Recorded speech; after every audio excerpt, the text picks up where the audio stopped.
Let's get into it, shall we? Greetings and salutations, everyone. My name is Andrew Kirikoff, and welcome to our Sunday morning live stream for the next 4 hours. We're talking all things fantasy football for Week 7 of the 2025 fantasy football season. Again, this is a very early morning live stream for the 4th consecutive week. I am dead tired, but we have priorities. Priority number 1, get our lineup set for the matchup ahead. The Los Angeles Rams taking on the Jacksonville Jaguars in London. I know there are many of questions that you guys have sent in, so as I typically do, I will get into answering those questions as fast as I possibly can. Really quickly, we want to remind you guys, again, the rankings that are to the right side of the screen are updated as of this morning in regards to a half PPR scoring format. So if you have any questions in regards to the interpositional rankings as we approach this week, hopefully the rankings on screen can guide you in the right direction. As for the other questions that you may have in regards to flex rankings, all that kind of jazz, again, I have all those kind of rankings posted on my Patreon earlier this morning. And for those of you who have gone ahead and, of course, signed up via Betr over the course of this season thus far, like I've mentioned before in the past, if you have, again, I've gone ahead and I've sent out those rankings earlier this morning as well. This is something that I've talked about almost every single episode as I've partnered with them this season to provide rankings and, of course, plays every single week. So without further ado, let's get into answering said questions that y'all have already sent in thus far this morning. Hope you guys are doing well. And without any more delay, just want to go ahead and I'm going to throw up the YouTube chat just above my head right here. And we'll begin with the first question of today. Again, when you guys send in a question, make sure you include your scoring format, just as Nathan did it here. It says full PPR trade Lamb for London for rest of season. No, I'd rather have Lamb rest of season. Dak Prescott is playing at an all-time high level. Considering he has played at such a high level without CeeDee Lamb, only begins to imagine the potential which he can continue to elevate within that offense. So Lamb is over London rest of season. Thank you very much. Appreciate it, Nathan. We move on to a question that comes in from Go Bills, who says, PPR, do I keep Evans in and hope that he plays or play Marvin Harrison Jr.? So there's inherent risk in playing a couple players today. And as you will see, as these rankings begin to kind of filter through, there are only 3 players in which I have a GTD designation bracketed next to them. That means game time decision. Those 3 players being Mike Evans, Emeka Egbuka, and additionally Josh Jacobs. Those are 3 players that I am not certain as to whether or not they are going to play. In the event in which Josh Jacobs cannot play, do yourself a favor and have Emmanuel Wilson ready to go, because at the 1:30 p.m. PST window of games, Josh Jacobs, hopefully we'll know before then, but there's a possibility he doesn't go this week. Now, Emeka Egbuka and, of course, Mike Evans, 18 and 19th this week, as it currently stands. They're also up in the air in terms of their possibility of playing. The fact that they practiced is certainly a surprise, especially Egbuka. But in regards to Monday night's game, again, we have 2 Monday games. If you don't have a pivoting option for Evans, in this case, go Bills, to which you can go from Evans to playing, for example, a Cooper Kupp or somebody else in that Houston-Seattle game, or additionally within that Detroit versus the Tampa Bay Buccaneers game. If you don't have an additional pivoting option, you just play Marv as of today. Otherwise, I would try to stretch it to potentially play Evans and then pivot accordingly. Thank you. Scam sends in a question. What's up, man? Says BTJ with the weather or Quentin Johnston in a half PPR. I think it truly does depend on how impactful this weather is going to be. I know that there was a conversation regarding, let's see here. Okay, let's go Jaguars at Rams. I'm very much so curious as to what it's going to look like in London. I know over the course of this week, there has been some conversations in regards to how potentially impactful it is going to be. Obviously time will tell at this point. Let's see if I can get actual footage right now of what it looks like in London. Okay, here we go. Let's see what the feed is showing right now. As of 2 minutes ago, I'm watching a video of Devontae Adams running on the field. I think it'll be fine. Again, it's a little bit of an overcast as of this moment, but this isn't a game in which we are anticipating for it to be a heavy weather kind of impact to where we're having to... Actually, wow, never mind. I'm looking at the most up-to-date position of it, and it says we have about a 96% probability of rain showers over the course of that game. So in that circumstance, I don't mind if you'd like to go with QJ. I think it's just a matter of how significant, like, okay, sure, 96% chance of it impacting the area, or 96% coverage, more like. Again, I'm not a weatherman. That's a completely different conversation. If you want to avoid the weather because it doesn't look up to par in your mind, then you can just pivot to playing Quentin Johnston. As of right now, in a half PPR scoring format between the two of them, Johnston is 3 spots behind BTJ, primarily because weather often doesn't really scare me too much. And looking at the most recent kind of videos that I'm seeing, unless the rain starts as soon as the kickoff takes off, I think we'll be fine. So I'm still going to position myself with BTJ there, but if you'd like to play Quentin Johnston to avoid it, then so be it. Thank you. Again, those are two great options, regardless of whichever way you go. Kent sends it a question. Thank you very much. Says PPR. Need a wide receiver. We have Alec Pierce, Tutu Atwell, Luther Burden, Jalen Coker, and Sterling Shepard. Of all these options, I have Tutu Atwell ranked the highest. That's the direction that I'd go in this afternoon, or today. Thank you. Luis sends in a question. Says Juan, as in Juwan Johnson. We have Coker, or risk Abuka and pick up Cam and Tez. I mean, honestly, if I was in your position, I would try to play Abuka, and in the event in which he doesn't play, I play Tez Johnson this week. Thank you. Steven sends in a question. Says, Fantasy Guru, I came to you as I'm in need of advice again. In a full PPR format, it comes down to Ladd McConkey and George Kittle in my final flex spots. For context, I'm starting Jake Ferguson at tight end. Okay, so in regards to this circumstance, full PPR, let's see where I have Kittle in comparison to Ladd McConkey. As it stands, Kittle sits at 44 and Ladd, yeah, as of right now, between the two of them, I have Ladd McConkey ranked higher. That's the direction I would go in. I don't mind the idea. If you would like to play Kittle, you can go in that direction. As of right now, I'm going Ladd McConkey against the Indianapolis Colts this week. Thank you, Steven. Appreciate it, my man. Powerhouse says, I have Prescott, Lamb, and Pickens. Okay, I need to trade Pickens for a running back. What should Pickens net me? I mean, at this point, he has. Is Jordan Mason a fair deal? No, absolutely not. You're getting scammed at that point.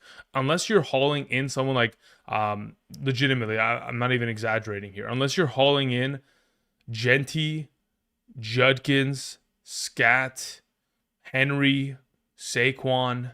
Unless you're legitimately like the Friday video I posted on my channel, unless you're getting someone in the top 3 tiers, S, A, and B, unless you get one of those players, I think you're getting worked at that point. So at this point, Jordan Mason would definitely be you getting worked in this circumstance. Thank you. Shooter McGavin sends in a question, says half PPR. Worried about Jacobs playing full minutes? Yeah, as of right now, we don't even know his status. Again, to be determined. Says pick 2 wide receivers, 2 running backs, and 1 flex. Saquon, Jacobs, Scat, Kenneth Walker, Rashad White, Allen, Waddle, Nico, and London. Okay, so currently as it stands, of the available players that you have, Saquon and Jacobs would be the 1-2 combo there at running back. As for your 2 wide receivers, I mean, of the available, Nico Collins and London will be the easy plays there. So within your flex position, I'm going to go running back, and I would go in the form of Rashad White. So considering you have such a wealth of kind of players here at your disposal to kind of roll into the lineup in case, you know, Jacobs is to miss, I will tell you, if I was in your position and you have some extra ancillary piece on your team in which you can drop and go pick up Emmanuel Wilson, I'd probably do that right now, primarily because I would feel really comfortable playing Emmanuel Wilson in the absence of Jacobs in the afternoon slate, because when I look at the 1 p.m. window of games, I guess you could pivot to playing Scat if you can't drop anybody off your roster. So Saquon, Jacobs, Rashad White, Nico, and London. In the event in which Jacobs is not available, you could pivot to Scat. Otherwise, you go pick up Emmanuel Wilson. You play him instead of Jacobs in the event in which he misses. If you're worried about him not playing full minutes, then you just outright play Scat instead of him at RB2. Or, yeah, as your second overall starting RB. Thank you. Shooter, appreciate it. Ocho sends in a question. Says, half PPR, flex Walker or Shepard? I would rather start Kenneth Walker over Sterling Shepard. Next question, half PPR, Fannin or Taylor. As it currently stands, I have that's my full PPR rankings. Let's go back to half PPR. Let's see where I have it currently put as. As it currently stands, I have Mason Taylor one spot ahead of Harold Fannin, primarily because of the weather concerns in Cleveland as of this afternoon. So for right now, I will lean towards Mason Taylor over Fannin and Walker over Shepard. Thank you, Ocho. Powerhouse says Mason Taylor or Cade Otton. I would rather play Mason Taylor. I can realize that there's a lot of potential for Cade Otton, but considering I don't know whether or not Emeka Egbuka and or Mike Evans are going to be available, I kind of have to play it relatively safe because he could burn us because those guys could be available, could start and go ahead and haul in all the targets this week. Ocho sends in a follow-up, says, I need a half PPR, need one for the flags. Golden, Fannin, Taylor, Charbonnet, or Henderson. I think they're all really good options. Let's see where I have Golden compared to the... Oh, that's not what I wanted to do. I wanted to search Golden on my spreadsheet here. Here we go. Okay, let's see. Golden or Taylor? That's really just going to be the question. So as of right now, and then you have also Henderson, which is not going to be ahead of either of the two. You have Charbonnet, which is not higher than... Okay, so as it currently stands, the order of which we go about this would be Taylor, Fannin, Golden, Hendo, Charbonnet.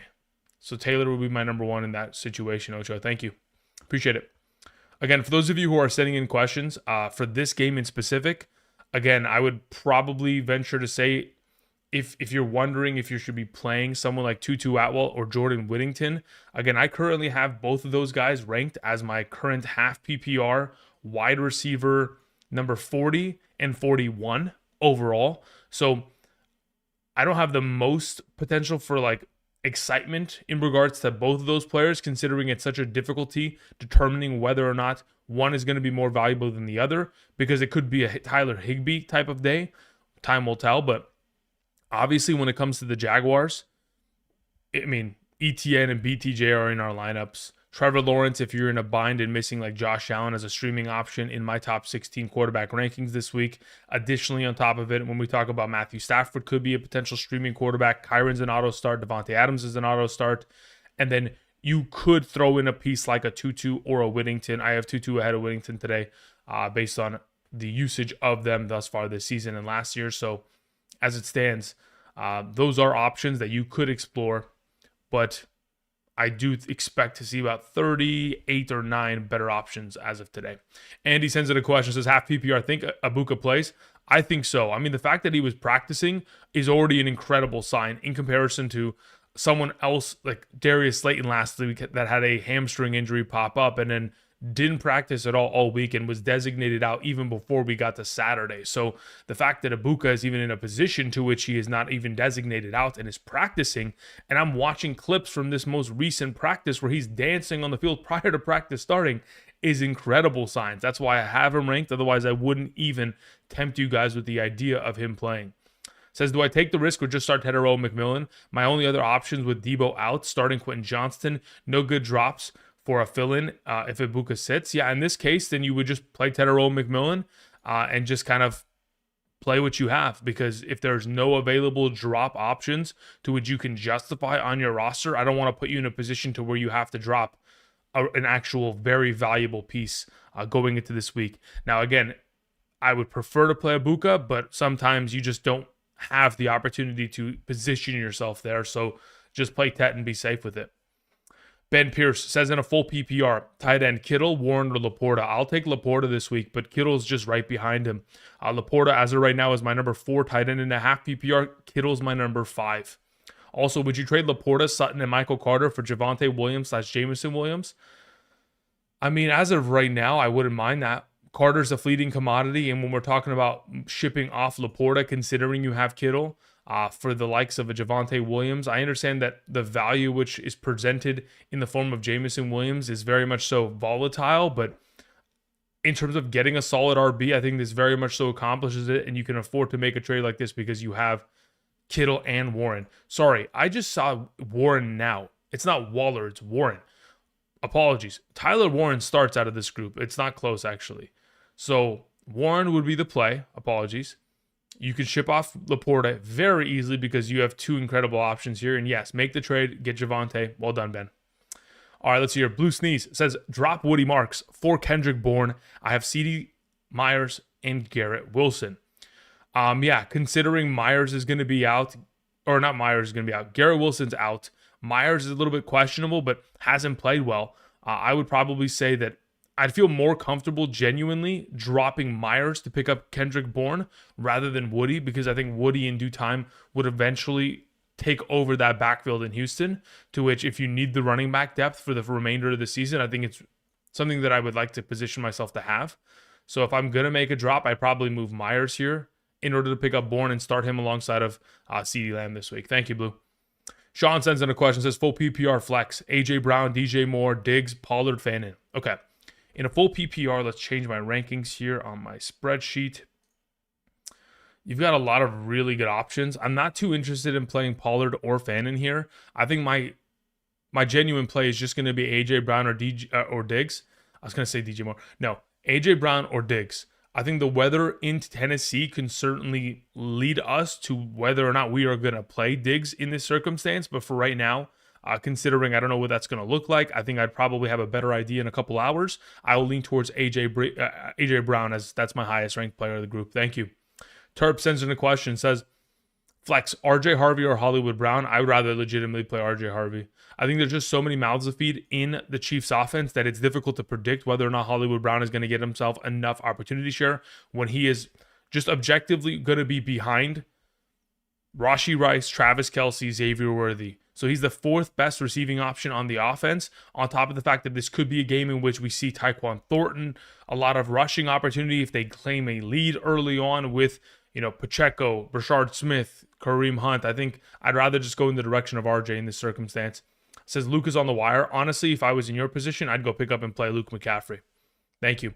Steven sends in a question. Thank you very much. Says, I need some help on who to start in the flex in a full PPR. I'm starting Tyler Warren. Okay, very well. Says in the tight end spot, but I've got Ferguson, Jameson Williams, or Bourne for my flex. Okay, let me see where I have Ferguson in comparison to Bourne, because those would pretty much be my top two options there. Let me see where I have Fergie. Okay, so as it stands, it's relatively close, but I do have Jake Ferguson ahead of him. So I'll go Jake Ferguson 1, Kendrick Bourne 2, Jameson Williams 3. They are close enough to I could justify the position of starting Kendrick Bourne there over Jake Ferguson, but as of right now, I do have Ferguson projected for more points in a full PPR. Thank you. Colin Smith sends in a question. Colin, what's up, my man? Says PPR start 2, Golden, Whittington, or Ibuka. Says Dalton Schultz, safety blanket for Ibuka. Yeah, then at that point, I would do that. I'd play Golden and I'd play Ibuka. And in the event in which he does not play, you pivot to playing Dalton Schultz against the Seattle matchup, which is one of the best matchups at the tight end position thus far this season. Follow-up question, also Kendra Miller or Hunt. I would rather play Kareem Hunt, primarily because of touchdown upside, in which Kendra Miller does not have really much opportunities in that circumstance, considering Kamara and Taysom Hill would both be ahead of him in that kind of positioning. Thank you. Michael Sue Smith sends in a question. Thank you, Michael. Says in a 12-team full PPR, I need to replace Deebo Samuel in my flex. Should I start Luke McCaffrey, Kate Otten, or Emmanuel Wilson if Josh Jacobs is out? Let me see when that Washington Commanders game is going to take place, just so I know whether or not we have an opportunity. Okay, so considering the Cowboys game does take off once the Green Bay Packers game does. Okay, in the event, I just want everybody to know, in the event in which, let's say, for example, Josh Jacobs is inactive today, I would legitimately, in a half PPR scoring format, rank Emmanuel Wilson in my top 12. He would be closer to number 12 overall at running back. So he would be the auto start in the event in which we have no Josh Jacobs today. Emmanuel Wilson would be the immediate play, without a doubt in my mind. In the event in which Josh Jacobs does play, then at this point, you would probably position to play Luke McCaffrey there in a full PPR. Thank you, Michael. Appreciate it. James King says in a full PPR, Zach Ertz or Matthew Golden. I would much rather play Zach Ertz. Again, the overall tight end position has found themselves a lot of success against the Dallas Cowboys. 25 receptions from tight ends in just the last 3 weeks combined. On top of the fact that Deebo and McLaurin are out, Zach Ertz is a great play. On top of the fact that last season in both matchups against the Cowboys, he put up over 15 points in both games. In a half PPR, full PPR did even more damage. Thank you. Paul Allen sends in a question, says Travis Hunter or Tony Pollard in a half PPR. I'd rather lean towards the running back that is going to get a high volume of touches. Obviously, Travis Hunter hit a new high in terms of overall offensive snaps played last week, and he's trending in a positive direction in terms of overall target opportunity and the usage of which he is seeing. But as it stands, Still not a 100% objectable, trustworthy option. So I'd rather just play Pollard there. Thank you, Paul. Appreciate it. We have Crip, who says, need three in a two. Okay, so I need three, two RBs and a flex. We have a full PPR, Waddle, Quentin Johnston. We have White and Swift. Okay, so Rashad White has to play, absolutely without a doubt in my mind.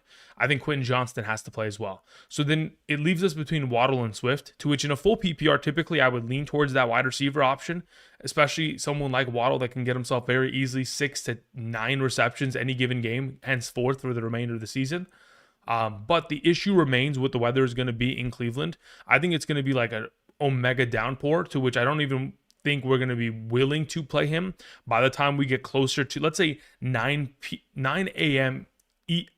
PST this morning. So in about 2.5 hours, we'll get a clear indication as to what the weather is going to look like there. At that point, we'll make the 100%. At that point, we'll make the 100% declaration as to whether we'll go in that direction.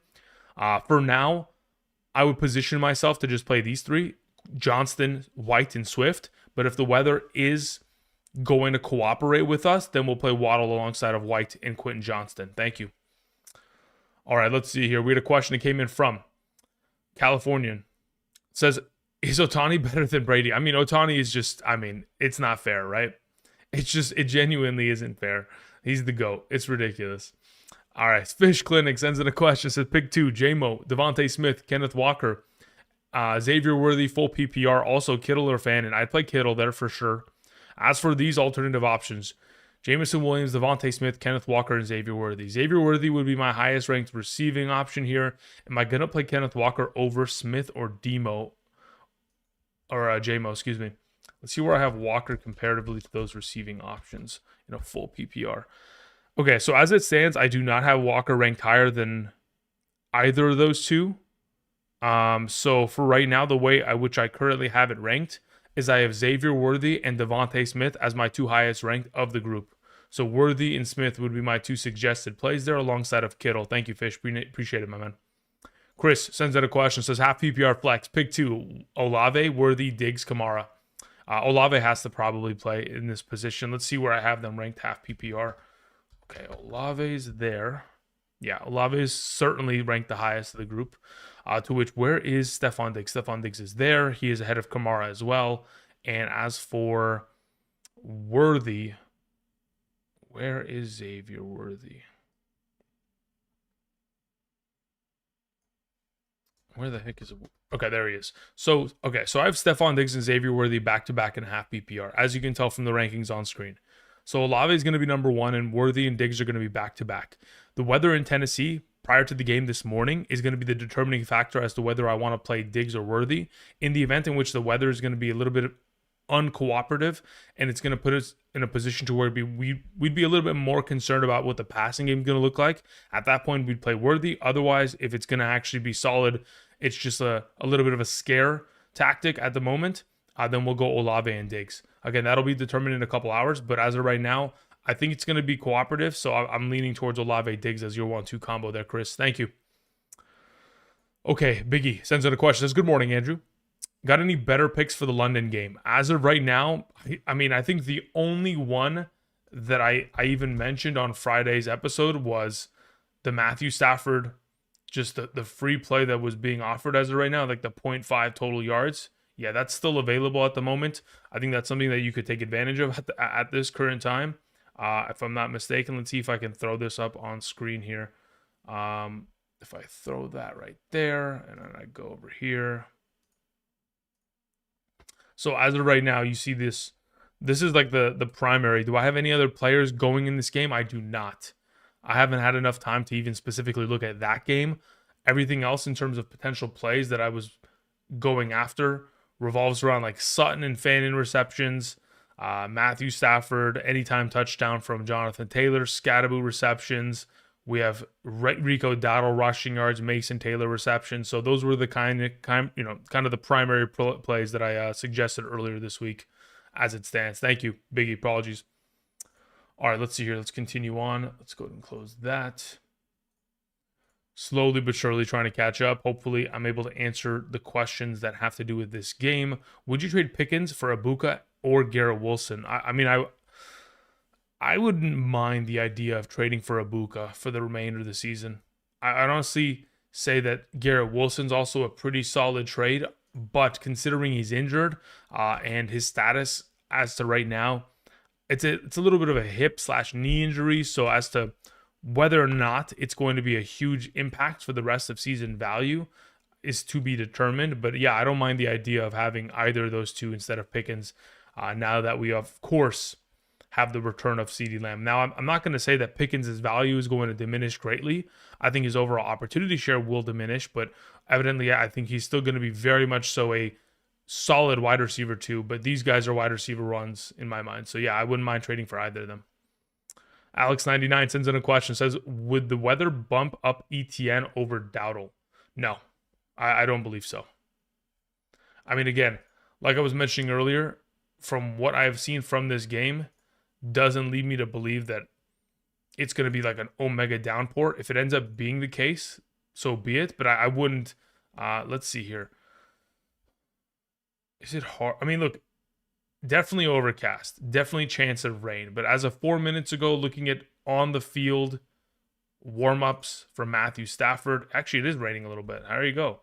Again, I think the weather is still going to be enough to where, yes, it may affect the game as a whole, but is it going to completely nullify throwing the football? No. So I'm not too worried about it as it currently stands.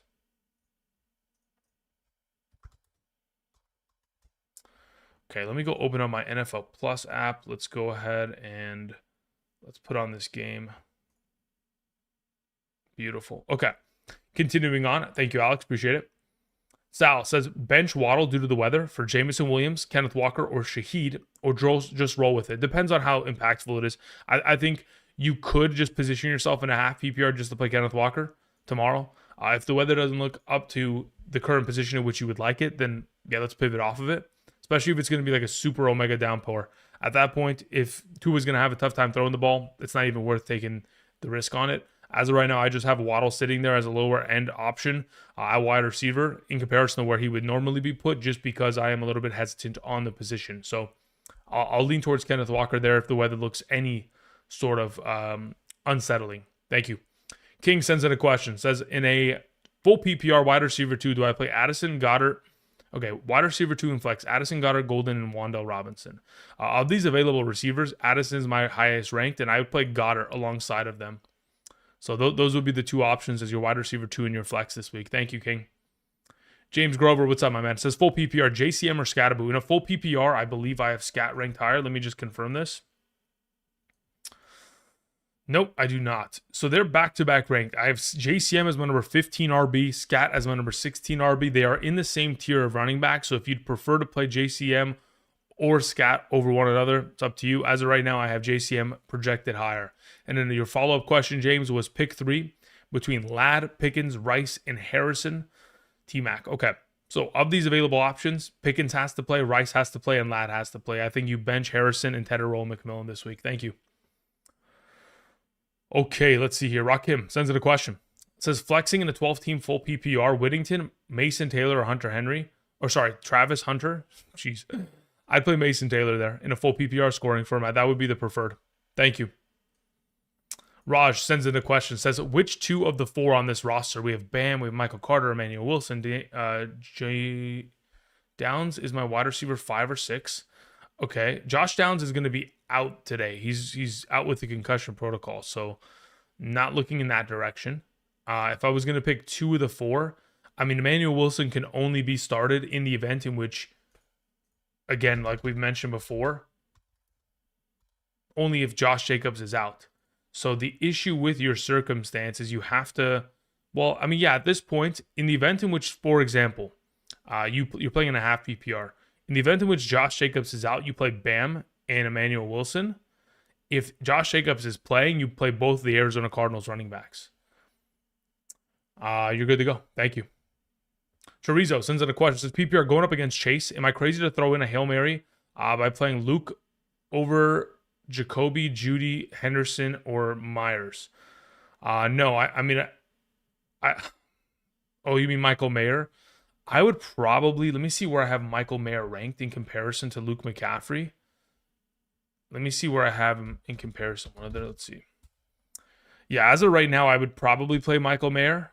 In the event in which you wanted to play Luke McCaffrey, I don't mind it, but that's the way that I'd go about it. I'd go Michael Mayer number 1, I'd go Luke McCaffrey 2, then I'd go with probably Henderson 3, Jacoby 4, Judy 5. Thank you.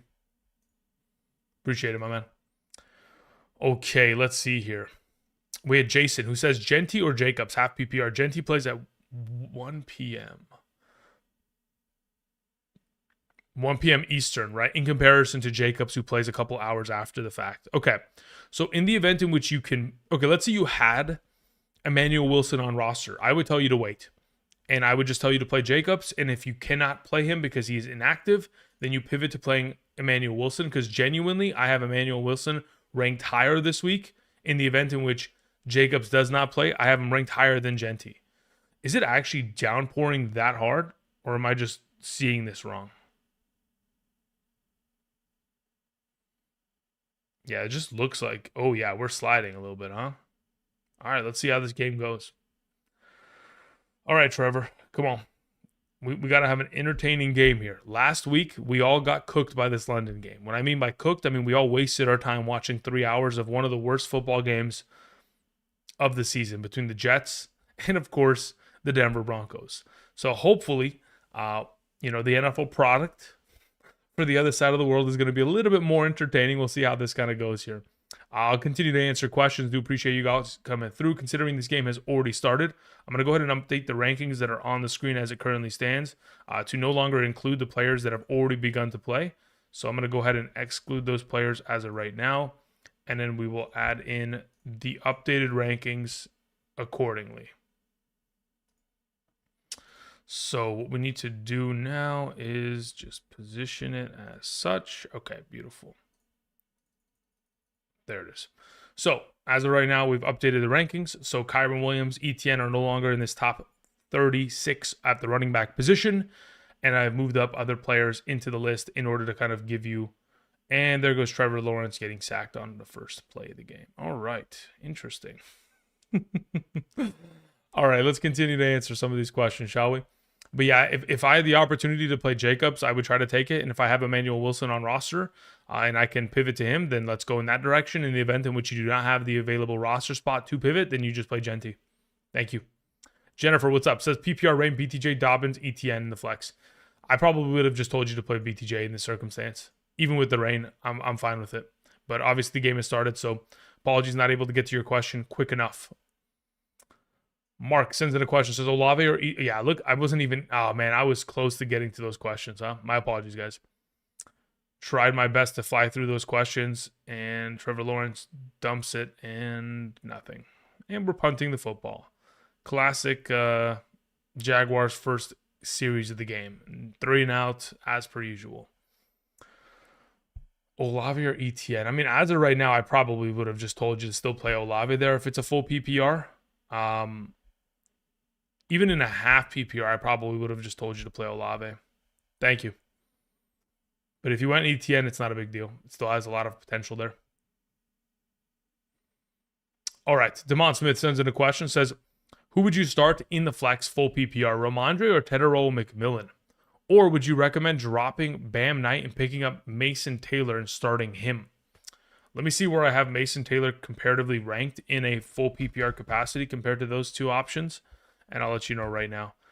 Okay, so as it stands, full PPR between Mason Taylor, Ramondre Stevenson, Tedero McMillan, I legitimately would do exactly what you said in terms of I would drop Bam Knight, I would go pick up Taylor, and I would start him.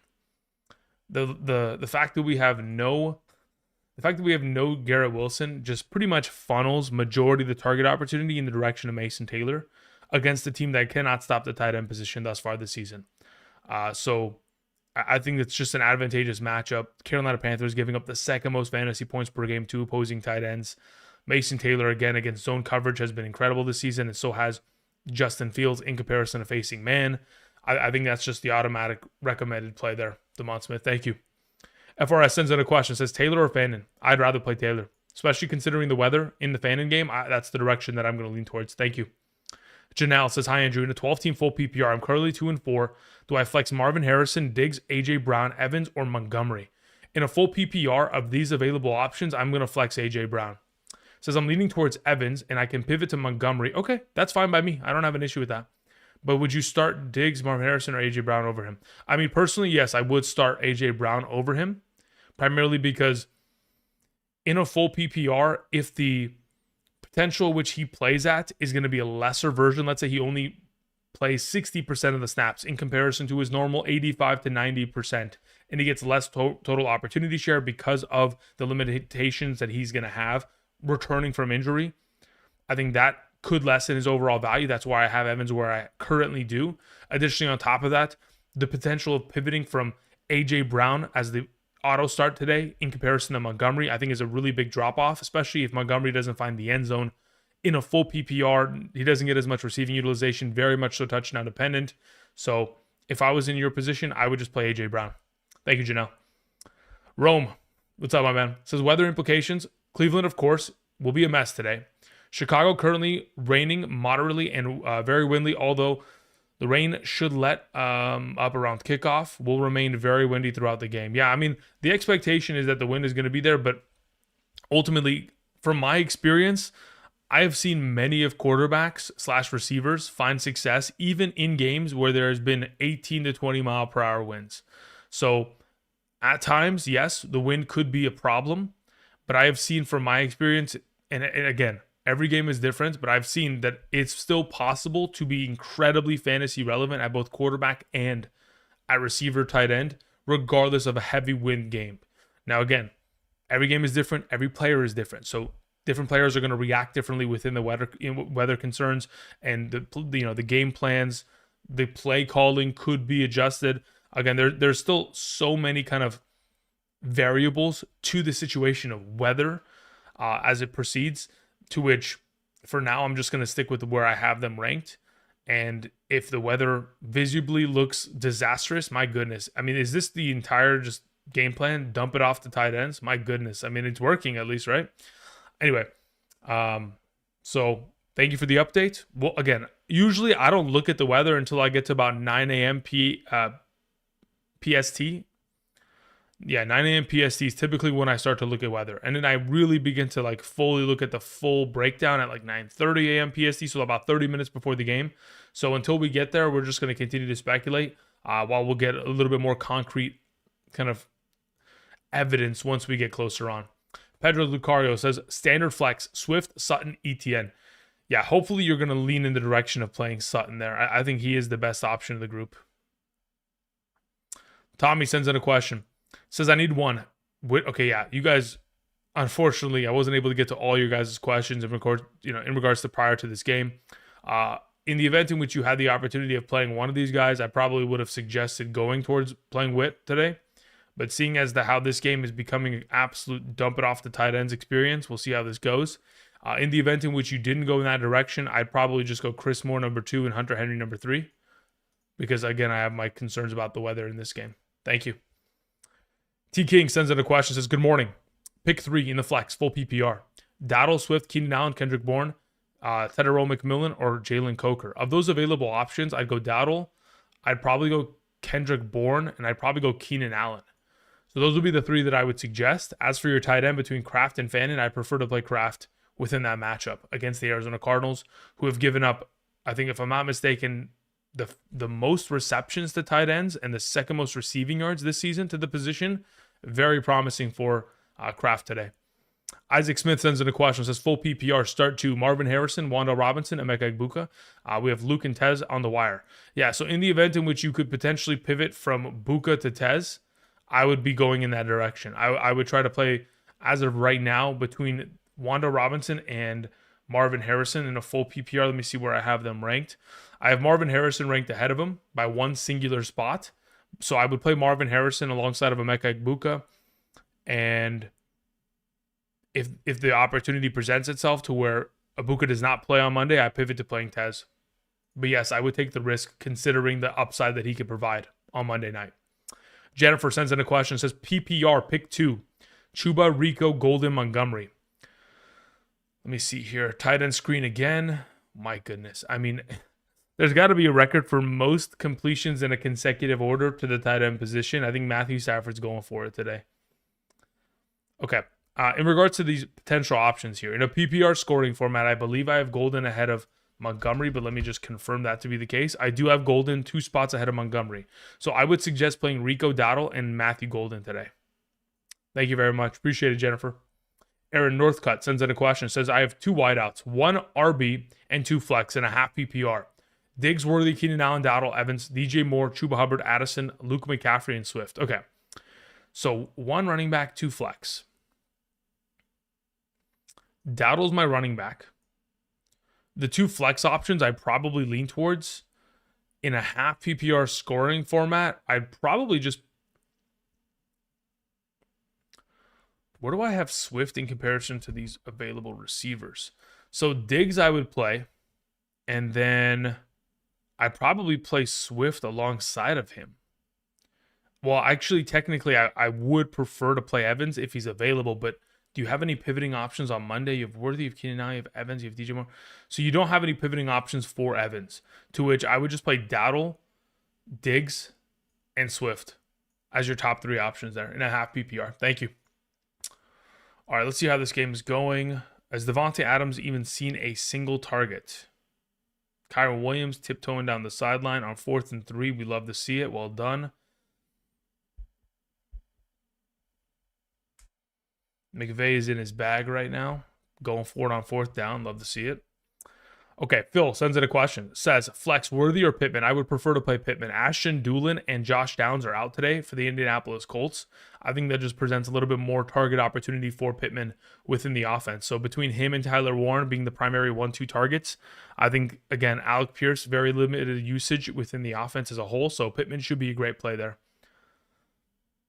All right, let's see here. In the gun, where's Devontae Adams? We're down in the red zone. Completely throws it 10 yards over the target's head. That's Matthew Stafford in the red zone this season. Favorite quarterback with great upside this week. Your favorite QB with great upside. I'm not sure what exactly that is going to entail. When you say my favorite quarterback with great upside, can I just objectively tell you that it's Patrick Mahomes and that's why I have him as my number 1 ranked quarterback? Or are you putting in like a DFS lineup to which you're looking for a discounted player? Like, if in the event in which you're looking for a discounted player, I think there's a really good chance that Herbert throws like 3 tutties today, to which maybe you can get him at a discounted price and just go for the upside in regards to that potential there, Juiced. Thanks, man. It's Magic sends in a question. Says, do I start Devontae Smith or Waddle in my flex? Concerned about the weather. Yeah, if the weather looks bad prior to the game, we just position ourselves to just not playing Waddle there. There's no like kind of need to force it unless you just don't have anybody close to an alternative option for pivoting purposes. Considering you have Devontae Smith, I don't mind the idea of pivoting if the weather in Cleveland is a disaster. Says also at tight end, do I start Fannin or Goddard or Taylor? As of this moment, I would go with Goddard there, especially considering the Minnesota Vikings run the most like cover two high safety kind of specific coverage in the National Football League, and Jalen Hurts really has struggled this season against that. And of course, on top of it, Minnesota is going to be blitzing for a majority of the game. A lot of zone blitzes in specific. Nice catch. I don't know who the heck that is. I don't think anybody knows who that is, but that was a great catch. Either way, Goddard's my suggestion. Taylor will be second. Fannin will be third. It's Magic. Thank you. Dylan says, Evans or J.K. Dobbins. Played Jamar, might need to risk. Played against Jamar, might need the risk. Yeah, if you want to take the risk, you can. I think in your position, in a PPR scoring format, let me see where I have Dobbins in comparison to Evans. Yeah, even in a full PPR, I have J.K. Dobbins ranked higher. Like in the event in which Evans plays with no limitations, then sure, we can objectively say that he would be a better play than J.K. Dobbins. But considering I don't know whether or not that's going to be the case or whether or not he's even going to play, the way that I currently have it projected out is that J.K. Dobbins probably outscores him, to which that's my suggestion. I would just go in that direction. Hope he finds the end zone and they beat up on the Giants today. KD sends in a question. What's up, KD?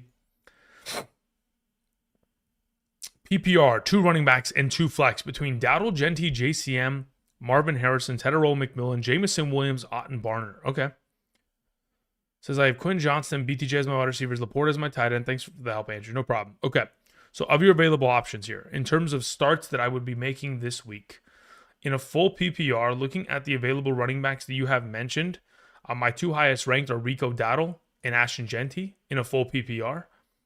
And then if we're looking for your 2 best available flex options, I genuinely would play JCM as one of those players. And then I would probably position myself to play Tedderole McMillan next. So Dowdle, Genty, JCM, and Ted. Thank you, Katie. Appreciate it. Josh Campbell says full PPR, flex Luke McCaffrey or Kamani Vidal. I'd rather play Kamani Vidal. It's not really close in my mind either. Aaron Northcutt says I need 2 wideouts in a full PPR. DJ Moore, Evans, Luke McCaffrey, or Alec Pierce Booty. Okay, so if you have a pivoting option for Evans, then you can go ahead and take the risk there. That is implicated considering, again, he does not play until tomorrow. And on top of the fact that he doesn't play until tomorrow, we don't know if he's even going to play or what his overall status is in terms of limitations. So at the moment, probably positioning ourselves to most likely just, at this point, let's think about this. I'm not playing DJ Moore. I'm not really playing Booty or Alec Pierce. These are the 2 that I'm rolling with. In the event in which Evans doesn't play, you pick up Tez Johnson and roll with that. I think that's probably the best plan of action for right now, Aaron. Thank you. RKO sends in a question, says full PPR, Wanda Robinson or Emmanuel Wilson if Jacobs is out. I'll mention this again. In terms of these running back rankings, if Emmanuel Wilson's out, I think I play him over Rico Dowdle or maybe just ahead of Breece Hall there. I would feel so confident in playing Emmanuel Wilson as a top 12 RB this week if Jacobs was out. I think anybody who doesn't even have Jacobs, if you have the opportunity, let's say, for example, you're sitting here and you're like, well, okay, Andrew, Emmanuel Wilson is available to me. And he doesn't play until, obviously, the 1 p.m. PST window, 1:25 exactly. Oh, but I planned on playing Bam Knight this evening. Or I planned on playing, for example, Kenneth Walker on Monday. In the event in which you can just hold him on roster and then position yourself to flip it to where you can put him, Emmanuel Wilson, in your lineup instead of one of those alternative RBs, which, genuinely, I would play Emmanuel Wilson in the absence of Josh Jacobs ahead of Kamani Vidal, J.K. Dobbins, who both play in that 1 p.m. window. I play him over JCM. I play him over any of the Cardinals running backs. I'd play him over David Montgomery, any of the Texans running backs, any of the Seahawks running backs. Again, there's so many options there to which I would position myself with Emmanuel Wilson if Jacobs is out to start immediately. Thank you. All right, Alex Songrass sends in a question. Alex, thank you. All right, let's see what the kickoff return looked like here before we get to the question. Okay, so obviously LA Rams first to strike. Let's see if the Jacksonville Jaguars can keep this an interesting contest. Obviously, Jacksonville traveled to London last season. If you guys remember, this was early on in the year. I think it was week 4 of last season. They got mollywopped by Caleb Williams in an absolute blowout game. So hopefully that is not going to be the case here for the Jacksonville Jaguars for a consecutive year. So we'll see. But, to be determined. I think if Trevor Lawrence gets his legs running, and he really starts to at least give this pass rush a little bit of a hesitation as to whether they're going to fly upfield because of this ability to run. I think it could potentially provide a little bit more upside here, but we'll see. Okay, Alex is in a non-PPR. For these, I have Jacobs. Okay. Should I pick up Wilson immediately? I have Dowdle, Mason, Walker, Achane, Sharps. As of right now, Achane would auto start next to Jacobs, but in the event in which Jacobs was out, I would consider playing Emmanuel Wilson over everyone else. Now, I might just play him over. I probably wouldn't play him over Dowdle because I still want to give Dowdle the benefit of the doubt for another consecutive week here. So in the event in which you were starting Mason in your flex, I would play him over Mason. I'd play him over Walker. I'd play him over Sharps. And Achane and Dowdle could be your RB1 and 2, and your flex could end up being Emmanuel Wilson in the event in which Jacobs is out. And then let's see here. But look, here's the issue that is provided with the situation. Considering Jordan Mason plays at 10 a.m. PST, It does provide a little bit of risk. Yeah, to which at this point, you have to pretty much just play Dowdle, Mason, and Achan because they all play at 10 a.m. PST. So you don't really even get a choice here. So I would just play those three. I wouldn't risk it. I wouldn't hold. I would just play them, and I would just keep it moving, Alex. Don't worry about Emmanuel Wilson this week because unless we get confirmation before the 10 a.m. window of games begins that Josh Jacobs is going to be out, I'm not willing to play, or I'm not willing to risk the potential of not playing Mason and then having to play Walker because I think there's a significant drop off there.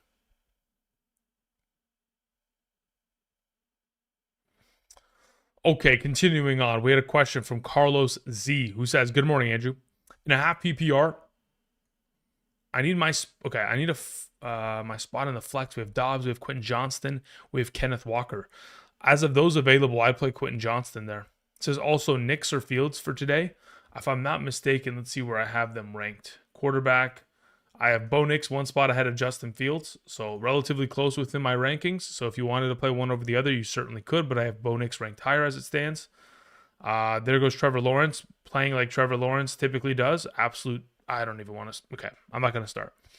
So yeah, we'll take Nix there out of those two quarterbacks. Lastly, should I pick up Flacco for rest of season? I mean, honestly, you could.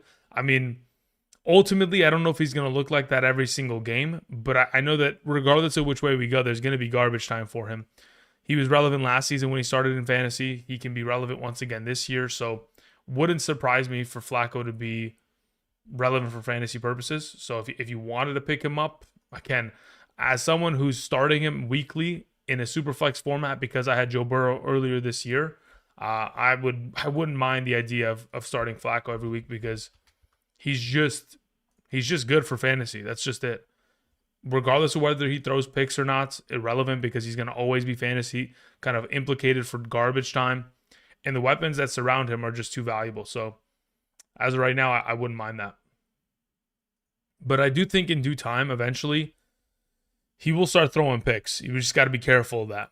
Especially considering the defense for Cincinnati is not going to put them in very good positions. It may force him to throw a couple extra balls that he probably shouldn't. All right, Dan sends in a question, says half PPR. Half point bonus for first downs. Adunze or Dowdle in the flex? I mean, at that point, I'd probably just play Dowdle because of the rushing first downs that he's able to consistently get in comparison to Adunze. That'll only get maybe like 4 or 5 receptions guaranteed this week. Yes, maybe he can have an 8 reception week, but that's very rare in his instance. So the first downs that Dowdle is typically going ahead and picking up, I think it gives him the clear advantage in that circumstance. I mean, if you're going to get half a point per first down, and let's see, over the course of the last couple weeks here, obviously it's been a very inflated number of first downs considering he was breaking out ridiculous runs over the course of the last couple weeks. But I mean, we're talking about in the last 2 games, Rico Dowdle has 17 first downs off of rushing attempts. So in the event in which we cut it in half, let's say he has 5 first downs, that's still an extra 2.5 points. That's 25 yards. I think it's still very much so a value to where it's like, that's 5 receptions of workload in a half PPR. That's just added onto it for free. So I'll take that. Starting Barkley and White at RB, London and Adams at wide receiver. Thank you. Yeah, I don't mind playing Dowdle there. It works. Now, I will say, if it wasn't for the fact that you have this scoring format, as it stands right now, between Adunze and Rico Dowdle, I have just in a regular half PPR, I have Adunze ranked higher. But only because of this circumstance am I going to position to play Rico today. Thank you. All right, let's see here. Full PPR, start to Bill, Scat, Johnston, Worthy. In a full PPR, let's see where okay, so like I was mentioning earlier, I think I mentioned this a couple moments ago, as it stands in a full PPR scoring format, I have JCM one spot ahead of Scat, and then I have, let's see, where do I have Johnston in comparison to the two of them? Yeah, as of right now, I have both ranked higher than Johnston. So I'd go Bill and Scat, and I'd roll those 2 rookie backs today. Thank you. Jackson Hoffman says in a full PPR scoring format. Okay, let's see what we have here, Jackson. Bench 2 between Hall, Swift, Judkins, Keenan Allen, Stephon Diggs, AJ Brown. Okay. So you got some. Oof, that's a penalty. Thank you. All right. So in regards to the potential options you have available, it's okay. So let me see where I have Swift in comparison to Keenan Allen and Diggs, because I think those are going to be the two that I'm very much so considering benching in a full PPR circumstance here. So as it stands, your two lowest, at least my two lowest ranked players of the group would be Keenan Allen and DeAndre Swift. So I would rather start Breece Hall, Quinshon Judkins, Stephon Diggs, and AJ Brown. Those would be the four that I play there, Jackson. Thank you. It's Magic says, if Jacobs is out, do I start Wilson over Waddle? Without a doubt. Again, I'll go about it for another 10 minutes here, but I would play Wilson over just about, I would say, 80% of the field. Thank you. All right, let's see here. LA Rams, 1st and 10. What do we got going? Play action pass. Let me guess. A tight end catching the football? Yes, it is. Yeah, so the game plan today is we're going to ignore throwing the ball to anybody else besides the tight end position, and that's ridiculous. Let's see here. I'm actually curious how many receptions we have seen so far here from the tight ends. Let me go pull this up.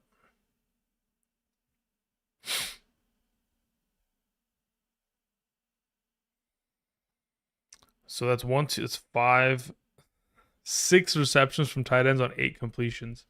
I mean, if it works, it works. If it ain't broke, don't fix it, right? I mean, again, unless you have Devontae Adams on your roster, like myself, and you are panicking at the lack of his utilization as of right now. Jeez Louise. Really? We're throwing deep shots like that? I mean, if we're using 4 tight ends today, the offense is pretty much what the Pittsburgh Steelers were showing on Thursday. Okay, Shane sends in a question. Thank you, Shane. I appreciate it. It says 12-man full PPR, 2-4 record. Do I trade Nix and Pittman for Hurts and Godwin? My wide receivers are Lamb, BTJ, Rome, Tet, and Pittman. Running backs are Kyron. Okay, yeah, I would make this trade. Primarily because the way that I see this trade, it's really just Pittman for Hurts, and I would rather have Jalen Hurts than Nix. In comparison, you obviously have incredible wide receiver depth. Godwin's not really going to provide much to you. He's going to sit on your IR for a little bit of time here. But as of right now, the upgrade of which you're able to get in the form of Jalen Hurts in comparison with Bo Nix is putting forth, considering the wide receiver talent you have in the form of these players, I would absolutely make this trade. Give me Jalen Hurts rest of the season. Thank you.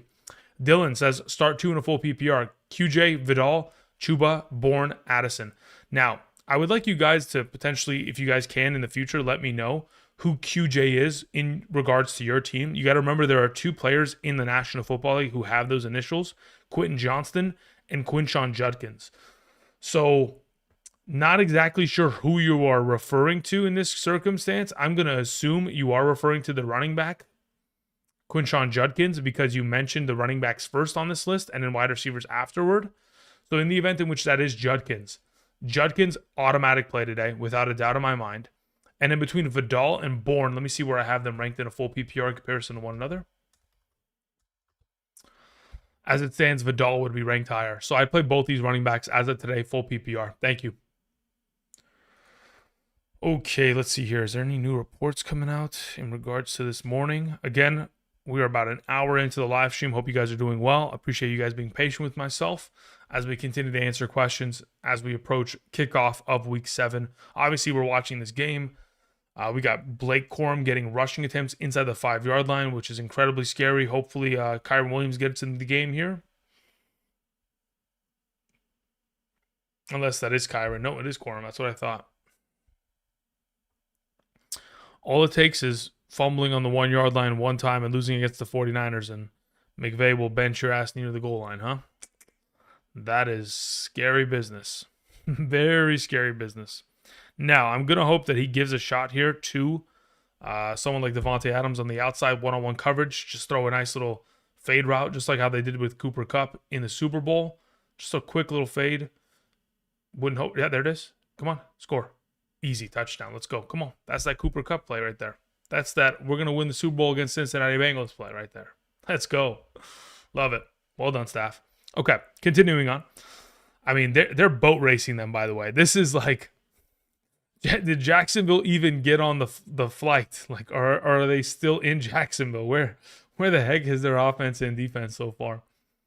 All right. Aaron Northcutt says Rashad White or Javonte Williams. I've got Warren and CMC.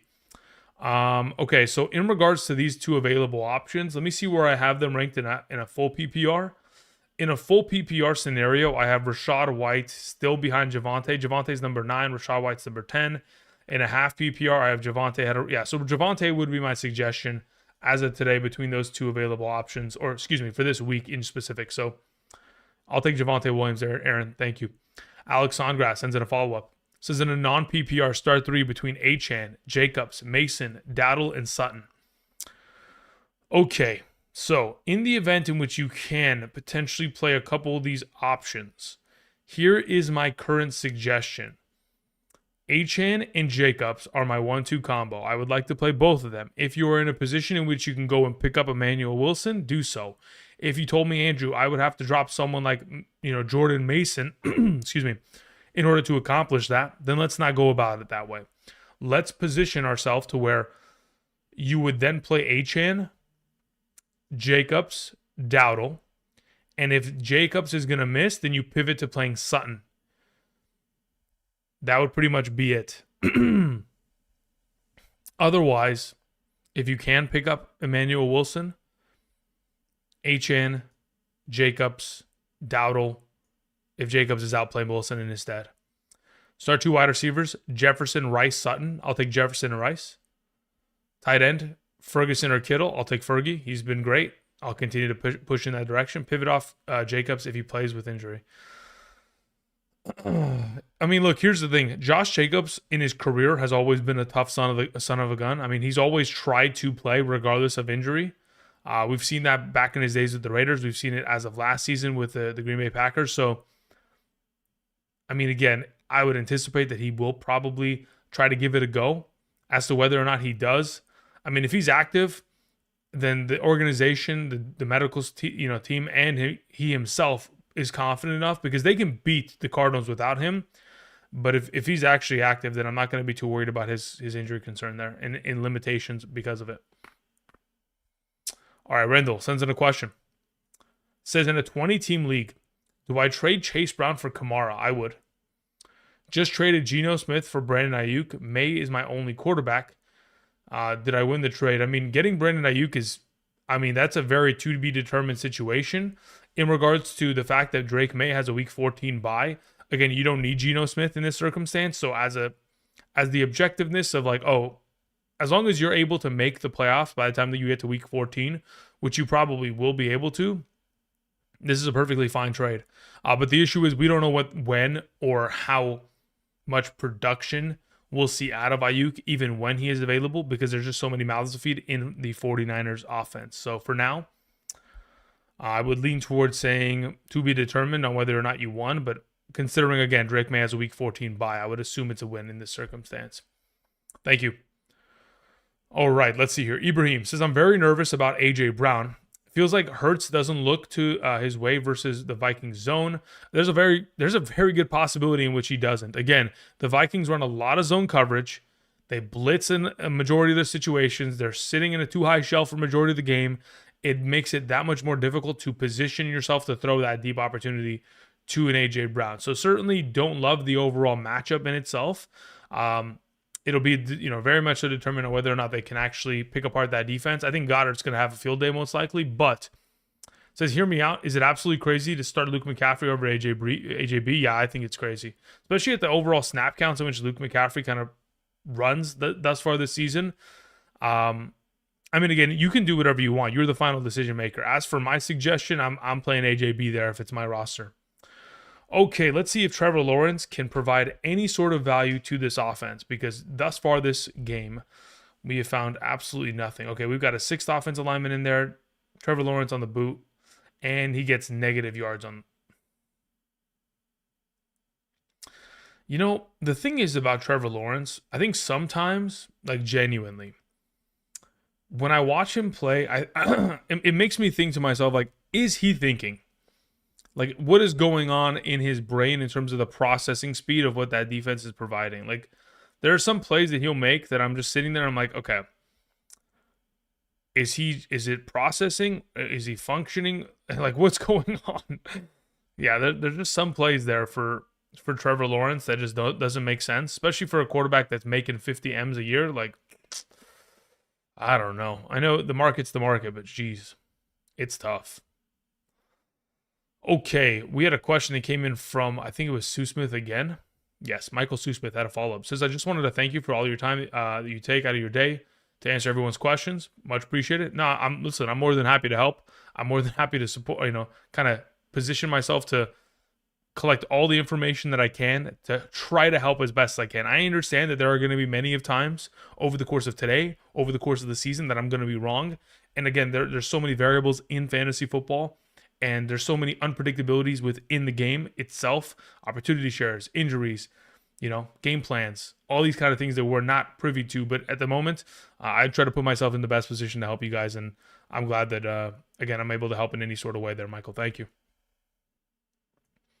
Anthony says, DJ Moore or Cameron Johnson? I would rather play DJ Moore. Again, considering we don't know whether or not Ibuka and Mike Evans are going to play, and Cameron Johnson just doesn't get an automatic walkthrough, like, I would assume if there was no Evans and there was no Ibuka this week, I would say, okay, sure, we could play Cam Johnson. But considering we don't know that to be the case, I'm playing DJ Moore this week there, Anthony. Thank you. Bright One says, Genty, Dowdle, Hall, White, drop one. Drop? I mean, brother, I mean, if you have to drop one, you drop Rachaad White, because these three are going to be technically the starters going forward. Like, Genty and Hall, you can't drop. White plays behind Bucky Irving, right? So, like, that in itself is already a little bit of a diminished role.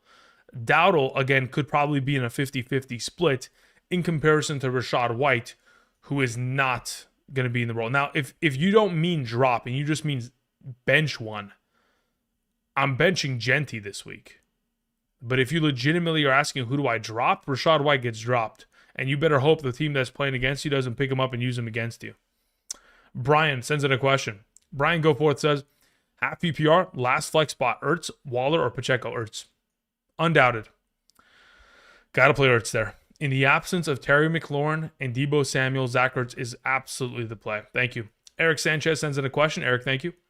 So should I flex McConkey or Olave or Wilson if Jacobs misses? In the event in which, let's say, for example, okay, well, here's the issue. Let me see when Olave plays this evening. Let's just check this out. So Olave plays in the upcoming games here at 10 a.m. PST. So in the event in which you would hold out for McConkey or Wilson, which I would say, yeah, let's go in that direction. In the event in which McConkey's available and Jacobs plays, great, we'll play McConkey. But if Jacobs is out, I would legitimately play Emmanuel Wilson over McConkey and Olave. So yeah, let's go have the opportunity of playing Wilson. And if Jacobs is active, then you just play McConkey there, Eric. Thank you. All right, let's see here. My phone is buzzing with updates on Twitter. So let's see what we have here in potential updates. It says Rams, Jags. Okay, yeah, we're good to go there. Nothing. Okay. Still very early. Nothing of any special importance. Hopefully the Jaguars wake up anytime soon here. That'd be great. At least in the case of which the way the game is trending, in terms of the overall score, Trevor Lawrence is going to be throwing for the remainder of the game. So if you do have BTJ, I think that is still a technically relatively positive thing that they are getting boat raced. If you do have ETN, not as valuable, right? But on top of it, it was already going to be a tough matchup for ETN, considering the run stop efforts of that Rams defense, being one of the best in the league this season. Speaking of run stop efforts, let's see if there's a difference here. We have Parker Washington on a little bit of a jet sweep, and he is tossed on his back. Here we go. Ray sends in a question. Ray, thank you very much, sir. I appreciate it. Says, I need one wide receiver between Ladd, AJ Brown, and McMillan. As it currently stands, let me see where I have. I don't know what your scoring format is. Let's say, for example, you do play in a half PPR. I'll just play AJ Brown there. In the event in which you're playing in a full PPR, I do, in fact, have Ladd McConkey as my number 14 wide receiver in comparison to AJ Brown, who's my number 15.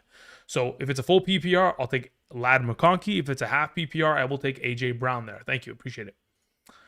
All right. Continuing on, we had a question from Didi, who says in a 0.25 point per reception bonus, points for 100 plus yards, start 2, one wide receiver and one flex. Okay. Let's see what options you have available to you. Tej Johnson, Woody Marks, Luke McCaffrey, Kendre Miller, or DJ Moore. So in the event in which you have this scoring format, a 0.25 point per reception league, I'm not playing Tej Johnson because I don't know whether or not Abuka or Evans are playing. I'm not playing Kendre Miller because, Kamara's still living and breathing and dominating as he typically does in his own, in his own sense. Woody Marks is not really too much of an interest in my mind here.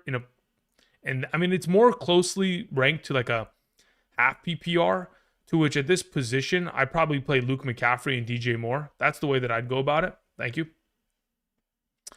3rd and 2, did he end up getting the first? No? All right, QB sneak it. Quick, easy, get on the ball, fire away. Let's go. Tush push. Christian Jackson, 35-24. Christian, thank you. Says PPR, start 3 between Roma Dunze, Emeka Egbuka, Evans, Tet, Kittle, Emmanuel Wilson. Okay, so Roma Dunze has to play in the morning slate because he's your best available option. So you should for sure be playing him. Good run by Parker Washington. Lower shoulders, run through the line of scrimmage. Well done. Roma Dunze has to play. To which then I do believe getting into the afternoon window here. Do the 49ers play in the afternoon or do they play in the morning slate against Atlanta? They play in the afternoon. No, sorry, they're tonight's game. Beautiful. So this is the way that I go about it. In the event in which you do have the opportunity to which Jacobs is inactive, I think I would just tell you to play Rome, Kittle, and Emmanuel Wilson. In the event in which we do not have, Jacobs out, you would play Rome, Kittle, and then whichever of these two wide receivers play tomorrow. Sounds good? Thank you, Christian. Appreciate it. Easy E says, you're the man. Questions in the chat. Easy, thank you. Says, if Jacobs doesn't play, Stevenson or Emmanuel Wilson in a full PPR rest season. Defense, KC, Jacksonville, Detroit, or Atlanta. Rest of season for defense, a little bit of a tricky situation because I like to stream as much as I do. If I was going to select a rest of season defense in regards to this potential options, I don't like Detroit because I've seen their upcoming schedule.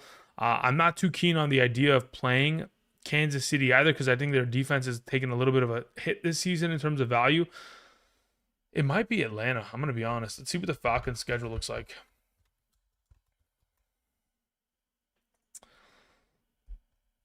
Yeah, I would probably just tell you to play Atlanta. I think they have a relatively solid schedule here. Like the Dolphins, then they have a Panthers matchup, Saints matchup, Jets matchup ahead. They have a Saints. Yeah, it's just there's a little bit more potential, production that could be made there from Atlanta's defense. But as for in the event in which Jacobs is out, I am legitimately playing Emmanuel Wilson. Again, I'll continue to reiterate this. I know I've said this before, and you probably sent in this question way before I had gone ahead and said this and established it. Really quickly, I'm just going to go ahead and I'm going to reset this slideshow just so that everybody who is in this chat, I don't know how many people are here today. About 575 of you. Welcome. Hope you guys are doing well. Happy Sunday. If Emmanuel Wilson is active and Josh Jacobs is inactive as a game time decision, I would probably play Emmanuel Wilson as my RB12 this week. So what does that mean? He would actually turn into my RB11 because everybody would shoot up one spot from Dowdle, and I would play him in that position. So that's probably the direction in which I am leaning towards. Thank you. Again, I have the utmost confidence that Emmanuel Wilson in this offense can function at an incredibly high capacity. Based on what he has produced in his career and just how great this offensive line has looked, especially when they've been healthy. And it looks like they're going to have all their starters back today, which is, again, very much so promising against that Arizona defense. And, of course, we have the Jacksonville Jaguars punting. They're going to get boat raced out the building, man. I mean, the fact that the Jaguars even have it considered to be a home game is funny. Kind of sucks. I mean, they go there every year, and as of late, they have just not performed well in London. All right, Gucci Han, what's up? Big Reg, excuse me. My guy, full PPR. I need a wide receiver too, and I need a flex. I've got Bourne, Coker, Pitts, Tyjae Spears, Pollard, and Io Manor. Kansas City or Denver's defense. As of right now, between those two defensive options, you can see on screen as it filters to it. My top two defenses of the week are Denver and Kansas City. I have Denver as my number one, so I would suggest you play Denver. As for the potential option of playing two wide receivers, Kendrick Bourne is my wide receiver 2. Within the flex position, considering the full PPR format, let me see where I have Kyle Pitts comparatively to the bunch. Okay, so Kyle Pitts sits there. In the event in which you do not have the opportunity to go pick up someone like, I mean, yeah, if someone like Luke McCaffrey is not available and there's no position to which you can go and pick him up and play him, I probably just end up suggesting you play Tony Pollard there. That's kind of the direction that I'm leaning towards. I'd probably just go with Bourne and Pollard. Thank you, Reg. Alex G. Hernandez. Alex, thank you. Says full PPR. 1 wide receiver, 2 flex. Golden, Luke McCaffrey, Dowdle, Mason Taylor. In a full PPR, I would play Golden as my wide receiver and Dowdle and Mason Taylor as my 2 flex options. Luke McCaffrey is the odd man out. Thank you. Ira sends in a question. Says Kamani Vidal or Quentin Johnston in the flex full PPR. Let me see where I have Vidal comparatively. I believe I have, I believe I have Vidal ranked lower, but I can confirm this. Yeah, Quentin Johnston's ranked higher in a full PPR scoring format, so I would just play Quentin Johnston in this circumstance. Thank you. Aaron Northcutt says Worthy or Keenan Allen. Depends on format. Let me see what your other formats have been, Aaron, so I can confirm it. So we're talking about half PPR. Yeah. Okay. So in the event in which we have a half PPR scoring format between Evans and Worthy, wide receiver rankings, I have Worthy ranked higher than Keenan Allen. Thank you.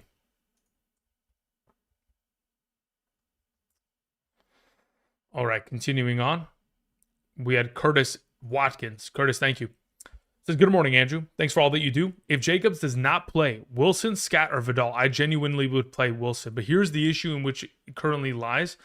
Actually, no, you have the opportunity, I think, play all of them in the afternoon slate, correct? Yes. In the event in which there is no Josh Jacobs, I would genuinely play Emmanuel Wilson over Scatteraboo and Vidal today. Genuinely. So that's the direction that I would suggest you go in. Thank you. Okay, what are we doing here? They're talking about Liam Cohen. Yeah. I mean, Liam Cohen's getting absolutely worked by his this is like young Padawan, you are gonna get cooked.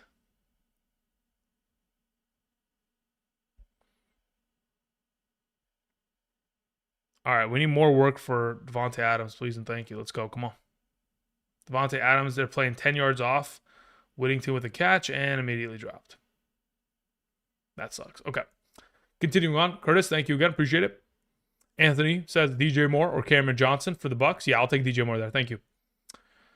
Alex Songrass sends in a follow-up question. Says in a full PPR Superflex format, we have May or Fields. I'd rather play Drake May. Thank you. If Evans is out, play Shepard or Tez Johnson. I would rather play Tez Johnson in the event in which Evans is out, because Shepard is going to play and he's going to have a role regardless of whether or not Evans is going to be out there. I think Tez Johnson kind of gets himself that Evans-esque role, playing on the outside, deep receiving threat, gets those opportunities. Shepard just really doesn't have much fantasy value in my mind. So I don't have him even considered as a startable option as of this week. Stafford is just letting it rip, huh? Good try, Whit. Good try. Okay. Henry or Hawkinson. If we're talking about a full PPR, I believe I have Hawkinson ranked higher. I do, in fact, have Hawkinson one spot below Hunter Henry in a full PPR. So I will actually take Henry there. They're literally back-to-back in a full PPR. 16 and 17, both tier 8 tight ends today. But Henry is my ranked higher player. Thoughts on JD5 and a 6-point per passing touchdown, full PPR.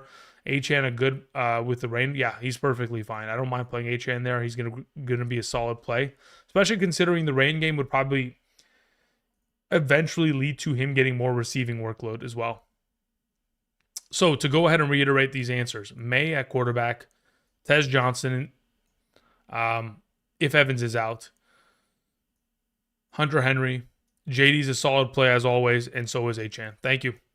Bryce says PPR Flex 1, Waller, Pierce, Tez, and of course, Emmanuel Wilson. In the event in which we have the opportunity to play Emmanuel Wilson, that's what I want to do.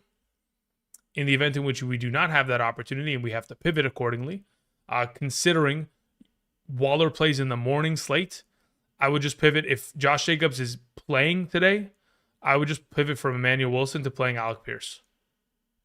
Thank you.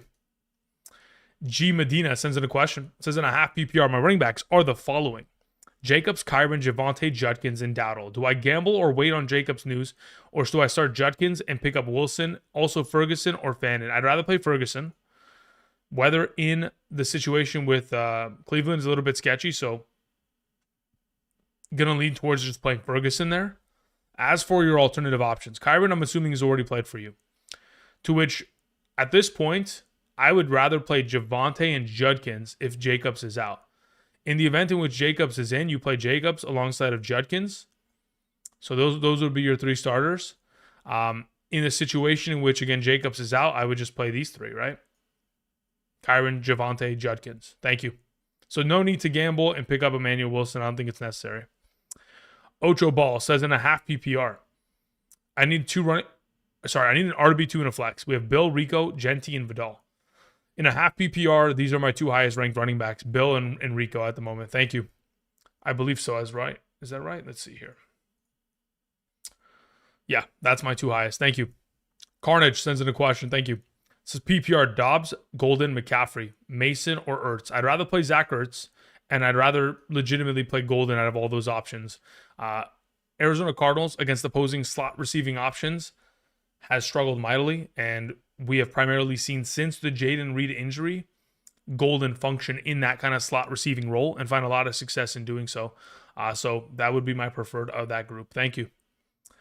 Aaron Northcote had a follow-up, says, would you start Wilson if Jacobs is out over Worthy or Keenan Allen? Yes, to both answers. Thank you. Regardless of format, half PPR, full PPR, doesn't matter. I'd play them over both easily. Julian sends in a question, says 12-team half PPR, start 1. Quentin Johnston at wide receiver, DeAndre Swift. I would rather play Quentin Johnston today. Thank you. Let's see here. DC sends in a question, says in a 10-team PPR, I'm 3-3, second in points. Much respect. BTJ got me worried. Yeah, I'm a little bit concerned about the offense as of right now as well. Obviously, the Rams are really giving it to them, and it is definitely not looking as pretty as we would have liked. I'm assuming that did the touchdown get called back? I think there's a possibility in which it did. I'm not sure exactly. Let me see if they did call it back due to a penalty. I was blocking in the back penalty there. But hopefully BTJ is going to get himself a little bit more workload here as we proceed. Obviously, 1 reception for 1 yard thus far is a little bit concerning to say the least. But again, a negative game script for the entirety of the rest of this game just means more opportunities, hopefully, in his direction as we proceed. Okay, let's see here. My question. RB to start 2. HN start. Then we got Rico, Bill, QJ, R. White. Okay. So in the event in which you can start 2 of these running backs out of the 4 that you have available, Quinshon Judkins and Rashad White would be my suggestions. Those are the 2 starting running backs that I would play with this week alongside of HN. Thank you, DC. Matthew Wallace says JCM or Adunze, half PPR. Thanks, Andrew. Let me see where I have them ranked in comparison to one another really quickly. I want to watch this play. Trevor Lawrence, first down in the gun, has all day to throw, and he almost throws a pick. Brother, what? That's just,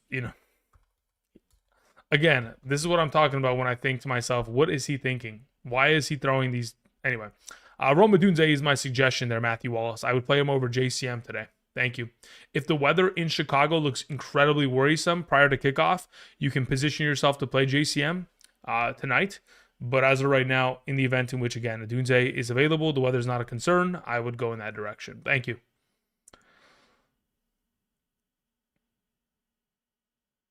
Okay. Just take the yards. Exactly. Check it down. Keep it moving. All right.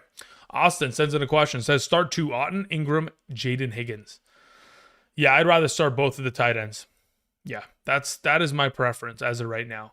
Jaden Higgins still working in the lineup. I know that, of course, Christian Kirk is out.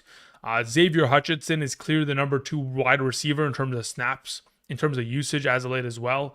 In terms of, obviously coming away with 2 touchdowns against the Ravens a couple weeks back. So for now, considering there's just such a hodgepodge receiving core there, outside of Nico, really it's tough to trust anybody. I just play Ingram and Otton. Ingram is tied with Sutton over the course of the last 3 games in terms of total targets within the offense, which is very promising. And Cade Otton could get himself an even greater workload share under the assumption that, of course, one of the 2, Abuka and or Evans, is out. Tony Brown says, I have JMO playing in place of Abuka. Do I pull JMO if word comes out that Abuka plays, or just leave JMO in there? Well, considering both play on Monday, I would look to probably play Abuka if he's active. If he's active, I start him, and I'm not even worried about it. Again, they wouldn't play him, and he wouldn't be active and available unless he genuinely was available to be at a full capacity, or at least 85 of of his normal self, 85% of his normal self. So as of right now, I would look to try to play Ibuka. In the event in which he's inactive, then you have JMO as your pivot. Thank you, Tony. The S-Box says, sup, man. Yesterday I mentioned a trade for Knicks and Genty for Herbert and Barkley. Right. I suggested let's take the Herbert and Barkley side. What if they counter with Darnold instead of Herbert? I'm not as interested anymore, right? Because at this point, Darnold's playing pretty well right now, but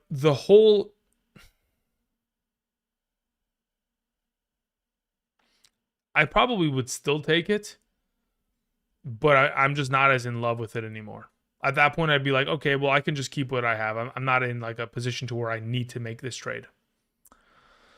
When is BTJ going to dip his shoulder and try to run somebody over rather than dancing? That's what I want to know. I know there's not a lot of receivers in the league that will dip a shoulder and let it be known, but maybe we got to add that to the game, BTJ. Yeah, I don't love this trade as much, S-Box, as getting Herbert there, because I think Herbert's rest season value is higher than all three of those quarterbacks. But in the event in which you're getting Darnold, Darnold has a bye next week, and so does Fields. So the issue is you pretty much have no quarterback playing next week, to which at this point you wouldn't be able to even make this trade. It doesn't do you any service. And there's a hospital ball, normal, of course. On third down, throw a hospital ball, beautiful. Flotation, what's up, my man? Says thanks, probably cooked rest of the season. Never again. What happened, brother? Let's see what happened.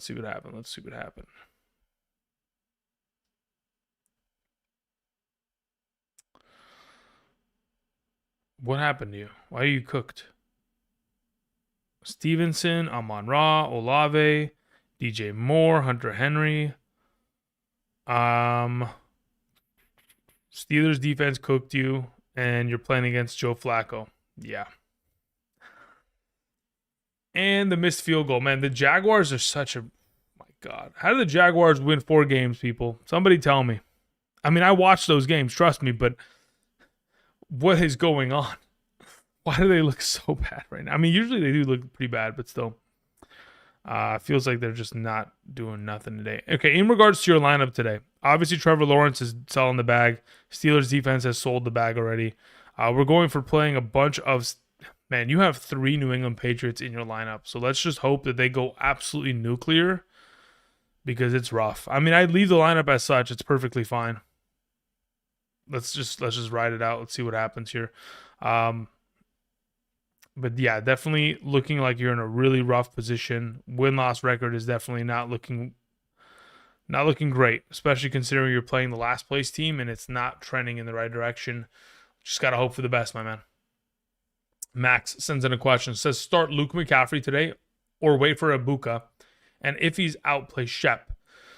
I have McCaffrey, Shep, Ibuka, options at wide receiver. Okay, look, in the event, let me just throw out a couple names. And if those players are also available for Monday night, I would probably say let's go and try to do the Ibuka side of this overall deal.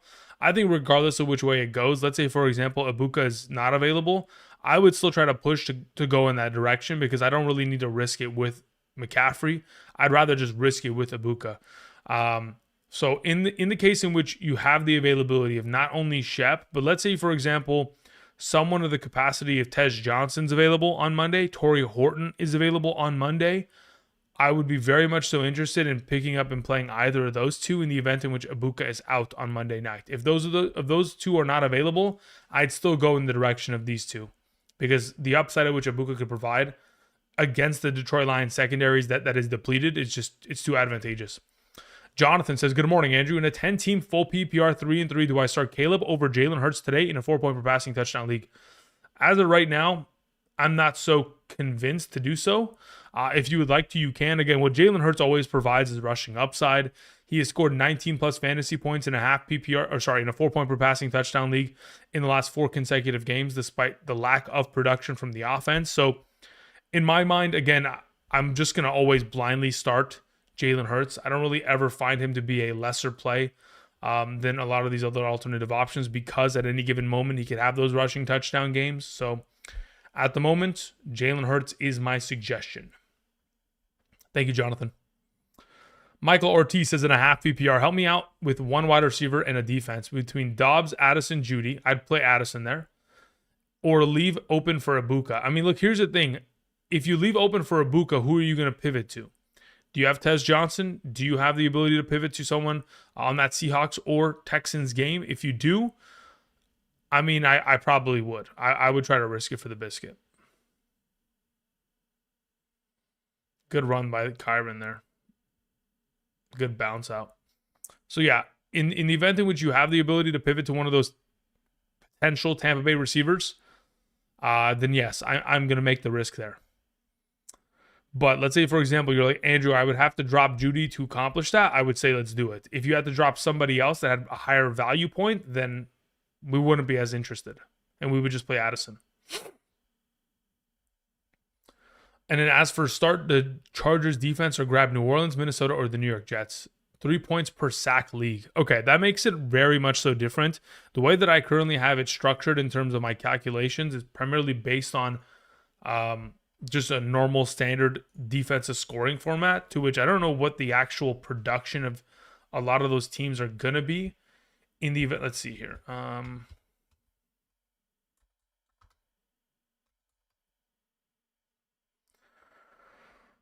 Okay, let's see here. Of the defenses that you mentioned, New Orleans, Minnesota, and the New York Jets, I'm curious who has the most sacks this season. Let's see here. Jets have only 8 sacks this season. Can't trust them.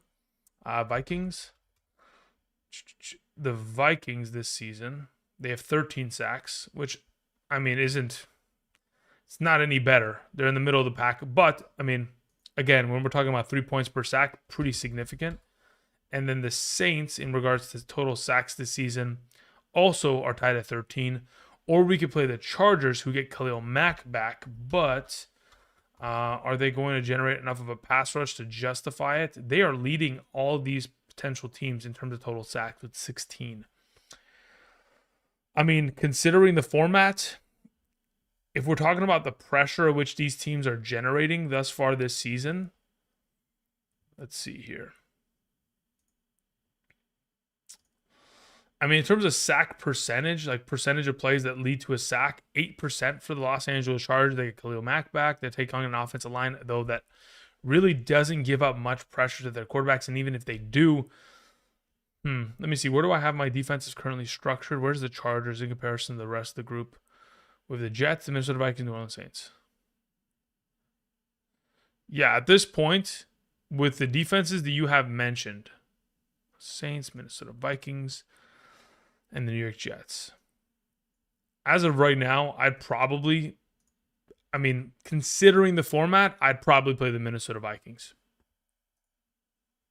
That's who I'm firing up. Thank you. And then, of course, I'm pushing it for Ibuka. Weston Nelson sends in a question, says full PPR. 2 flex options, Chuba Hubbard, Cooper Kupp, Luke McCaffrey, or Wan'Dale Robinson. In a full PPR double flex league. Let's see where I have Kupp in comparison to McCaffrey, and then I will adjust it accordingly. I have Luke McCaffrey and Wan'Dale Robinson as my highest of the available options. I'll play both those receivers. Thank you. Appreciate it, my man. Okay, let's see here. Let me see what the game is looking like right now. What's going on?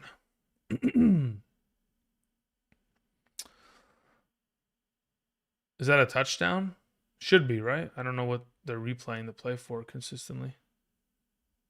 Are they saying he's down at the 1 yard line? Whoever has Kyron Williams, incredibly lucky. Incredibly lucky. Unless they throw the ball here, which is definitely possible.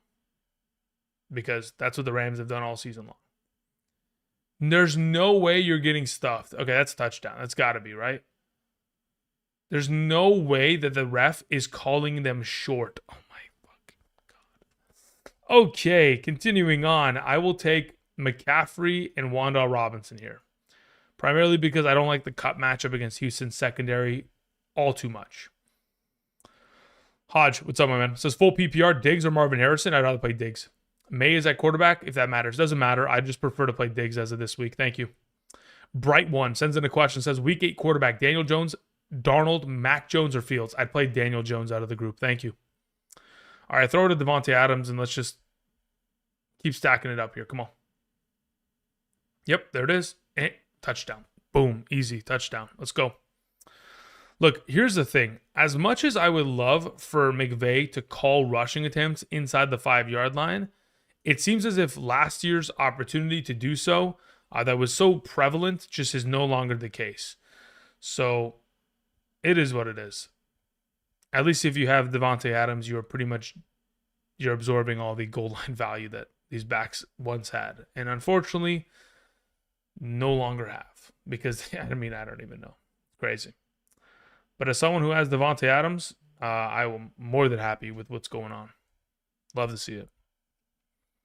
All right, continuing on. We had a question that came in from Next Gen Financials, who says, PPR, start Io Manor or wait for the possible Wilson/Franklin or Michael Carter as a backup option. I would absolutely travel in this direction. In the event in which you do not have okay, let's say, for example, Josh Jacobs is out, you play Emmanuel Wilson. In the event in which Josh Jacobs is in, at that point, I would play Michael Carter. Thank you. GK sends in a question. Thank you, GK. Flex Diggs or Rashid? I'd rather play Stephon Diggs than Rashid Shaheed. So Stephon Diggs would be my suggestion. Or Rashid Shaheed, grab Emmanuel Wilson if Jacobs is out, and flex Woody. Drop Shaheed and grab Emmanuel Wilson. If Jacobs is out, flex Woody. Wow. Let me see. Do I want to take that risk?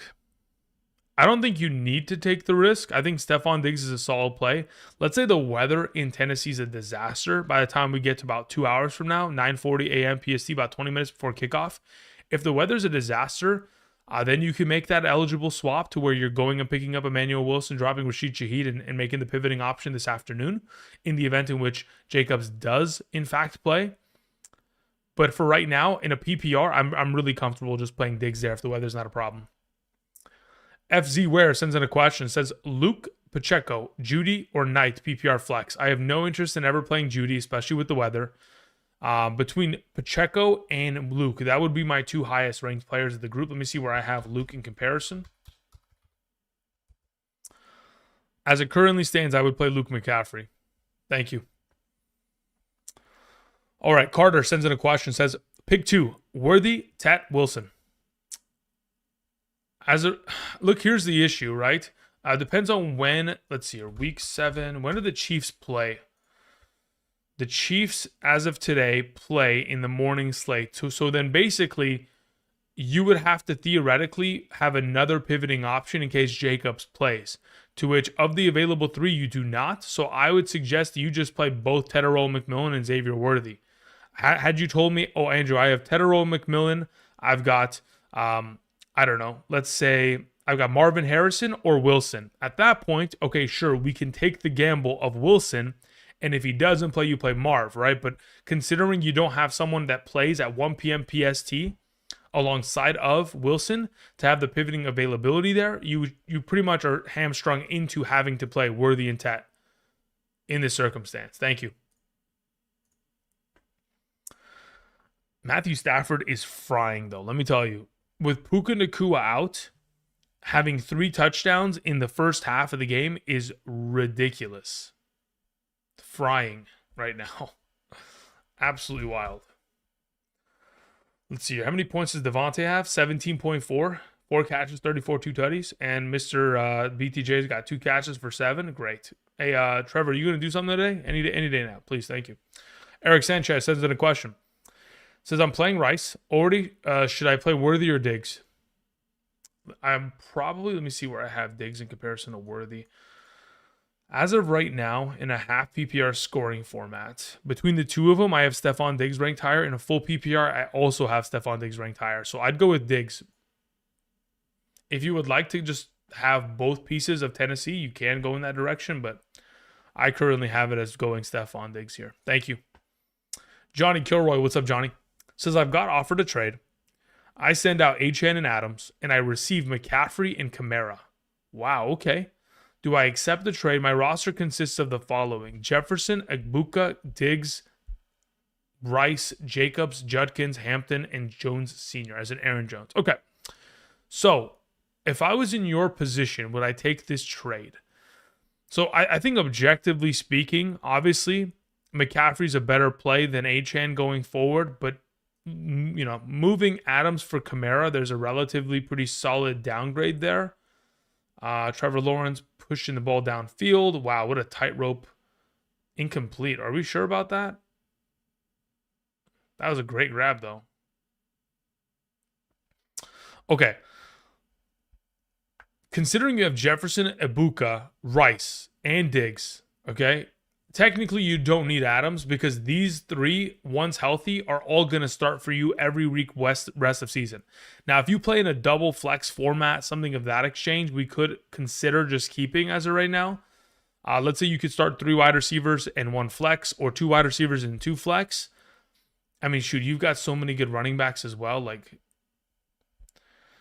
it's a pretty solid position. Do I need to take McCaffrey here?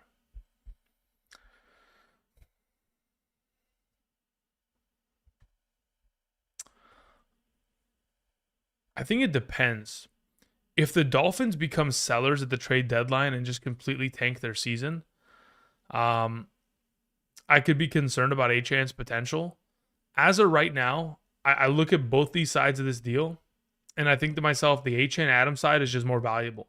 But because you can make the trade, I think your team objectively just improves based on starting lineup, because Adams probably doesn't see your starting lineup ever.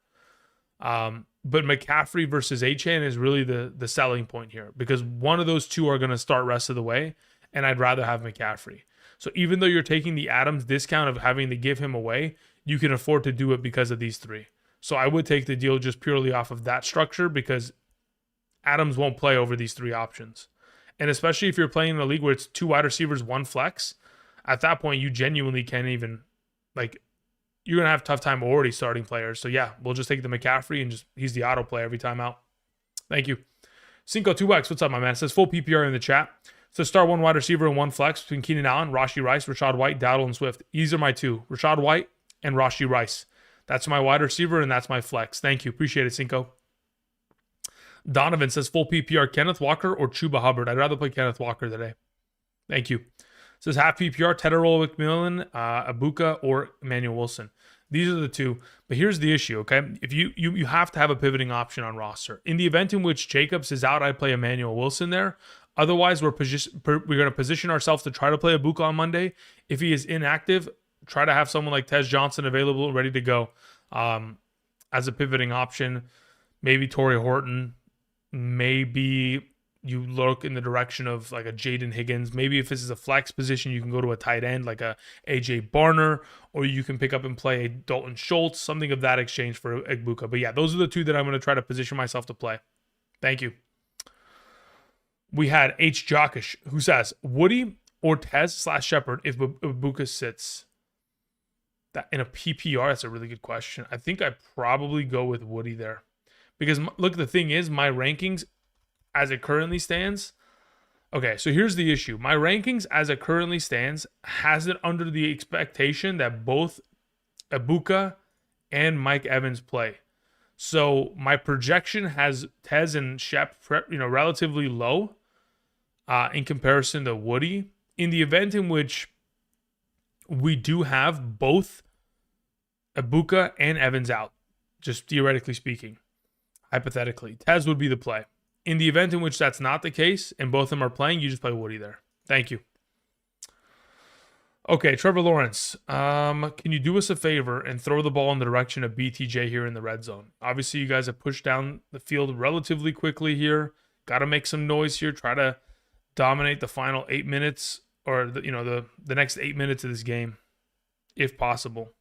Obviously, the Rams get the ball at the beginning of the second half, so got to score here with reckless abandon. Nick sends in a question, says full PPR, Hurts or Herbert? Honestly, I like them both a lot. Personally, for right now, considering the 4-point per passing touchdown format that you're most likely playing in, I would lean in the direction. This has got to be getting some yards, right? Come on, Travis, run upfield, brother. Anyway, I'd play Jalen Hurts in this circumstance between the 2. If it's a 6-point per passing touchdown format, I would just play Herbert there. It says Barkley, Dowdle, White, Judkins, start 3. Barkley, White, and Judkins. Dowdle's the odd man out. Thank you. If you were to theoretically want to play Dowdle, you would bench White in order to accomplish that. Thank you. Edward Reynolds says play Xavier Worthy, TD, or hold out for Mike Evans. It depends. I think the drop. I think I would just play Xavier Worthy. Genuinely, like because the value which I currently have Evans kind of projected out in comparison to Xavier Worthy, I don't think it's worth taking the risk on Evans. I would just rather just play Worthy and just roll with that today. Thank you. 392JG says pick 2 out of 4 in a full PPR. Kraft, Ramondre, Wandell, Emmanuel Wilson. Okay. So in the event in which we have the opportunity to do so, let me see here. Full PPR. I kind of want to. Okay. So conventional wisdom would tell us to just play Ramondre Stevenson in the morning slate. To which at that point, you would have your pivoting option be either Kraft or Emmanuel Wilson. Let me see where I have Kraft comparatively to Ramondre. I have Kraft actually ranked higher. So here's my thought process. Where do I have Wanda Robinson? Okay, even better. So this is the way that I'm going to position it right now. I'm going to take the full risk here on this available opportunity here, JG. I'm not going to play Ramondre in the morning slate. I'm going to go Kraft and Wandell Robinson as the 1-2 combo full PPR. In the event in which Josh Jacobs is out, I would bench Wandell Robinson and play Emmanuel Wilson over him. Thank you. Robert sends in a question. Says standard league, start 3. Ladd, Keenan, Tyler Warren, Trey McBride, Jake Ferguson. Okay. Really good question. Standard league, 0 points per reception. I play all 3 tight ends. Genuinely. Thank you. Okay, looking at a couple reports that are coming out as of this morning. Browns, Dylan Gabriel will square off against Tua Tagovailoa. Doesn't matter. Okay. Vikings, JJ McCarthy suffered a week 2 high ankle sprain. Schefter says he can return by week 9. Okay, wow, that's pretty unfortunate. But at least Carson Wentz knows how to throw the ball to JJ, which is very promising. Okay, continuing on. Donahue Brown says in a PPR, I need to bench 1. Evans, Allen, Luke McCaffrey. FYI, return yards in my league. So Luke is averaging about 16 points per game instead of 7 points per game in a normal PPR. Got it. So in a PPR, if I'm benching 1, I probably bench Evans. Because in this circumstance, considering there's not really a pivoting option for you that is going to be more valuable than Allen, and I think Allen and Evans' value is relatively close PPR-wise, I just tell you to play both these guys. I'll tell you to play Luke McCaffrey for sure because of the return yardage game. And I think Keenan Allen is a solid enough option in comparison to Evans to where if he gets that red zone opportunity, I think he could be incredibly relevant. So I'm cool taking that overall position. Okay, if we're the Jags here, we're not taking the points, right? Let's just go for it on 4th. Like, there's no reason to take the points in this circumstance. By the way, like, man, Travis got to make that catch. Like, even if he makes the catch, you're not even getting the first. All right, 4th down, got to go for it. Here we go. This is the game. I mean, if Trevor can't figure this out, timeout on the defense. Okay, we'll see how it goes. Okay, continuing on. Let's see if I can catch up really quickly. Annabelle sends in a question. Thank you very much. Says Chuba, Knight, or Shaheed in the flex position. Let me see where I have them ranked in comparison to one another in a full PPR.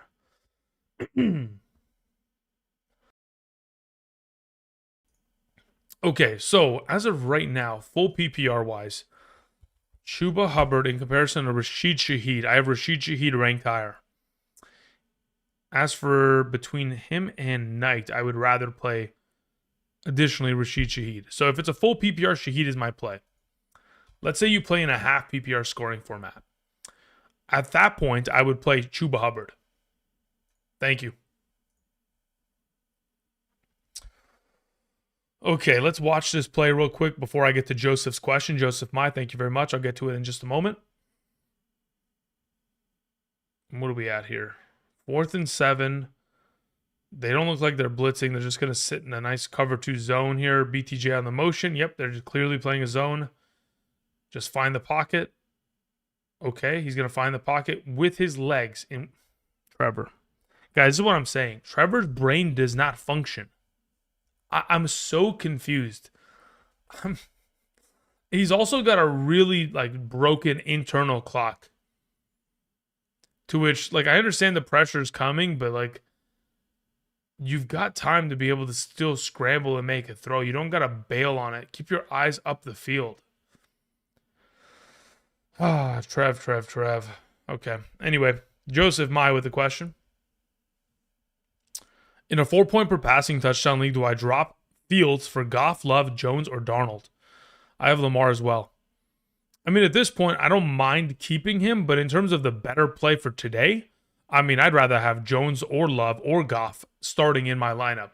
So to be even more specific on the matter, if it's my roster, in the event in which, let's say, for example, we don't have Josh Jacobs available today, at that point, I would probably, considering all three of these options play in the afternoon slate or tomorrow, if Josh Jacobs is inactive, I would play Jordan Love today. In the event in which he is active, I would probably play Jared Goff. If you think Daniel Jones rushes a touchdown, you play him. For right now, I would go Goff, Love, and Jones in that exact order. Thank you. It says, would you take a trade in a half PPR, give Tedderell McMillan or Sutton plus Mason for Breece Hall and Keenan Allen? No, I wouldn't. My wide receivers, no, I wouldn't. I think both these wide receivers are better than Keenan. I think Mason and Breece are very, very closely valued. So no, I don't consider that to be a good trade. Thank you. All right, Greg 19 says PPR Henderson, Emmanuel Wilson, or Golden. One of these two. Wait for the afternoon slate. If we get confirmation that Jacobs is out, you play Wilson. In the event in which he is not, you play Golden. Thank you. TOT sends it a question. Says full PPR, two running backs. Pacheco, Hendo, Marks, Algier. In a full PPR, let me see where I have them structured. Pacheco, Hendo, Marks, Algier. Okay.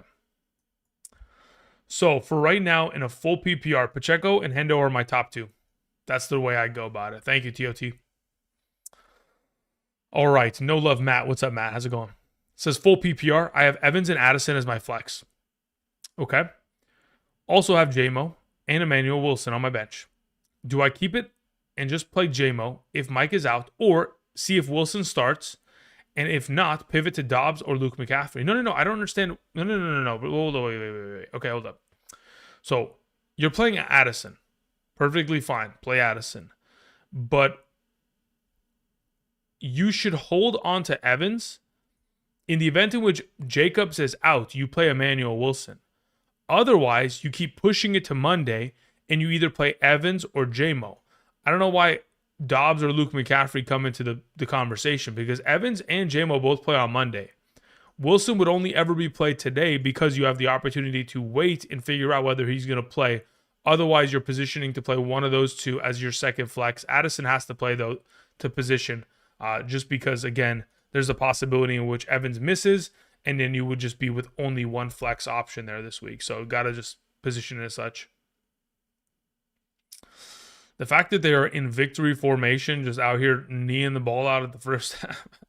I mean, God, 21 skunk is crazy. In Madden, I remember back in the day, maybe like Madden 16, if you 21 skunked somebody, it asked them, do you want to leave the game?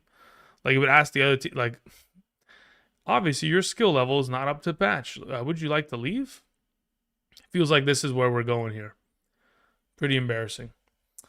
All right. Logert sends it a question. Says, hey, Andrew, I had Debo starting Amon-Ra and A.J. Brown. Who should I flex, Diggs or Keenan Allen? As of right now, I'd probably suggest Diggs. In the event in which the weather in Tennessee is a disaster, then we'll pivot to Keenan Allen. But we'll know in about an hour from now what it's going to look like. Probably an hour and a half, more to be more precise. Tony Brown sends in a question. Says, JD5 or Drake May? I'd still lean towards JD5. I think the rushing upside that he provides is a little bit too valuable in my mind. And I think taking on that Dallas Cowboys secondary, you don't need to have Terry McLaurin or Deebo Samuel out there to be relevant against them. With Trayvon Diggs out in the secondary being one of the worst in the National Football League as of thus far this season, I would play JD5 there. I mean, again, you got to remember last week, yes, he did have Tedderell McMillan out there, but Tedderell McMillan had like 20 yards at the end of the game, and Bryce Young went off against that defense. So I'd assume that JD5 can do even more damage as a whole. Spencer sends in a question. What's up, Spencer? Says, start Olave or Vidal in a full PPR. Let me see where I have them ranked in comparison to one another. So as it stands in a full PPR scoring format, I have Olave ranked higher. Now, in the event in which in a full PPR, the weather is a disaster in Chicago prior to the game starting, then we can pivot. Otherwise, Olave is the suggestion. Primarily because, again, in a full PPR, the kind of volume receptions that he gets, it's just a little bit too valuable to kind of just pass up on when he's going to get that baseline of production consistently. In the event in which he scores a touchdown, I mean, again, his upside increases so much, to which, again, he's just like a guaranteed, I'm going to get myself 10 points in a full PPR, and if I score a tutty, I'm a 16-point machine. In comparison to Vidal, who's very much so going to be game script dependent on how that kind of game turns out. Touchdowns, very much so difficult there, considering the Chargers have only had 2 rushing touchdowns this season from running backs. Start Waller or Otton? I'd rather just play Waller, considering I don't know who's going to be starting for the Tampa Bay Buccaneers. If the weather is a disaster for Waller, then you can pivot off. Banana says, good morning. Full PPR, start 3. Ferguson, Kittle, Ertz, or Scat? Yeah, of these available, I mean, Scat has to play, right? I mean, at this point, there's no way I'm not playing Scat. So Scat's my number 1. Then I have Ferguson as my number 2. And Kittle is my number 3. Ertz is my odd man out. Thank you, Banana. Coinflip sends in a question. Thank you, Coinflip. Says PPR, if Jacob sits, Mason, Rico, or flex AJ Brown Keenan.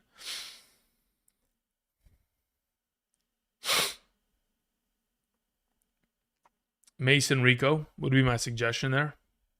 But the thing is, you're not, I mean, look, here's the issue, right?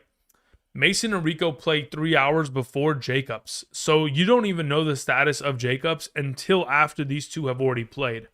I also believe that AJ Brown plays before Jacobs, and Keenan is really your only pivoting option. So you can hold Jacobs in your lineup and pivot to Keenan Allen in the afternoon window of games, and then otherwise just play Rico as your starter to begin with. So Rico there, and then you could pivot from Jacobs to Keenan.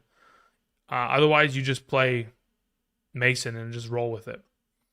Monil Patel sends in a question. Says, Josh Allen's on a bye. Do I play Mac, Brissett, Penix, Wentz, or Bryce? I would play Mac Jones number 1, Wentz number 2, Penix 3, Brissett 4, and Bryce 5. Thank you. So yeah, Mac Jones is my suggestion there. Anthony sends in a question. Says, in a 12-team full PPR, Io Manor, Schultz, or Haskins? Not playing Haskins. It's between Io Manor and Schultz. Let me see where I have them ranked. I believe Io Manor is going to be ranked higher. Just to confirm, that is correct. I have Io Manor ranked higher. That's what I would suggest you play there, Anthony. Thank you. David, what's up? Says full PPR. Pick 2. Tedero McMillan, Jordan Mason, Harold Fannin. Let's see where I have Fannin comparatively to Ted. So as it stands, if the weather in Cleveland is not as bad as currently anticipated, okay? Okay, so this is how I currently have it ranked. I'm going to go Jordan Mason and Tedero McMillan. In the event in which the weather is not a problem, I would play Fannin and Jordan Mason. But the Cleveland weather is still to be determined as to the quality of said situation. Thank you. Mano Patel says, wait for Igbuka or start Mooney. I would wait for Igbuka, genuinely. Xavier says, you've probably answered this. Are we waiting for Igbuka? Otton with Evans starting doesn't sound appealing. Yeah, I wouldn't play Otton if Evans or Igbuka are going to play. Now, am I waiting for Igbuka? I would try to.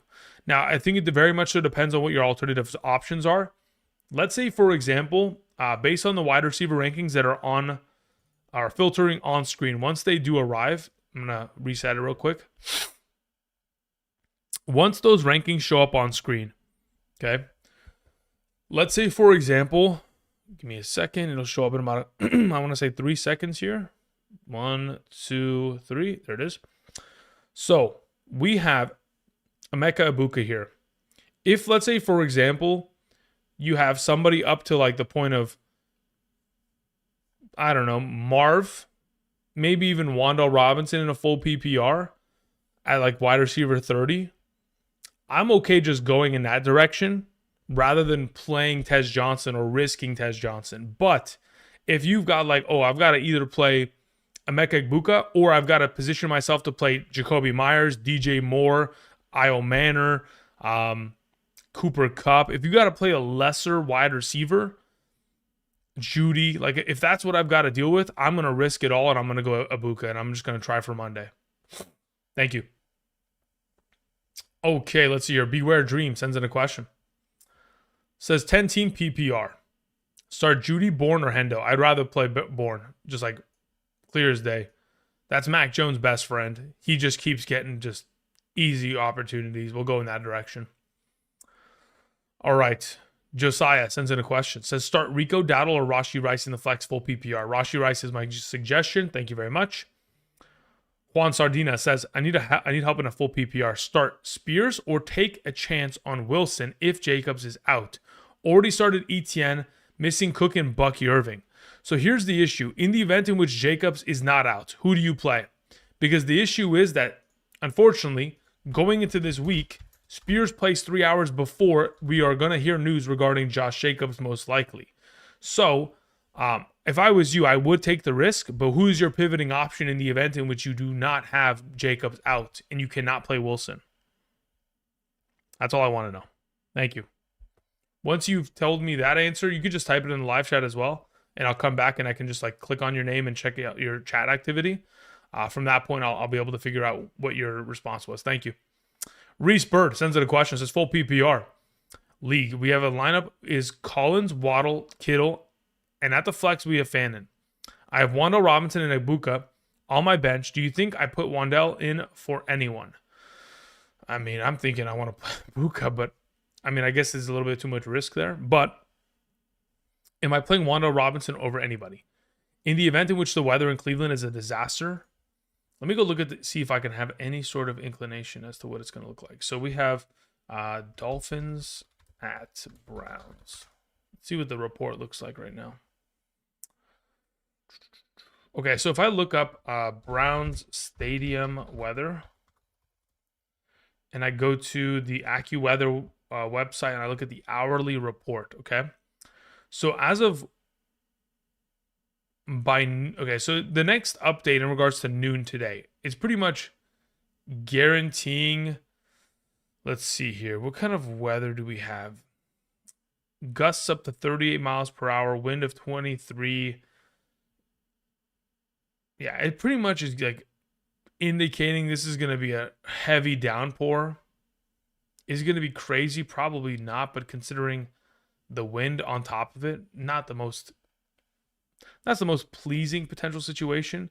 Again, if it's going to be, 40 mile per hour winds, I think the latest report that I'm looking here on Twitter is that via the latest sports books, the over under on that game in terms of total spread has dropped from 41.5 to 35 now because the weather is expected to be an absolute shit show. So if that's going to be the case, I think I might play Wan'Dale Robinson over Waddle just to avoid having to play in that weather game. That's my only thought process there. Now, I'd also consider playing Ibuka over Fannin, but that's only if you have a pivoting option for Monday. Thank you. All right, let's see here. Let's go back to the live chat. Is this game coming back from halftime? Nope, got nothing yet. Okay, let's see. What do we have here? Okay, so let's see here. We have a couple reports from Adam Schefter as of today. Mike Evans likely to play on Monday.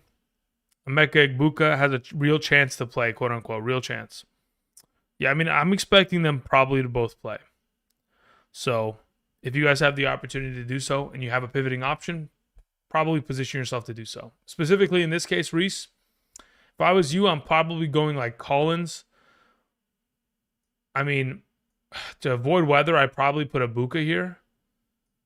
I play Kittle and I could consider playing Fannin there. I don't mind leaving him there instead of Wan'Dale Robinson because he could get himself a lot of receiving utilization considering the weather as well. And in the event in which Ibuka doesn't play on Monday, you can maybe drop Wan'Dale Robinson and pick up somebody else, potentially Tez Johnson or somebody who plays in that Seahawks and Texans game. But a real chance looking good. Xavier says, I see you put Luke McCaffrey over Chris Moore. That is correct. I do expect for Chris Moore to still be relevant, yes, but I do prefer Luke McCaffrey between the two of them. Thank you.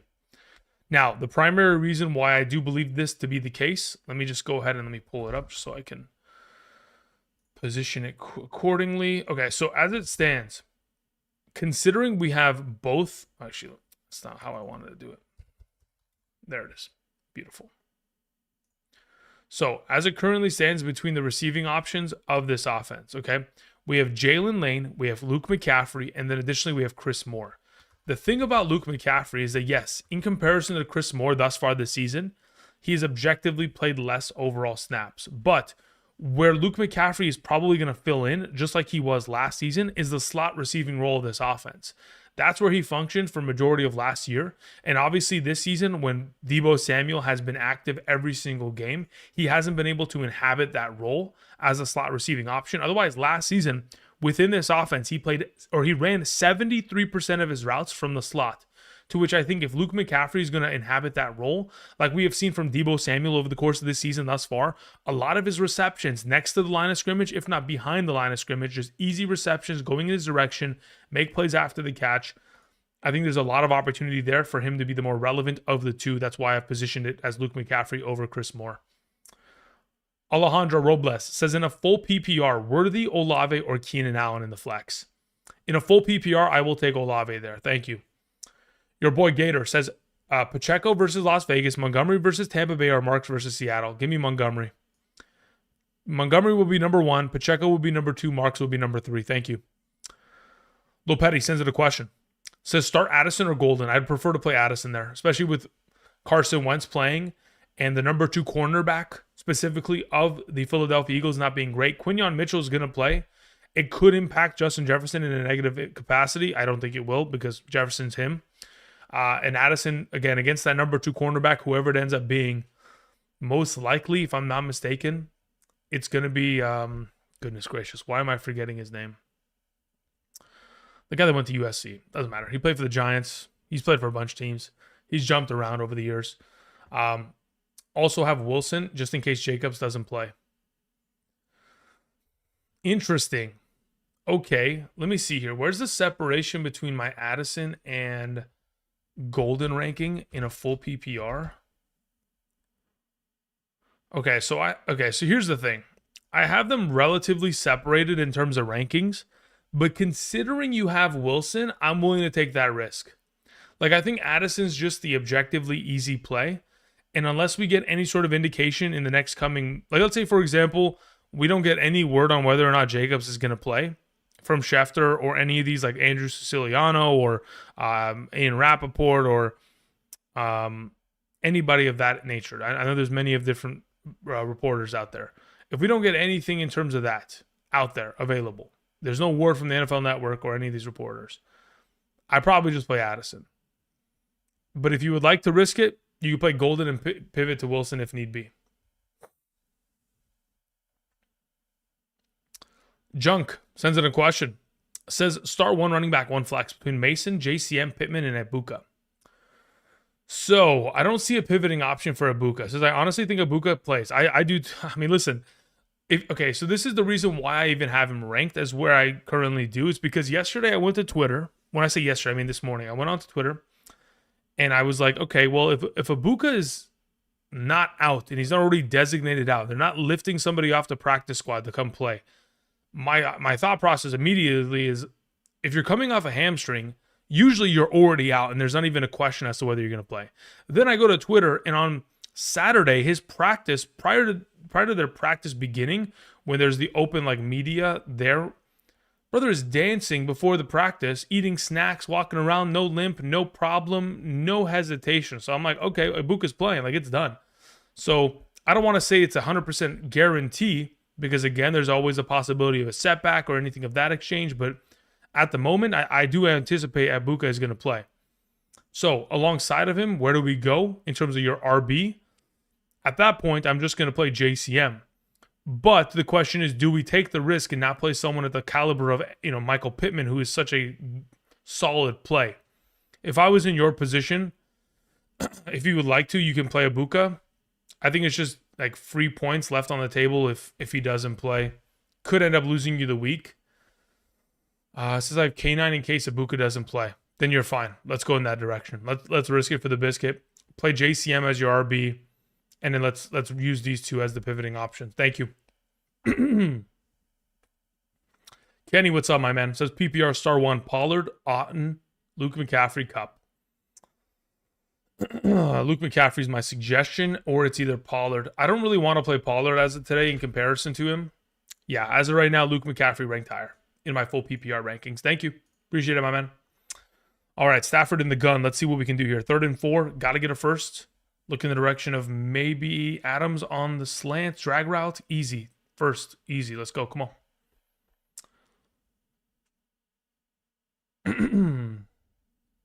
Who's the penalty on? Is it on defense? Holding? Yeah, it's got to be holding on defense because it was next to the tight end that was running around. Was it Ferguson? I don't think it would be an offensive penalty on him. Okay. Christopher sends in a question. Says, Otten, Woody Marks, or Alec Pierce in a full PPR? Thanks. Yeah, look, here's the thing. With both Evans and Ibuka slowly but surely trending towards playing, Otten becomes a lesser play objectively because he doesn't need to see as many targets because the other guys are available. Therefore, between Woody Marks and Alec Pierce in a full PPR, let me see where I have them ranked. As it currently stands, I do have Woody Marks a little bit slightly ahead of Alec Pierce. So I would go with Woody Marks. Now, let me tell you exactly why I do have it as such. My current projections in a full PPR has Woody Marks being an absolute monster in the receiving game today, on Monday, because the Seattle Seahawks are the best run stop defense in the league in terms of yards per carry allowed, yards after contacts per attempt allowed. They are just dicing up running backs. In fact, if we're talking about their production against the running back position thus far this season, they've bottled up just about everyone they have played against. So to put it into perspective, I mean, this last week, right? Travis Etienne, 27 yards on the ground. The week before, Rachaad White, 41 on the ground. The week before that, Trey Benson, 35. Then Kamara, 42. Jaylen Warren, 48. In the last 5 games, they haven't allowed a single running back to have over 50 rushing yards against them. To which I would anticipate, in that circumstance, a lot of utilization from Woody Marks in the receiving game, as they will probably be ditching the run game early and often. Logger says, pick 3 anytime touchdown scorers for my parlay. Okay, so if we are going to go find some place here, let me go ahead and let me just put my, let's see here. Let's go and let's look around. I'm going to go ahead and do this. So, theoretically speaking, if we were going to put together anything in terms of anytime touchdown options, I would go to players here. I'd go to, well, it doesn't technically have to be a running back, but I would prefer it to be a running back if I was going to make a play in this capacity. To which, if I'm looking for anytime tutty scorers, let me see here.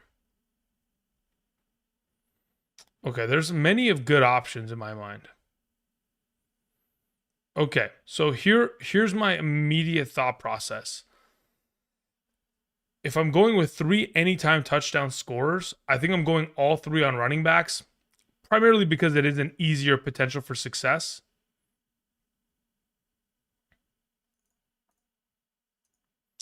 So that's not what I wanted. Where the heck? Did I lose it? That's me. Okay. So where the heck is my slideshow? I lost it. There it is. I was like, what the heck is going on here? Okay. So in regards to 3 anytime touchdown scorers today, I would lean towards Jonathan Taylor,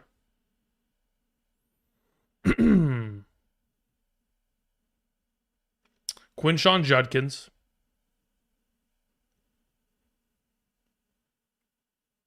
Javonte Williams. That's what I'll take. Thank you. Okay. Let's see here. I got another report coming through. What do we have here? Emmanuel Wilson picked up. No problem. Good shit. Okay, continuing on. Let's see what we have here. We have Ramen God, who sends in a question. Thank you, Ramen. I appreciate it, my man. Start Luke over Ted. Ted has Sauce Gardner. If you would like to, I don't have an issue with that. Again, the Sauce Gardner matchup is an issue. Sauce is probably not going to tail him for the entirety of the game.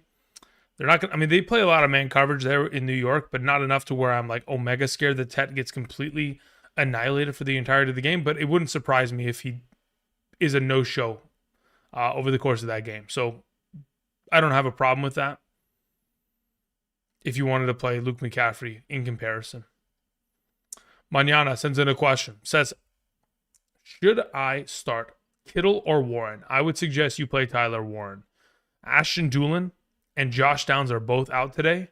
So outside of Michael Pittman Jr., there really isn't much target competition for Tyler Warren today within a relatively solid matchup against that Chargers defense. Playing a lot of zone coverage there will make it difficult on the receivers, but tight end should be solid. That's a great catch and run by ETN. I mean, he just fired out of that like he just launched out of a cannon. Bassa, what's up, my man? Standard, flex, Demo, or Bourne? That's a really good question. Look, here's the thing. Demo has more touchdown upside, but for pure yardage alone, like we would theoretically assume that Bourne's a better play. But here's the, I mean, when you add Kittle back into the mix, Juwan Jennings is a little bit healthier than last week. I think I just play Demo there. Johnny Kilroy says, in my double flex league, should I play Diggs and Jacobs or play Kittle if Jacobs can't go and pick up Shepard and chance it with Ibuka? Yeah, so here's my thought process. If I was in your position, I would go Jacobs and Kittle. In the event in which Jacobs doesn't play, I play Emmanuel Wilson there. If you do not have the ability to pick up and play Emmanuel Wilson, then you put Ibuka there. And if Ibuka doesn't play, then you pivot to Shepard. Cool? Thank you.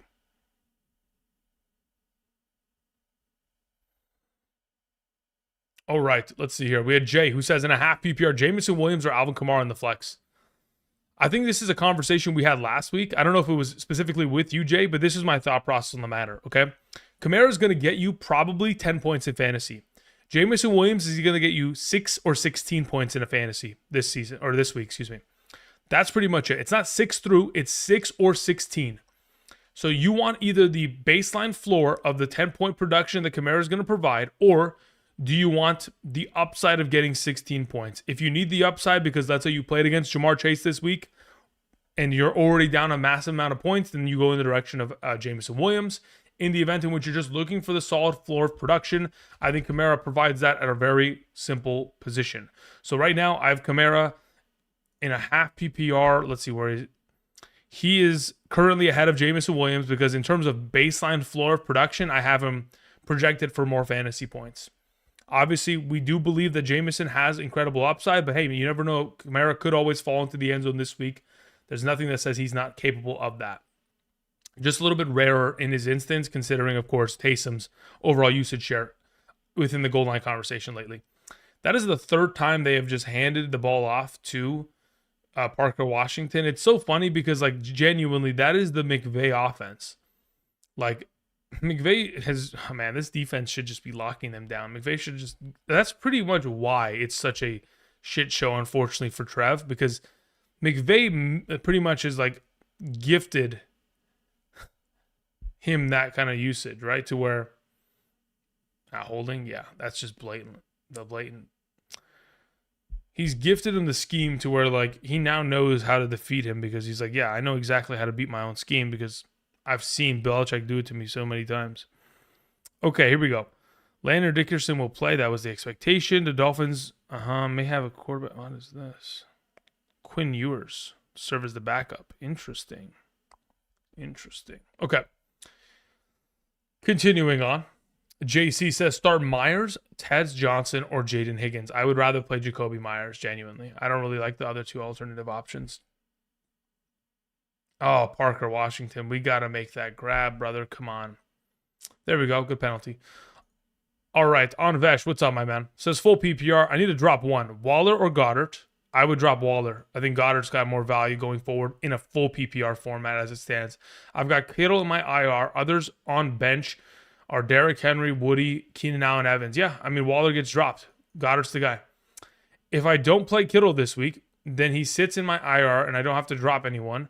This week, your thoughts, full PPR. No, I mean, look, at this point, I think Kittle is the best player of your tight ends. I don't think you have to play him. I think if you would like to, you could hold. But eventually, you're going to have to make a trade here.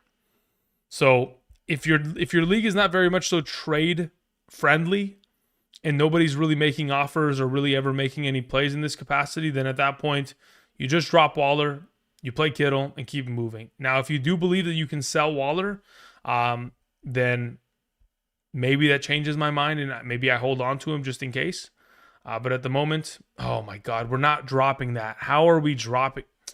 Goodness gracious. Okay, thank you. Kay sends in a question, says PPR flex Pickens or Olave. I'd rather play Pickens right now going into this week. Says in Scat or Pacheco. Scat for sure, undoubtedly. Mark says good morning. Playing my arch nemesis. Team is in the chat. Okay. Says in a 12-team full PPR, 2 running backs, 2 wide receivers, and 2 flex. We have Christian McCaffrey, Genty, Mason, Scat, Bill, London, Tet, Worthy, and Evans. Okay. So very simple. Christian McCaffrey, automatic start. I would also say that, Genty is your next player as in terms of a full PPR. Those are your 2 running backs. As for your wide receivers, we'll go with London, and then we'll probably position ourselves to play Evans as he's expected to play. So I'll go London and Evans at wide receiver, Christian McCaffrey and Genty at running back, to which when I look at your flex position, I would like to play Bill and Scat. That's the way I go about it, full PPR. Thank you. LeapLink says full PPR, flex, DJ Moore, Pacheco, K9, Darren Waller, RJ Harvey.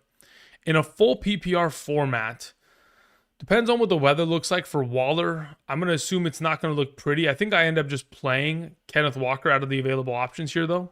I think that's the way I go about it. LeapLink, thank you. Alrighty, let's see here. Where are we at? Joe R says Fannin or Ramondre full PPR. Thank you, brother. I think it depends on weather again. If the weather is going to be an absolute monsoon of a disaster, we'll just play Ramondre there. That's fine by me. When I say there, as in Cleveland, because I don't really want to have to hope that Tua can throw, Tua and Gabriel can throw the ball if it's just a disaster, if the wind is taking the ball by itself. So for now, I'd probably position myself to play Ramondre, and if the weather is sustainable, then we can pivot to playing Fannin. But for right now, expect for Ramondre to be the play. Oh, Trev.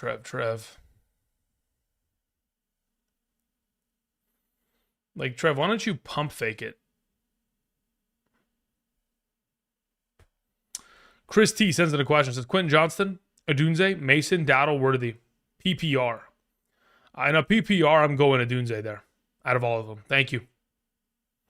Andrew Mitchell says full PPR. What do we have here? It says Marvin Harrison, Diggs, Fannin, Tedero, McMillan, Wandale Robinson. I need a wide receiver and 2 flex. There's your wide receiver. We're playing Stephon Diggs. As for your 2 flexible options, I think it depends on multiple factors. Again, weather in the Fannin situation. If the weather is sustainable, I play Fannin, and I probably end up playing Tet next to him, and these 3 will be my starters. In the event in which it's a weather disaster, at that point, I just go with like Diggs, Marvin Harrison, and Tet. Thank you. Alex Apking. Alex, long time no see. Hope you're doing well, my man. Says White, Judkins, McConkey, Sutton, Dowdle. I need an RB2 and a flex out of this group. Full PPR. I'm starting CeeDee Lamb and JSN as my wide receivers and H-Hand as my RB1. Okay, beautiful. So, as an RB2, I'm playing Judkins there. Clearing away, very easy play. As of your flex options out of these available, I think the correct play technically is Rachaad White there. Yeah, I think Rachaad White would be the proper play in this circumstance. So White and Judkins are my suggestions. Thank you. Eduardo says, Woody, DJ Moore, or Jennings in the flex half PPR. I don't want to get burnt by Juwan Jennings for a second consecutive game here. Again, last week after the game, he comes out and says, I've got broken ribs, I've got a shoulder problem, I've got this, I've got that. It's like, brother, I mean, if you're this injured, then why are you playing? They just turned it over on 4th again. Jeez, my goodness. Oh, man.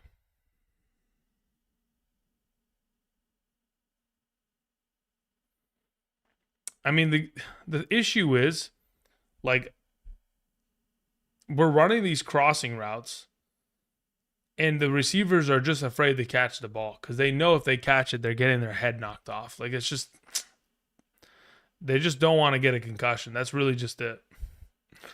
It's unfortunate.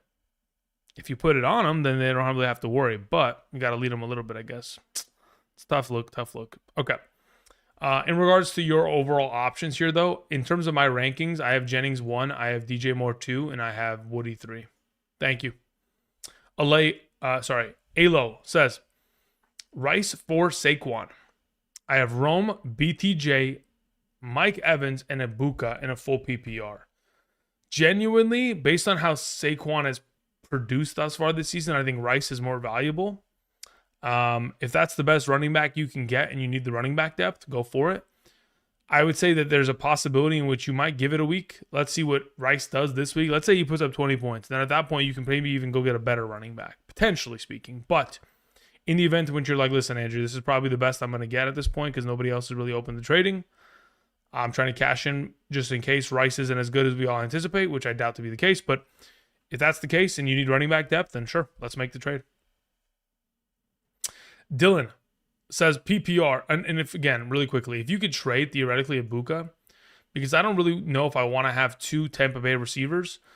If Rome can be sent for this, if BTJ can be sent for this, I doubt it. If Ibuka can be sent for this, I don't think that's a bad idea because having two Tampa Bay Buccaneers wide receivers may not be the most ideal position to be in, but again, I'd assume that they want Rice for a reason because, again, he is the most valuable of the group. Dylan says PPR, Coker or Burden? Considering DJ Moore is playing, I'd rather have Coker. Or a free agent like Pierce or Hollywood. Let me see where I have Pierce and Hollywood in a full PPR comparatively, and I'll let you know right now. So I have Alec Pierce one spot behind Coker, and I've got Hollywood below both of them as well. So as of right now, yeah, Jalen Coker is my number 1, Pierce is 2, and then we have Burden 3 and Hollywood 4. Thank you.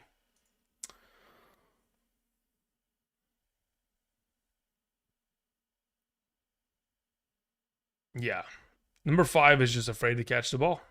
Miami Brown just does not want to make the grab. It is what it is. It's okay. All right, Stafford going to dice up the defense, dumps it off. Now, I will say, as someone who watches a lot of Rams games, primarily because they're my team, I think McVay's overall, like whenever McVay has a lead of such, like 21 points, 3 scores, typically his play calling tendencies become incredibly conservative, to which they will run the ball 3 times and then punt if they need to. Like that's how conservative they get within the LA Rams kind of structure. So don't be surprised if the LA Rams don't push the ball, because typically they settle often when they claim leads. That's why they throw a lot of these games in which they're in. Oh, and there's probably an intentional ground. Actually, no, he won't get intentional ground. Okay. Continuing on, we had Dino. Dino, what's up? Thank you. It says Luke or Evans, full PPR. I mean, again, Evans' report was that he's expected to play, so I'll go in that direction. Jay says in a 6-point per passing touchdown league, why Goff over Daniel Jones? Primarily because of Jonathan Taylor. There has been so much touchdown contributions in the direction of Taylor.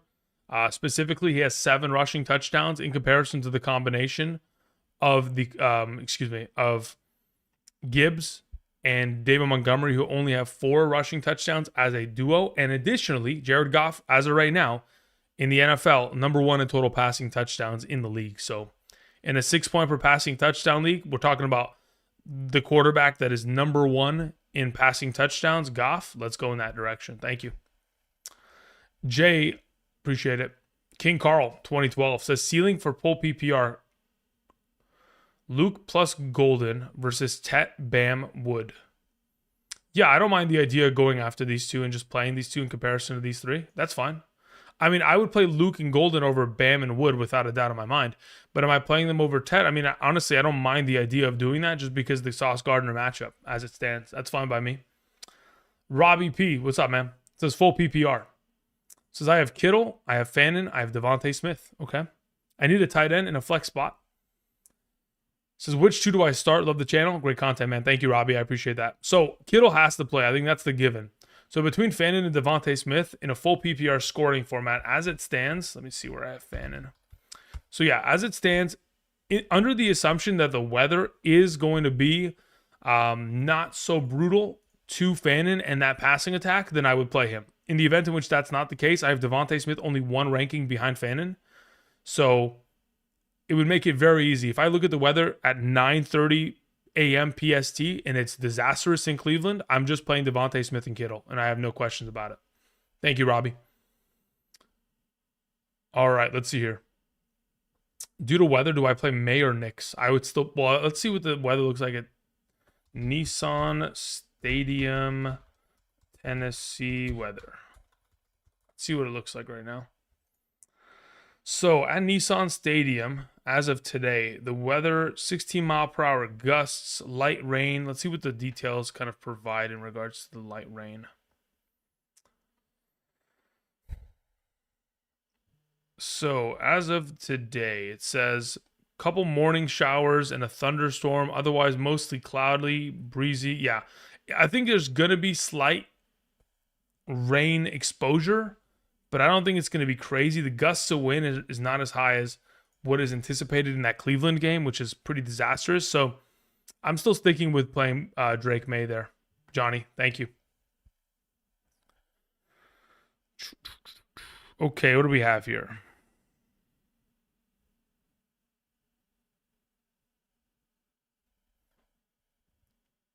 And there goes the McVay offense playing conservative and punting the ball. Cool. Oscar F sends in a question, says full PPR. I have the bench one. Brees, Bill, or Scat. Well, in a full PPR, the order in which I currently have them ranked, I have Brees number 1, I have Bill number 2, I have Scat number 3. And they are all within the same tier of running back, so I can justify playing one over the other because the separation of their values is all less than 1.5 points from one another. So really, we're talking about one reception difference on the basis of projection, to which whatever direction you feel most confident in, go towards that. Otherwise, I have it in the order of Hall, Merritt, and Scat. Thank you, Oscar. Okay, let's see here. If I do this, let me see. If I do that, what is it? Okay. Continuing on with the next question that came in from, let's go ahead and pop that back up. Okay, so I can't really scroll past that, so it's going to be difficult to see, so I'll just take it off screen for now. PL says, good morning, brother. In a full PPR, I'm currently starting Chris Moore and Luke McCaffrey, and I have Keenan Allen and Fannin benched. Also starting Ertz. Why did I do this? Is it bad? Yeah, I mean, look, at this point, I think I'm playing Keenan Allen over Chris Moore for sure. Luke McCaffrey is perfectly fine there, and Ertz is perfectly fine there. So that's the only difference in which I approach this. If you want to play Chris Moore, if you want to just go all Commanders today, again, I could justify it purely based on matchup itself, but I don't love it. So Jacoby Myers is inactive, and so is Brock Bowers. So I think this severely upgrades the potential of Trey Tucker, and additionally Michael Mayer. Enough to where I may need to consider adjusting the rankings on screen here. Let me just look at where I have them ranked. So I had Myers there. Trey Tucker would jump a bit here. Okay, let me readjust my rankings just ever so slightly. One moment, everybody.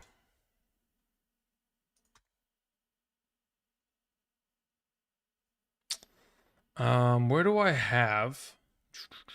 Let's see. How do I want to adjust this?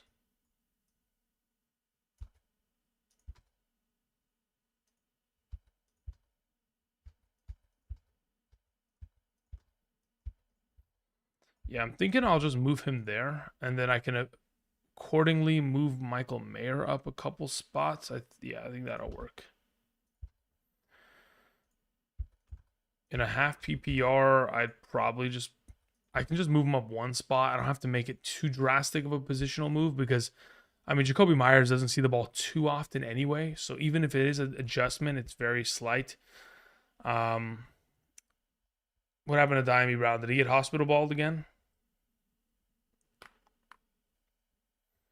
Let me see here. Nice grab, but he pulled something, of course. Yeah, that was a great ball. Well done. Stretch the field. Keep it moving. Okay, so I'm going to go ahead and I'm going to adjust some rankings on screen really quickly. So just greatly appreciate you guys being patient with me. Let me just go ahead and adjust these rankings just so I can have it ready to go. let's close that. We need to open up quarterback and tight end rankings. Let me move up Michael Mayer a couple spots here. Okay, so what I want to do is I want to move him up there. Just one spot. Don't need to be crazy with it, but I think it's worth playing him over. Wait, did I just...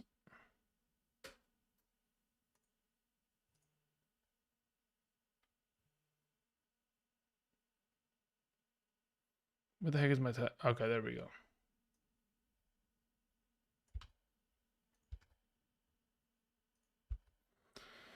What I actually need to do is I need to see something real quick. Okay. Before I get to that, really quickly, Siobhan sent in a question. Siobhan Walker, what's up? Says, good morning, big dog. I need to drop one for a kicker. We have Ridley, we have Moore, we have Pacheco, or Spears. How comfortable do you feel starting Coker? Should I, what does that say? Should I field or Feld Otten instead? I would rather play Coker, to be honest. As for who do I drop between Ridley, Moore, Pacheco, and Spears, I probably end up dropping Ridley there, genuinely. You could end up keeping Ridley and then just drop Spears if you don't need the running back depth. Yeah, I think it's probably the smarter play if you don't need the running back depth in specific. Thank you, Siobhan.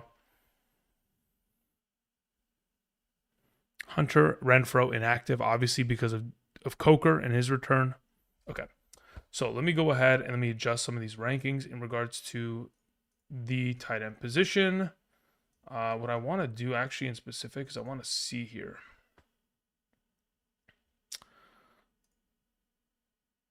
Kind of don't remember where I had that. Okay, cool. Perfect. So let's do that. And then we could do this. Perfect. And then I can adjust this graphic as such.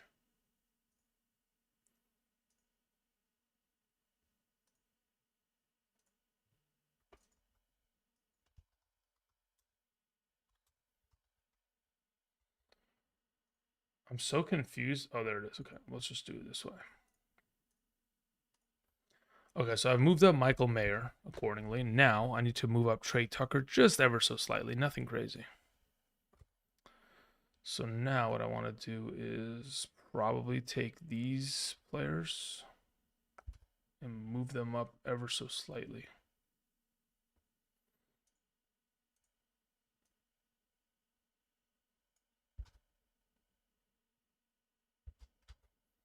Why is the rank? Oh, you know what it is? I have to. That's why.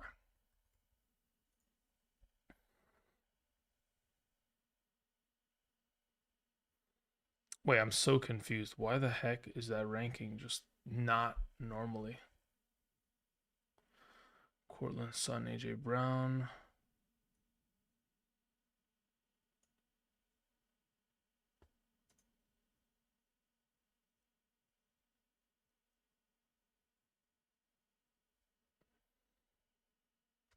Emeka and wait, why is that ranking? Okay.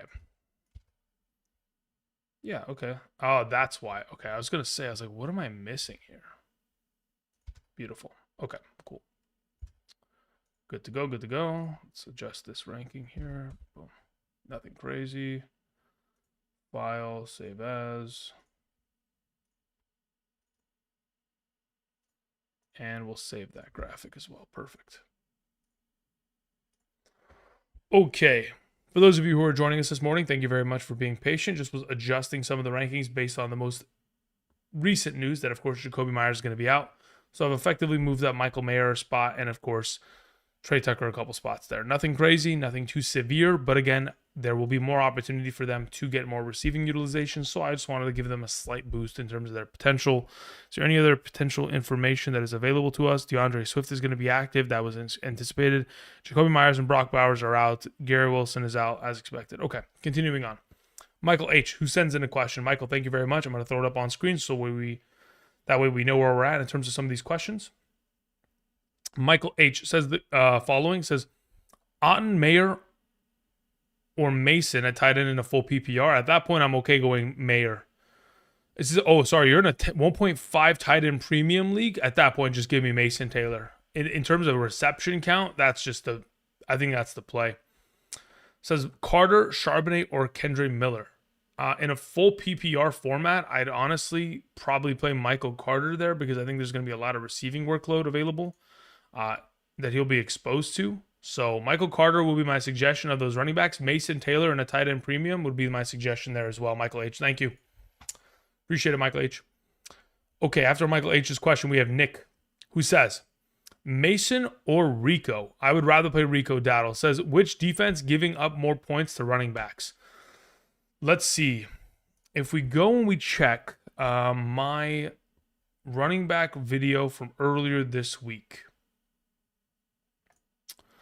Let's go find the graphics for this. Here we go. So in terms of points allowed via rushing statistics isolated, the Philadelphia Eagles averaging 15.9 allowed in comparison to the Jets, who are allowing 13.82 thus far this season. So technically speaking, the Eagles are allowing more points per game to opposing running backs by about 2 points per game overall. Now, in terms of the overall production, technically the Jets have allowed more rushing yards this season. Actually, no, it's actually almost identical. 594 Eagles rushing yards allowed. The Jets, 589. So that's almost identical. The only difference being the Eagles have allowed 2 extra rushing touchdowns this season. That's it.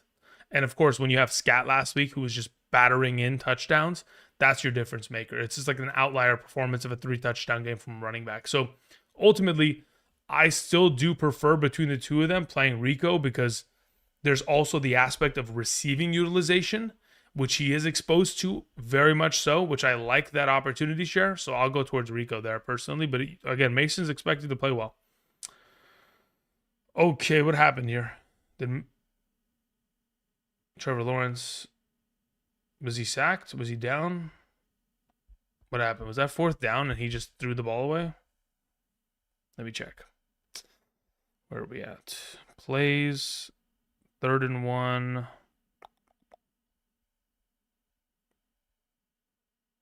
Am I behind? I think I'm on delay.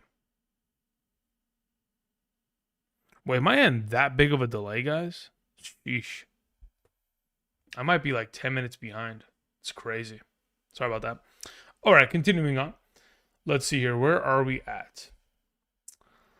King Fred, what's up, my man? Says, good morning. Full PPR, Stephon Diggs or Travis Kelce in the flex. If the weather's not a problem, I'm playing Diggs there. Yeah, I'd prefer to play Diggs. Curtis Watkins sends in a follow-up, says questions in the chat. Says Kittle's first game back with injury has me a little bit worried, thinking about starting Taylor at tight end and seeing how it goes. Then have an option of Kittle and Keenan Allen for the flex, or just keep Kittle at tight end and Keenan Allen in the flex full PPR. Let me see where I have Keenan Allen in comparison to Mason Taylor in a full PPR. I'll let you know right now. So I'm not even joking. Genuinely, in a full PPR scoring format, I have Keenan Allen and Mason Taylor back to back. Keenan is 1 spot ahead of Taylor. So I think both are great plays. I would try to play Kittle today. In the event in which you were just 100% secure on not playing him, I don't have an issue with it because they're all so closely ranked, 44, 50, 51, to which I could justify playing one over the other. But if it's my team, I probably just end up going with Kittle and Allen. If you want to play Taylor, just play Taylor and Allen, and that's fine. That's not an issue. Thank you, Curtis. All right, let's see here. We had a question that came in from Michael Ortiz. Says, for my previous defensive question, drop Judy or Nick Chubb? I'd rather drop Judy. Thank you. Easy E says, thanks for all of the info. Questions in the chat. Thank you. Yahoo Superflex Triple Wide Receiver League. We have Knicks at quarterback. Wide receivers are JSN, Quentin Johnston, and Bourne. Tedderell, McMillan, and Golden are my bench options. We have Bijan and JJ as my running backs, as in, and we have JCM and JK Dobbins. Okay. Tight end is Goddard, Superflex Darnold, KC defense, Pinheiro. Any suggestions? Maybe drop Waller, JK for Emmanuel Wilson play. Yeah, I think it's a pretty justifiable decision to like kind of pivot away from Waller, dropping him to pick up Emmanuel Wilson as the insurance policy in case Josh Jacobs misses this week. Because if Josh Jacobs misses this week, Emmanuel Wilson, in my mind, is an immediate RB1. And then additionally, on top of it, if he misses another consecutive game, having Emmanuel Wilson on roster so that you don't have to fight for it on the waivers is probably a good option. Thank you.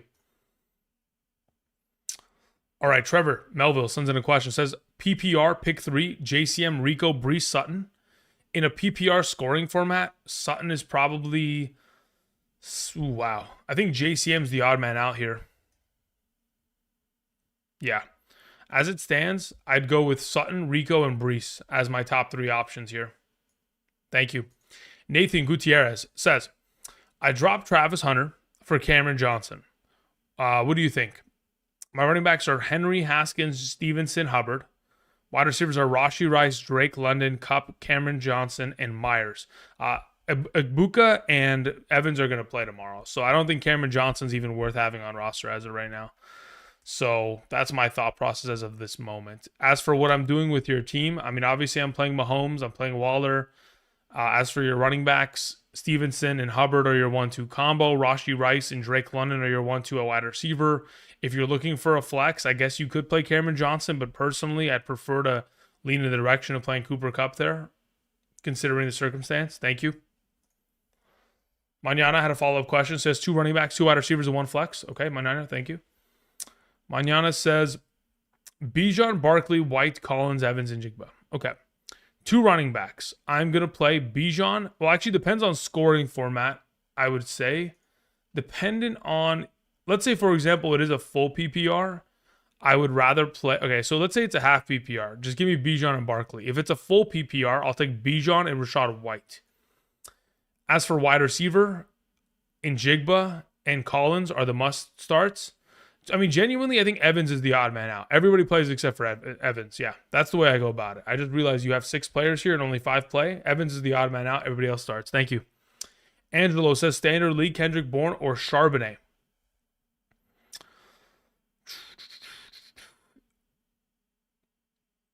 I think it's a little bit different, to which I probably go with Kendrick Bourne here. By the way, whenever you set up this lineup, Manana, put White in your flex so that if you feel the inspiration to want to play Evans tomorrow, you theoretically can still pivot that. Thank you. Easy Power says questions in the chat. Easy, thank you. Says, I need help in a full PPR, flex, Brees Hall, AJ Brown, Rico Dowdle, Rome Odunze. In a full PPR of those available options, I'm playing Rome Odunze. Yeah. And then for next question says, Caleb Williams rest of the season or Stafford? I would honestly, I mean, the way that Stafford is slinging it right now, I mean, sheesh, it's hard not to go in his direction. If Caleb Williams was a little bit more active within the rushing category, I'd feel more confident going in his direction. But genuinely, Stafford's just playing out of his mind. So, I mean, if you guys remember the 2020 2021 season, the first season he had with the Rams, 41 touchdowns, went to the Super Bowl, won it all. I mean, we're trending in that direction in terms of the passing touchdown numbers. So, pretty good sign to which you might want to go there. So, I'm leaning towards Staff. Good rushing attempt by Etienne again. All right, come on, Jacksonville. We gotta do something here. Gotta push the ball down the field. Can't be running it every time. All right, Q Verks says, half PPR, Waller or Mason Taylor. I'd rather play Mason Taylor. Olave tonight or Egbuka. I'd rather just play Olave. Just play it safe. Rusty Wright says, you may have said it, but why did you downgrade JD5? I downgraded him because on Thursday, when I originally had him ranked, I thought Terry McLaurin and Deebo Samuel were both going to play. So I've downgraded him because both those guys are out. Thank you, Rusty. Quincy Jones sends in a question. Quincy says, start 1 PPR, Kittle, Evans, or Jordan Mason? Ooh, good question. Let's see where we have Kittle comparatively. So of those available options that you've had mentioned, Jordan Mason is my highest ranked. Thank you. Appreciate it, my man. Alrighty. Again, for those of you who are joining us this morning, welcome. Hope you guys are doing well on this wonderful Sunday. Again, the rankings that are on screen that are filtering to the right side of the screen are not there by accident. They are updated as of this morning, and they do not include anybody who played on Thursday or anybody who is playing in the current game as it stands with Jacksonville and the LA Rams.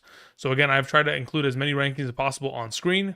Again, for those of you who are Patreon members, those Patreon rankings have been posted this morning.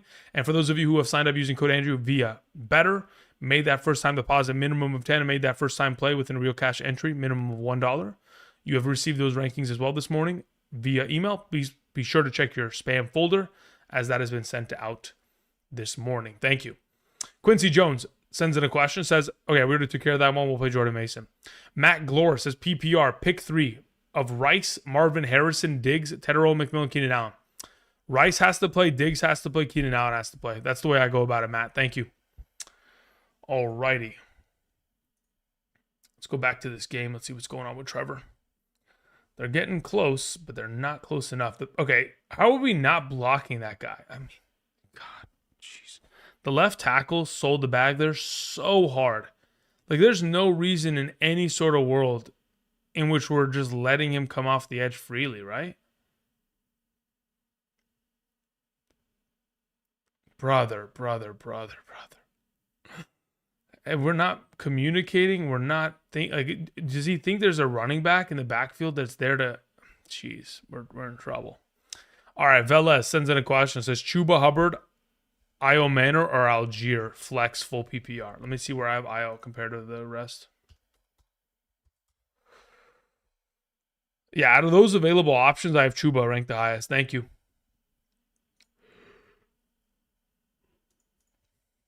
All right, 3rd and 23. Great, beautiful.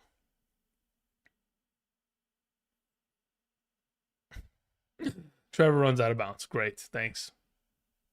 Gives his team no chance. Trevor.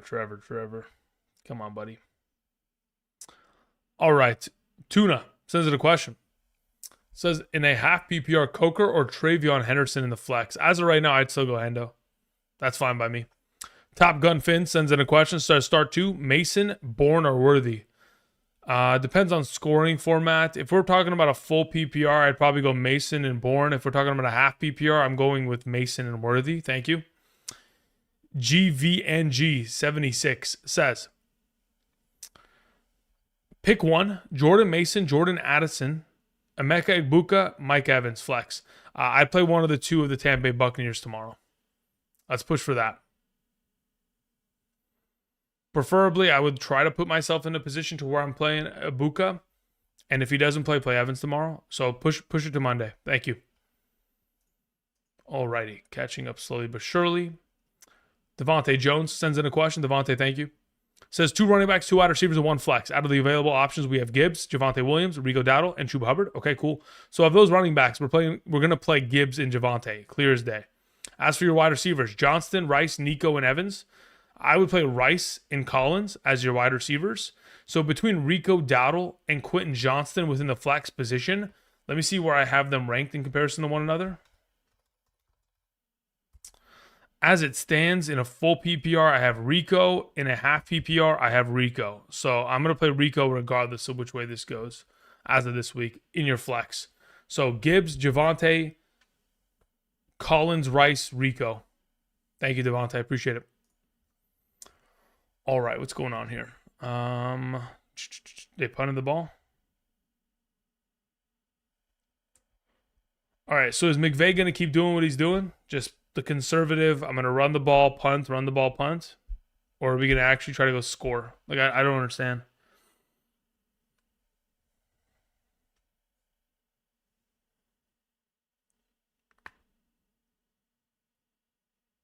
Yeah, run the ball, punt. Cool. That's great. We love it. Okay. Continue on. Like the Jeans sends in a question. It says flex Ertz over Kenneth Walker or Henderson. Yeah, I would. I mean, in a full PPR, like the Jeans, I would play Ertz over both Kenneth Walker and Travion Henderson. It says I scooped Emmanuel Wilson to play against my opponent's Jacobs in my second flex. Well, assuming Jacobs doesn't play, then sure. That's great. Thank you. Dylan says, since Myers is out, Beck, Coker, Shep, or Tez. I mean, I don't think Beck's going to get enough. I mean, like, he's going to be the next like available receiving option there, but I don't really think he's much of anything talent-wise. So I'd go with Coker there of those available options there, Dylan. Sunflower says Jalen Hurts, Vidal, Broncos defense, or Herbert, JCM, or Eagles defense. I'd rather, honestly, wow. That's a really good question.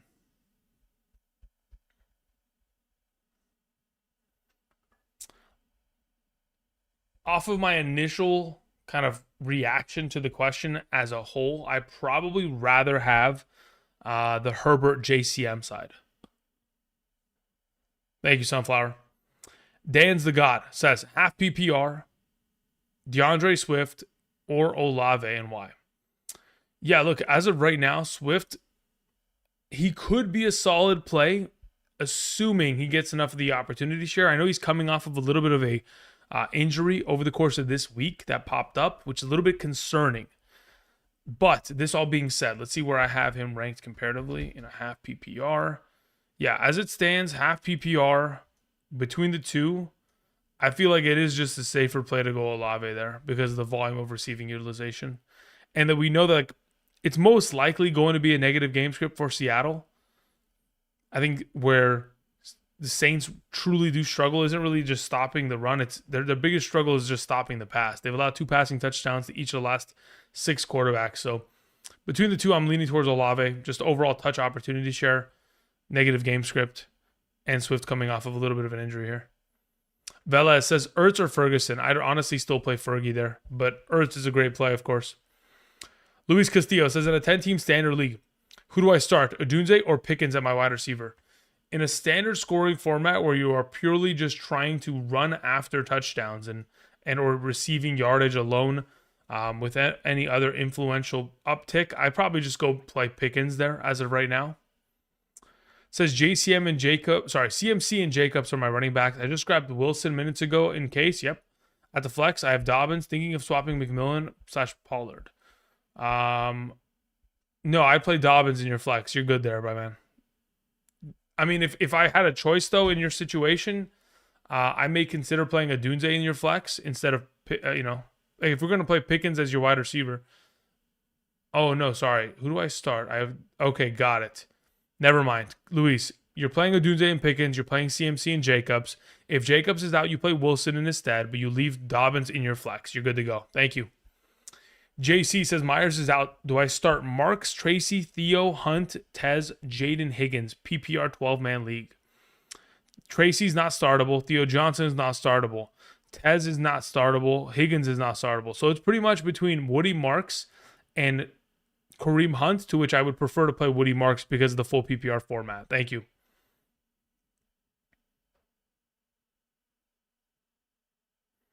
Man, the Jaguars are just, my God. Matthew Kim says, need a flex, full PPR, Kelsey, Emmanuel Wilson, or Jawan Jennings. All right, well, here's the current situation in which we're sitting in. Kelsey plays in the morning window. So you would have to decide as to whether or not you're playing Kelsey now or you want to push it for Jawan Jennings in the afternoon window. If I was you, I would do that. I'd push it to the afternoon window. If Jacobs is out, you play Wilson. Otherwise, you play Jennings. Thank you. CoinFlip says questions in the chat. Thanks. Okay, CoinFlip. Says the following. PPR starting Jacobs, Judkins. Wide receivers are Jefferson, Rice. Flexes Rashad White with Rico, Mason, Keenan Allen, AJ Brown on the bench. So wait on Jacobs and pivot to Keenan, or start Rico over White and pivot White if Jacobs is out. I'm so confused as to what you just asked.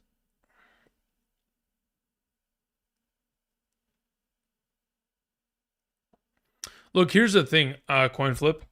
If I'm in your position,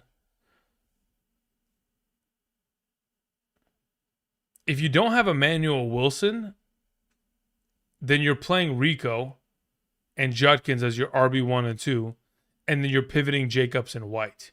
But if you do have Emmanuel Wilson, then you leave it as such with Jacobs, Judkins, and White. So it's purely just dependent on if you have Wilson. If you don't, then you have to play Rico and Judkins as RB1 and 2, and leave Jacobs in your flex. And in the event in which he is not active, you pivot to Rashad White. Thank you, CoinFlip. Appreciate it. Hopefully that makes sense. Arden sends in a question, says half PPR, pick one, Tyler Warren or Chris Olave. I'd rather have Tyler Warren. Thank you. Okay, let's get back to this game. Let's see what's going on. My Rams are just mollywopping the Jaguars. I would have expected a more competitive game, genuinely. Again, we have another week of consecutive shitty games in London. Not really a surprise. Again, it is what it is, but it's just unfortunate. Here we go with the McVay conservative offense again. As per usual, he's not going to... If we score a single point in the second half here as the Rams, I would be very much so surprised. Because genuinely, on year-by-year basis, this is just how McVay functions. Oh, we're up 3 scores? Great. Let's not use any plays that actually gain yardage. So, yeah, it's cool. Science on the right sends in a question. Says, hi, Andrew. In a full PPR, I have Jacobs as my RB1, and I need a wide receiver 2 and a flex. From Dobbins, Evans, Johnston, Dobbs, Tucker, Waller, Vidal, and Shaheed. Okay. Wide receiver 2 flex. So your wide receiver 2 would be Quentin Johnston, and your flex out of the group of available options here would in fact be, let me see, where do I have full PPR Dobbins in comparison to Vidal? I have Dobbins still ahead. So Quentin Johnston and Dobbins would be my 2 suggestions here. Thank you, Science. Appreciate it. Now, in the event in which Jacobs is not active, hopefully you have Emmanuel Wilson. If you don't, I'm dropping Shaheed to pick him up now, just to have the availability of the pivot. Thank you, Science. Velez 408 says half PPR, Flex Olave, Ertz, Mooney, Chuba, Io Manor. I kind of want to play Zach Ertz there, and that's what I'm going to suggest you play. That's the direction I'm going in there. Thank you.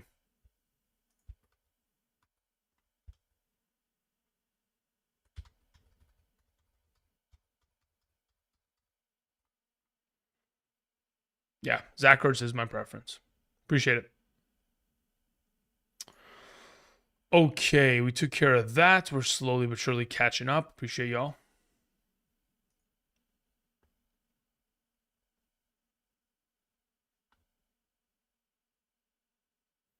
Okay, where's this game at? We went to commercial, no problem. Would it be worth it to start Chris Moore over Shaheed?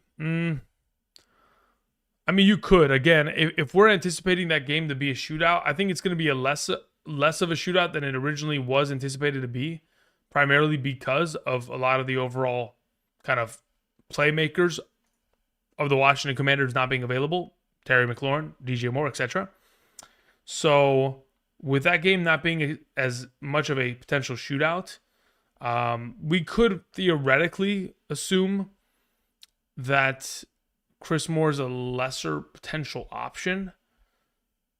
But, I mean, ultimately, I just prefer to play Shaheed. If you want to play Chris Moore, I don't have an issue with it. I think there's still some sort of merit to playing him because, again, someone's got to catch the ball in that offense, and he did well last week in doing so, and he could do it again this week. It's not out of the realm of possibility. K9 or Ramondre, half PPR. Okay, quick reminder for those of you who are joining us this morning, the rankings that are here are up to date as of this morning in regards to all positions, interpositional rankings for a half PPR. So if you have any questions in regards to, somebody was asking, I think Cutter in the chat was asking T-Mac or Bourne. I have Bourne ranked higher. Somebody was asking Scat or Dobbins. On screen, I have the ranking as such. Someone was asking K9 or Ramondre. I have Ramondre ranked higher on screen. So a lot of the questions y'all may be asking, like somebody was asking earlier, do I play Rico or Hall? That can be answered on screen as well. Again, there's many of different questions that could theoretically be answered without even me directly answering it, and that's why the rankings are always here on Sunday mornings for this singular purpose alone, to try to kind of help you guys out and set you guys up for success, hopefully, with these projections. Where is Fitzgerald kicker rankings for you? I believe I have him just outside of the top 12. Let me see. Ryan Fitzgerald is my number 13 kicker this week. Yeah, he's been pretty solid as of late, but I didn't want to put him too high, primarily because the over-under on that game was a little bit too low.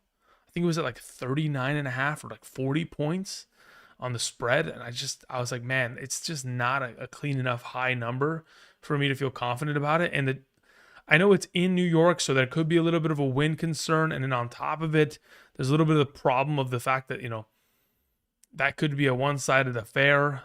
I don't know. It was tough. So I was just like, you know what? Let's just not overrank him too much here. Okay, continuing on. We had a question that came in from Woody BVN, who says start 2 Evans, Golden, Tedero McMillan, Horton, or Tyquan Thornton. Yeah, for right now, if it's my team, I probably just go with Evans and Tet McMillan. Thank you. If you were feeling spicy, you could bench McMillan for Golden, technically. Vox sends in a question, says, good morning. How do we feel about the weather in Chicago?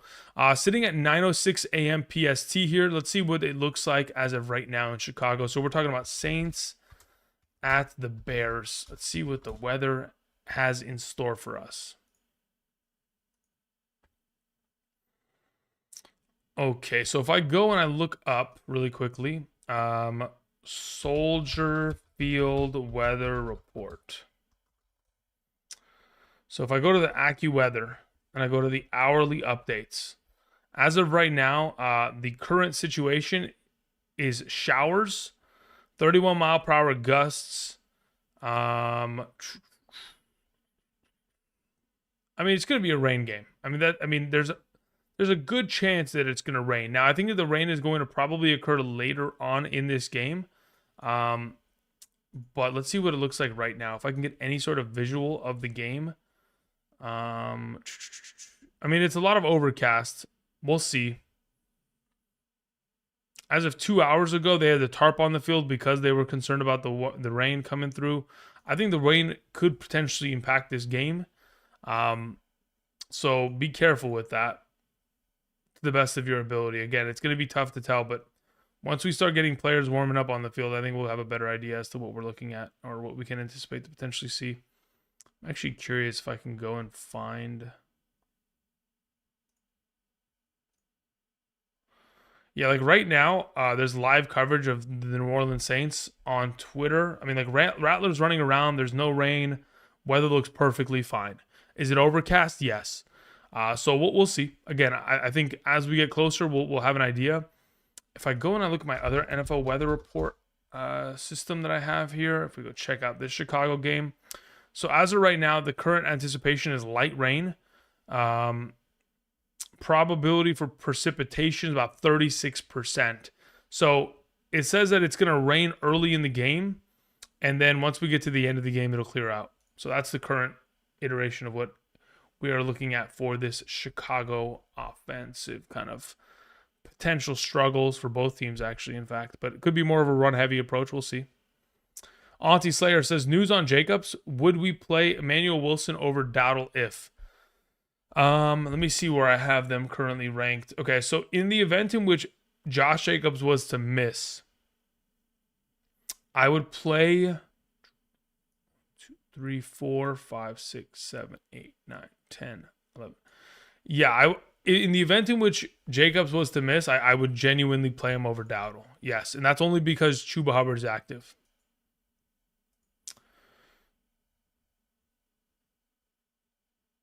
Okay, continuing on.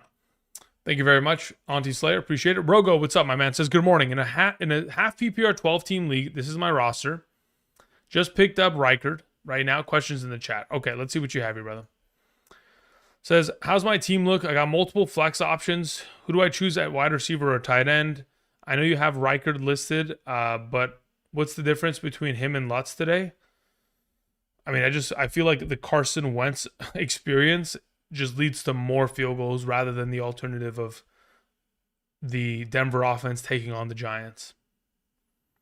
So, in regards to the potential of your alternative option, you have McConkey, Adunze, Gibbs, Swift, Kittle, Dobbs is your flex, Shaheed Pacheco, Bryce Taylor. As of right now, between the available options you have, I mean, I'm cool with the roster that it's currently set as. Would I consider playing Mason Taylor in a half PPR in comparison to that? I think I'm okay with your roster as is. I don't really have an issue with it. I think the current structure of it, again, the only difference being, yeah, you should probably swap out Lutz for Reichard. I think that's the only difference in which I go about it. Thank you. Okay. Appreciate it. We continue on with a question from Martin, who says, Ertz or Kittle? I still prefer to play Kittle there. Says, start 2, Diggs, Keenan Allen, or Addison. I would play Keenan. Well, actually, at this point, Stephon Diggs, I don't know what your scoring format is, but if we're talking about like a half PPR, the rankings that are on screen, Addison and Stephon Diggs would be the 1-2 combo. In the event in which it's a full PPR, I would go with Diggs and Keenan Allen. Thank you, Martin. All right, let's see here. Meal Ticket sends in a question, says full PPR. Do I start Rico or flex JMO? No, you play Rico. Thank you. Appreciate it, my man. Okay, we continue on with R, who says JMO or Olave full PPR. Play Olave. Thank you. Says worried about the rain and wind. Yeah, I know, I get it, but I would still go that direction. If you don't want to play it, you don't have to. All right, what's the deal here? Is that another touchdown? Sheesh. I mean, they're making it look so easy. Genuinely easy. Raptor Fan 11 says in a half PPR, Kamara, AJ Brown, Mason Taylor have Fields. I mean, it only took a full quarter of just messing around for them to be like, okay, let's finally just score and kill the game. Kamara, AJ Brown, Mason Taylor, I have Fields. I mean, in regards to the available options here, I think AJ Brown's your play. Raptor, thank you. All right, continuing on after Raptor, we had Josh who says Vidal or Addison. I'd rather play Vidal. Thank you.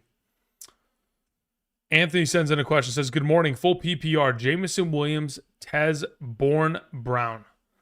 Out of those available options, I don't know who Brown is. Is it that AJ Brown? Like, like there's just like not as much clear communication as to who we're specifically referring to. Is that Hollywood Brown? If it's AJ Brown, he gets the start. If that's not, we'll just take Kendrick Bourne there alongside of Jameson Williams. In the event in which it is AJ Brown, then we'll take AJ Brown and Kendrick Bourne. Thank you. Okay, we had a question that came in from Anthony who says, good morning. In a full PPR, Jameson Williams, Tez. Okay, yeah, we already took care of that. Apologies.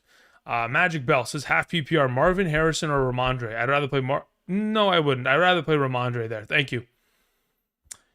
I believe I have Ramondre ranked higher. Let me confirm this.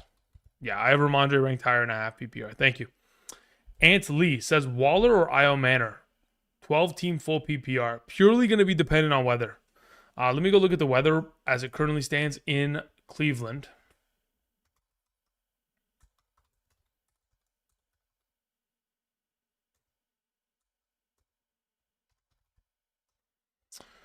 Let's see what we're looking at here.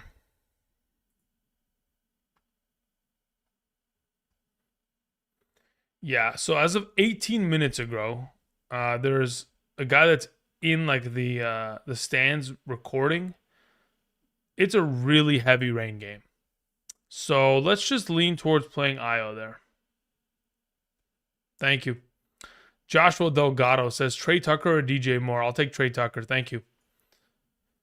Just Silent says full PPR Quentin Johnston or Wandale Robinson. I'd rather play Quentin Johnston.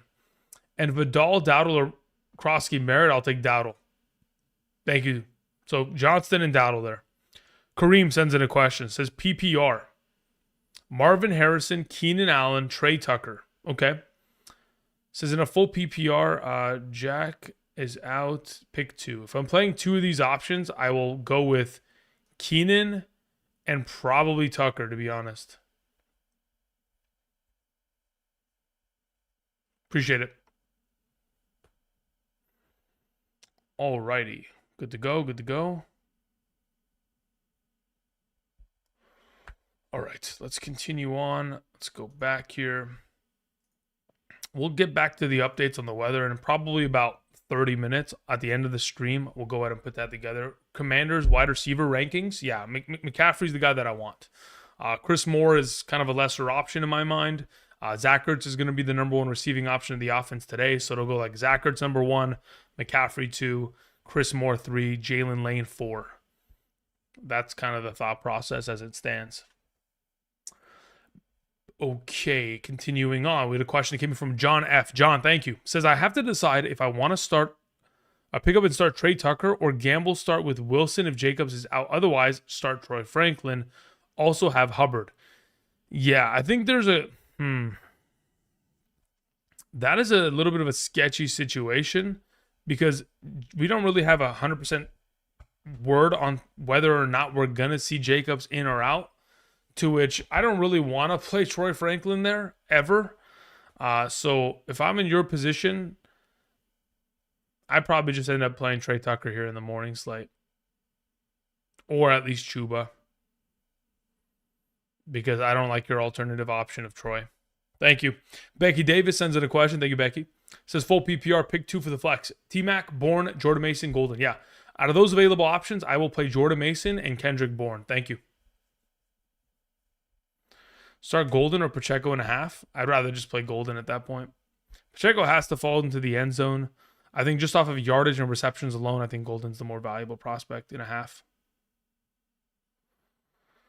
Okay, 2nd and 17, completing a couple passes. Come on, Trev. Can you go do anything, buddy? Come on.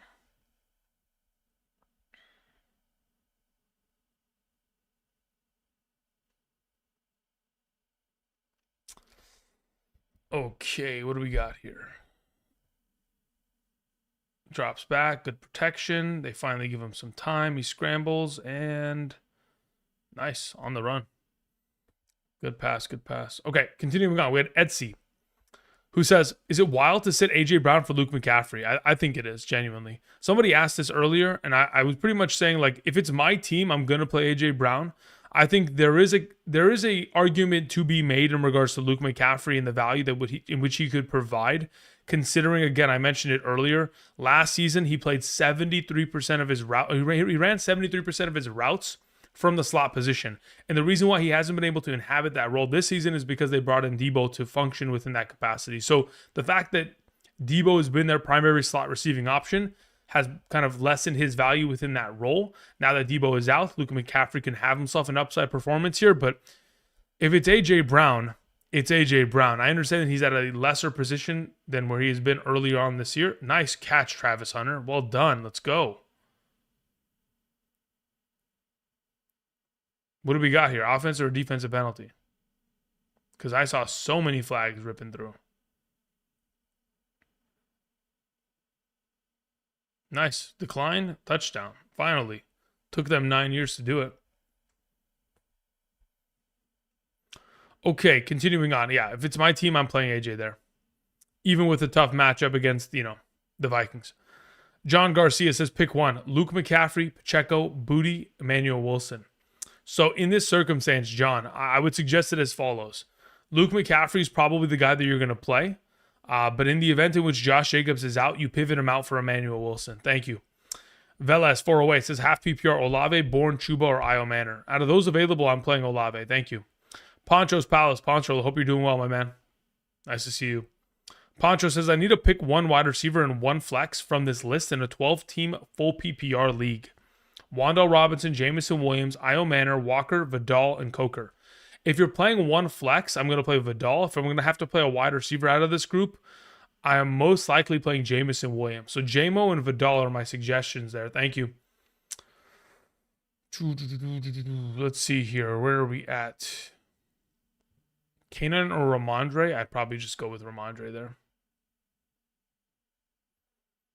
Golden or Vidal in a full PPR? I'd rather just go Vidal there. Kamara, JMO, or Marvin Harrison?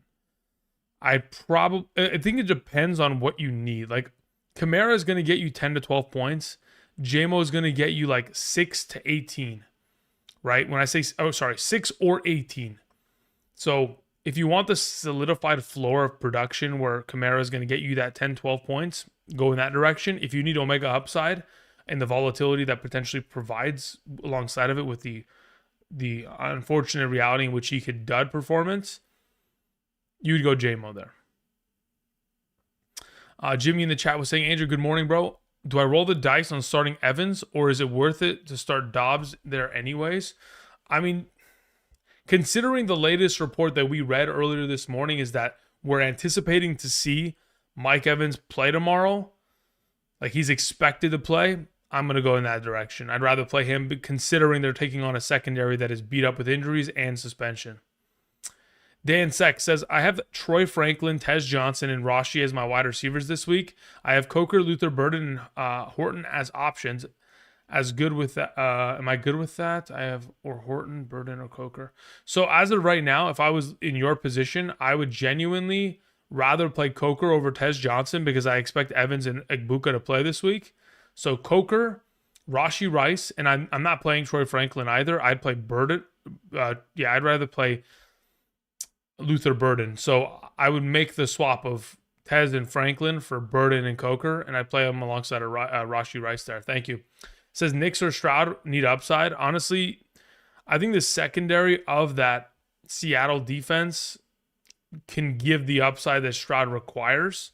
But I'm just curious as to whether or not the injuries are still plaguing them as of where it was last week. Let me see what Seattle's injury report looks like as the final update this morning.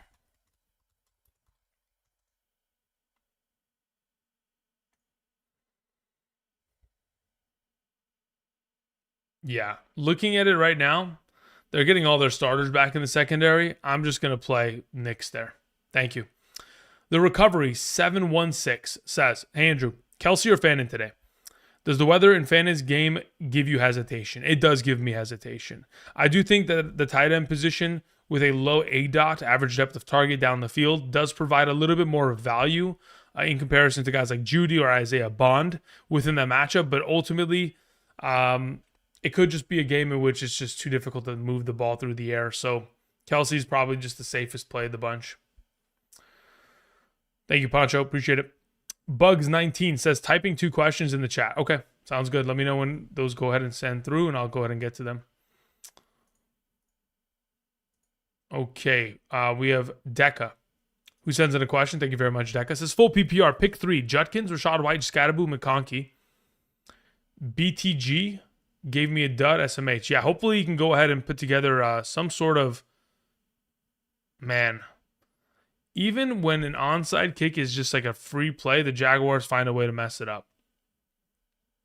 It's incredible. Hopefully BTJ can kind of level out here in the coming minutes. But in regards to your starts, like at this point, it's really just like Rashad White and Judkins are auto starts in my mind. It's going to be between Scat and McConkey. As of right now, in a full PPR, let me see where I have Lad. As of this moment, I have Lad McConkey ranked higher, so that would be my suggestion. Thank you. All right, continuing on, we had a question that came in from Giovanni, who says, take the risk with Mike playing or go safe with Tet and Waddle. I don't think Waddle is safe, and I don't think Tet is safe. Tet has Sauce Gardner and Waddle has Weather. I'd go Mike. Prowl sends in a question. Says, 1 running back, 2 flex. Olave, Luke, Pittman, Hubbard, Wilson, Hollywood Brown. Okay. So, Olave and Pittman should start at wide receiver. And Hubbard is pretty much going to have to be your RB because you cannot wait until Wilson because you have no pivoting option for him. So Hubbard, Pittman, Olave. Thank you, Pro. Let me go back up and see if Bugs typed the question in the chat. It says full PPR, flex, tight end recommendation. Tight end receiving bonus. Right now I have Mason Taylor, Zach Ertz, and Kittle in, and I have Diggs and Ward out. Okay. Do you think I should put either of those guys over the tight end? I think Taylor has a good game. Here's the thing. I don't know what you mean by tight end bonus. Are you talking about tight end premium? So like you get 1.5 points per reception. If that is the case, keep it as is. Keep all 3 starting tight ends. Thank you. Keep them all in the lineup this week. Appreciate it. Okay. Slowly but surely getting closer to the kickoff of week 7. I do appreciate y'all coming through the channel. Supporting the channel. Again, the rankings that are on screen are updated as of this morning. So if you guys have any interpositional rankings of questions, for example, do I play Lad McConkey or Chris Olave? The rankings are here for that exact reason alone, to kind of help you guys guide yourself through this week. If you're wondering, should I be playing Jake Ferguson or George Kittle? I would go with Jake Ferguson as I have him ranked there. Again, these are not rankings from Thursday. These are updated as of this morning. And I will continue to mention that there are no players that have already played, whether it is Bengals, Browns, Rams, and or Jaguars included anymore. Rogo sent in a question. Thank you very much, Rogo. Says, with Quentin Johnston cleared, will that affect McConkey? I think there's a possibility in which, yes, it's going to affect him because there's another receiving threat within the offense. But last week, the rookie tight end within the offense had like 8 targets, 6 catches. Like ultimately, those overall targets are going to go in the direction of Quentin Johnston. I think the biggest playmaker that is going to be affected, hopefully going forward, is Keenan Allen rather than Lad McConkey, as he is, of course, just a stud across the board. Ando, what's up, my man? Half PPR. If Jacobs is a no-go, do I go with Chubb or Jennings? In the event in which he is a no-go, I would rather just have Jennings there, honestly. Puka, but he's out. Okay. Pick 2, Evans, AJ Brown, Kendrick Bourne, Booty, or Keenan Allen. Already starting Quentin Johnston. Currently, with the iteration of your roster, I'm going to go with Evans and AJ Brown there as my 2 suggestions. Peace Dog says, delay the game, kill the clock, do better Stafford. I don't even know what's happening. I'm not even watching the game. McVay is going against Kyron in fantasy. Yeah, that's probably what it is. Bruce, what's up, man? Says I have Gibbs, Achan, JSN, Lamb. Brother, you're golden, Pony Boy. You're golden.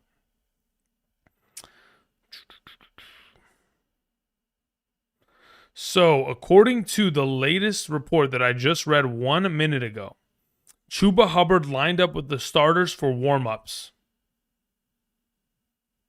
I don't know if you guys saw that, but that is the latest report as of the Chuba Hubbard versus Rico Dowdle Chronicles. We'll see what happens. I still think Rico's a solid play, but if anything, Chuba is probably a better play if that is the case. I just don't understand how you can go from, racking up 389 rushing yards to not starting or getting a pretty good healthy share of opportunity. But we'll see. You never know. Some of these coaches in the league just do stuff that doesn't make sense, and it is what it is. Fram3 sends in a question. It says full PPR, Jalen Lane or Jalen Coker? I'd rather have Coker. Thank you. John Garcia says JMO or Diggs, or pick up Emmanuel Wilson if no JJ. Honestly, at this point, I don't mind the idea. I mean, look, I would rather play Diggs if the weather is solid. If it's not in Tennessee, I don't mind the idea of pivoting from JMO to Emmanuel Wilson in the event in which JJ is out. So you would basically, you would pretty much be positioning to play Jamison Williams on Monday. In the event in which Jacobs is not going to be playing, then you pivot to Emmanuel Wilson accordingly. This afternoon. Thank you. Somebody was asking, is Jacobs playing? We have no clue. So we will know in about 3 hours from now. We would have loved to have known at this current moment, but obviously he's a true game time decision. We'll wait and see. Kevin Smith says, sup, Drew? Took the L last week with the while in Amsterdam. PPR, I need 2 between A.J. Brown, Dobbs, Golden, Shaheed, Bourne, and Jennings. I'll take A.J. Brown and Bourne in there out of your available options. Thanks, man. Devontae Adams, good try, and there's a penalty. Easy peasy, keeping it moving. We had Major Cuts, who says, Jacoby Myers is out. Bam or Wan'Dale Robinson? If it's a full PPR, give me Wan'Dale. If it's a half PPR, I'll just take Bam at that point and just hope for touchdown upside, considering he's the goal line back. All about money, Hubbard getting paid. No, I understand that, but at the same time, would you... Here's the thought process, right? Hubbard's coming off of the injury, which is obviously, you don't want to have to force all the touches on him. But additionally, even though Hubbard is getting paid all the money, it doesn't mean that, he has to be the guy that gets the vast majority of touches. Like, if I'm the coach and I'm like, all right, well, this guy's running like an absolute madman. Yeah, I'm paying this guy 10 a year, but why do I need to slow down what this other running back is providing to my offense? Like, the whole point of being the coach is, hey, I'm there to win games, right? The GM has to decide the contracts and who they keep. The coach is there to win games, and if you think Chuba is going to provide that, then so be it. But if you think, Rico's last 2 performances are just happenstance, and only because Chuba was out they occurred, I don't know. I feel like he kind of proved something there. But you never know. We'll see. Auntie Slayer says, I have Dowdle. If I wait for Emmanuel Wilson and he doesn't play, I can pivot to Travion Henderson. Would you be worried about Dowdle?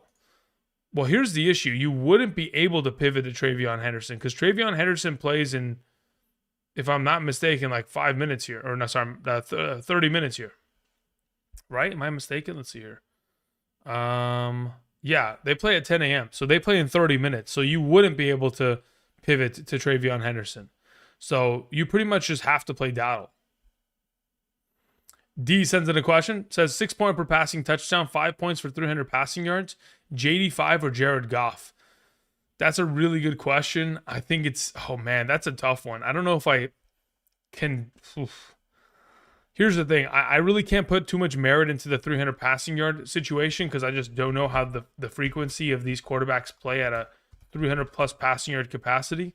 As of thus far this season, I think Jared Goff has only done it once, if I'm not mistaken. Yeah, he's only done it once. Jaden Daniels, I would doubt that he's done it any times this season. Yeah, he hasn't done it. So basically, if we're just looking at a 6 point per passing touchdown format, Between these two available options, I will just take JD5 there. Thank you. Jay sends in a question, says, I received Justin Jefferson for scat in a PPR half a point per rushing attempt. Go? No. If you're playing in a league where you get a half a point per rushing attempt, I probably just keep the running back because it's just there's too much value there. Now, again, if you've got a bunch of great running backs and you're like, Andrew, like Scat's my third best, like I don't even need him, and this makes it to where I have my wide receiver one for the rest of the season, then sure. But otherwise, like half a point per rushing attempt is such a crazy format. If Scat gets himself anywhere in the realm of possibility of, if Matthew Stafford getting just lit the fuck up, my goodness, sheesh. I mean, Matthew Stafford, the back of his jersey should never be that dirty in a 28-7 landslide victory. Like, what are we doing, line? Anyway, sorry about that. I think it's very much so dependent on what you have at running back. If you can, Jay, just type in the live chat what you have at running back, just so I know before I go ahead and give you the thumbs up. Okay, Not sends in a question. It says, full PPR, Diggs are worthy? In a full PPR, I prefer to play Diggs. Devontae Adams with the third touchdown. Sheesh. K9 or Ramondre? I would rather in a full PPR, if I'm not mistaken, I believe I have Kenneth Walker ranked higher. Let me check. I do not. In a full PPR, I have Ramondre ranked higher. He's the highest of the three that you have mentioned. They're not. Fibonacci. And I have Diggs ranked higher. So I go with both the Patriots. Ramondre and Diggs. Auntie Slayer says, I mean Woody. Or would you play Hendy over Dowdle? No, I would just play Dowdle there. Genuinely. Is Matthew Stafford got 5 passing touchdowns? Like, what an insane week, huh? Sheesh. How many points does Devontae Adams have in my league right now for me? 24. I mean, he's kind of luckily all the fantasy points that should have gone in his direction over the course of the last month of the season off of the incompletions down in the red zone. We've pretty much caught up on them. But I mean, it's just so McVay right now to just not run the ball on the goal line. I don't understand it. But hey, if you're gonna score, it is what it is. Can't really complain. If it's working, why change it? All right, where's Jay at? Let me see if Jay ended up saying what his running backs were looking like this season. Says he's my third string running back. I have Bijan and Bill. I would even say that Scat is your second stringer and Bill is your guy that you're shipping.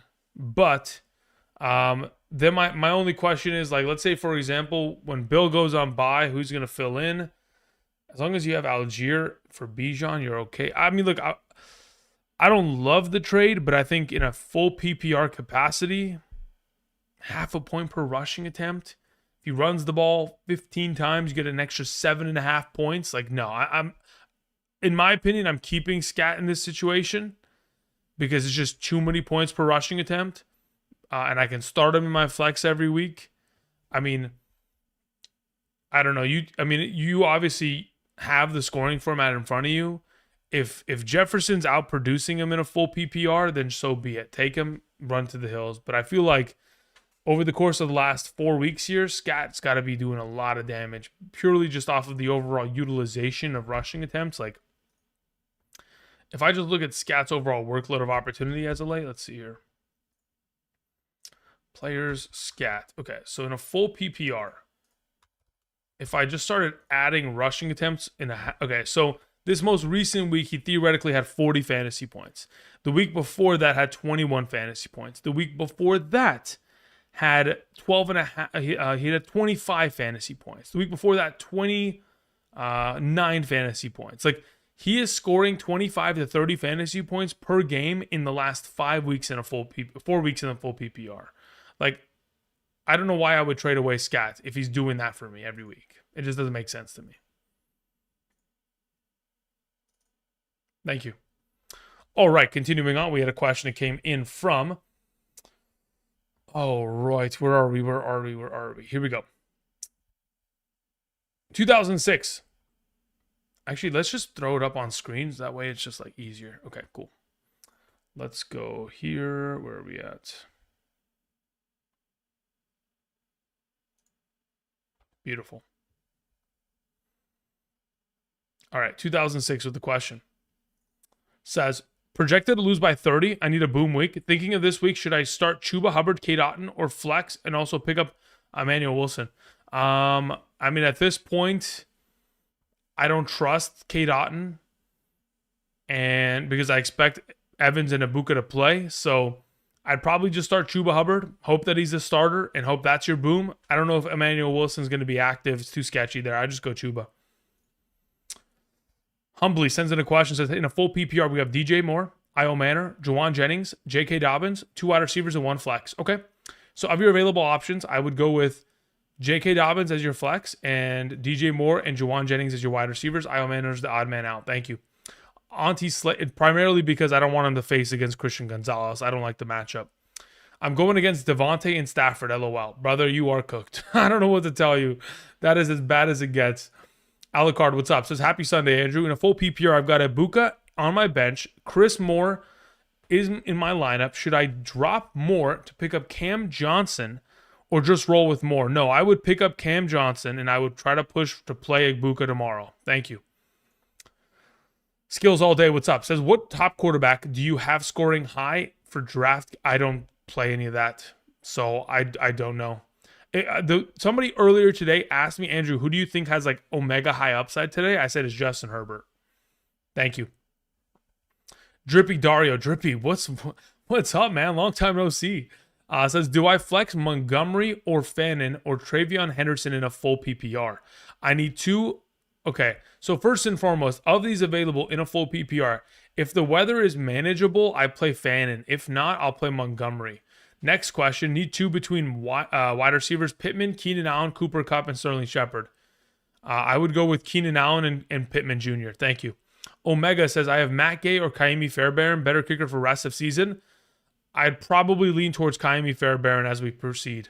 Jack Baylor says, full PPR. I need the primarily again because they have an indoor stadium in Houston, and the Commanders have an outdoor stadium, so there's not really any sort of weather concern going forward, and Kaimi kind of has the clear conditions. And additionally, in the games in which they have ahead of them in their own division, Indianapolis, indoor stadium. Tennessee is going to be a little bit of a weather concern, but it's not too big of a deal. They've already played them once, so they only have one more at the time. And Jacksonville, once we get to like November, December, there may be some weather concerns, but it really oftentimes is not going to be too big of a deal. So Fairbairn is the rest of the season preference. Jack Baylor says, I need a flex, full PPR. Zach Charbonnet or Matthew Golden? In a full PPR, we're going Matthew Golden. Thank you. Colin Smith says, Hunt or Emmanuel Wilson, pivot to Tucker or McNichols. I would try to do this. I would try to go with the Emmanuel Wilson play. In the event in which it is not available, in a full PPR, I would probably position myself to play Sean Tucker, probably. Omega says PPR, flex, Tucker Kraft or Washington wide receiver, Chris Moore. I would play Tucker Kraft. Thank you. Appreciate it, my man. Alex D says, if in a half PPR, Ibuka, if not Woody or Mason Taylor. Yeah, I mean, listen, I'm going to try to play Ibuka. If I can, I will. And I'm going to try to do that on Monday. Does that mean sitting Mason Taylor and Woody? Yes. In the event in which you play in a tight end premium league, then you can play Mason Taylor. If not, I'm pushing for Ibuka. And if I were to drop one of the two, I would probably drop Mason Taylor before I drop Woody Marks, primarily because Mason Taylor goes on bye next week, in order to pick up a pivoting option for Ibuka on Monday night. Omega says PPR risk Mike Evans or safe with Vidal. I'd play safe with Vidal. That's fine by me. I don't have an issue with that. Brian says PPR Daniel Jones, Christian McCaffrey, Chase Brown, DK Metcalf, JSN, Hunter Henry, Evans. Bench is Coker, Franklin. Let's see here. Coker, Franklin, Johnson, Knight, Purdy. Trade Brown and DK for Evans and Achane. Yes. If I can trade Chase Brown and DK Metcalf for Evans. Oh, sorry. It's not Evans and Achane. It's two. Okay, so in this circumstance, moving Brown and DK for Achane, I'm okay with that. That works for me. I want to keep Evans there. I prefer that offense to have association with. Daniel Hernandez says Pickens or Rome Odunze PPR flex. As of right now, oh, Trevor, run for your life, buddy. My goodness. Makes a huge play down the field incomplete. Okay, let's see here. Pickens I have Pickens one spot ahead of Roma Dunze, full PPR flex right now. Pickens ahead of him. Also, got any interest for someone to trade Bucky in a deal that would land me Derrick Henry? Should I? Yeah, I mean, I would. If you can't afford to wait for Bucky to return, let's say your win-loss record is like 3-3, 2-4, you need to try to kind of string together wins here in the not too far distant future. I think Derrick Henry will probably help you accomplish that rather than having to wait for Bucky Irving to get healthy and come back. Gabriel Catalan sends in a question, says, I need your opinion. I traded away Odunze for Sutton, Diggs, and Dowdle. Sorry. I traded away Odunze for Sutton, Diggs, Dowdle, and Kenneth Walker. Thoughts? I mean, why not? That's a great trade. I mean, again, if you needed the running back and wide receiver depth, it helps you incredibly. For just one player to get 4 is ridiculous. So well done. Science on the right, especially with the bipocalypses coming up, it'll be worth it. Science on the right says PPR flex Kamara, AJ Brown, Evans, Fannin. AJ Brown. That's my flex. Thank you. Zach says Dowdle or JCM in a PPR. Honestly, considering the Chuba Hubbard getting the early, I'm just going to suggest you play JCM there. Jorge Perez, do me a favor, type in your question when you get a chance. Thank you, sir. Bed Bosch, what's up, my man? Long time no see, Bed. Says half PPR, pick 2 flex. Woody, Michael Carter, Bam Otten. Of those available in a half PPR scoring format, I genuinely think I end up playing. Okay, so I'm thinking the best play is actually both Cardinals running backs in a half PPR. That's what I'm going to suggest you do. King Carl 2012 does Luke McCaffrey or Ertz? I'd rather play Zach Ertz. Thank you. Jorge Perez, waiting for your question whenever you get a chance. Thank you very much. Let's see, where's this game at? Okay, they were able to make it down the field. 2nd and 6. Could we get BTJ in the end zone? Trevor, please, brother, throw it to number 7. You know what's beautiful? I say that, and BTJ's not even on the field. And we got sacked.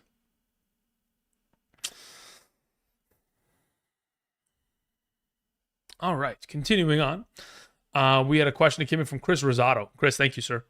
Says start 1.5 PPR, Golden or Mason Taylor? That's a really good question. As of right now, in the current half PPR rankings, I do have Mason Taylor ahead of Matthew Golden by 5 spots. So I'll take Mason Taylor there this week. Says Goff or Knicks? I'd prefer to play Goff. Thank you. John F. says Trey Tucker or Chuba Hubbard? Really good question. Let's see here. As of right now, Trey Tucker, Chuba Hubbard. What is the format? Half PPR. Cool. So with the potential of Chuba Hubbard being the starter and then Jacoby Myers being missing, I think this safer play genuinely, I feel like the garbage time in Las Vegas is going to be enough. I think I play Trey Tucker there. I think there's enough garbage time to justify it. I think Chuba Hubbard, yes, probably gets some run here, but I mean, coming off the calf, are they going to give him a full workload? Like, that's a ridiculous number. If they give him 20 touches off of the calf, I would be legitimately surprised. I think I just play Trey Tucker there to be safe. If you want to try to take the risk on it, then you go Hubbard, but I think the garbage time, the Trey Tucker potential, it's there. T-Man Yo says Kamara or Evans? Please, big dog. As of right now, between those two options, I think I'm just playing Evans. Again, the expectation is that he should play tomorrow. He's expected to play. He did practice. I'm going in that direction. Marcus H says May in bad weather or Daniels without receivers. Daniels, thank you. Alex D says, sorry, Abuka. If no, go then with Woody or Mason Taylor. Well, this is the thing. Mason Taylor plays tomorrow. Mason Taylor plays today. Abuka and Woody play tomorrow. So you go with Abuka, and if he doesn't play, you play Woody. Thank you. Jorge Perez had his question. Says, hi, Andrew. In a full PPR, I need 3 wide receivers. Currently, I have Sutton, Shaheed, Golden. Bench is Coker. Can hit the waiver wires for Io Manor. I also have Ertz playing today. Yeah, you're in a really good position. So Sutton, Golden, and Shaheed are my 3 highest ranked. Leave it as such. You're good to go there, Jorge. Thank you. Appreciate it, my man. Okay, slowly but surely catching up. Were they able to score a touchdown? I don't know. Let's see. Let's go check it out. Let's go to the score of this game. Still only 7 points. Trevor Lawrence was sacked. They still haven't came back from commercial. Got it. Okay. No problem. All right, let me go into the live chat. Okay, really what I wanted to do is I wanted to check the weather concerns as to these games before we do kick off here. So let's go to Twitter. I want to see the weather in Cleveland. Okay, so let's go Dolphins at Browns.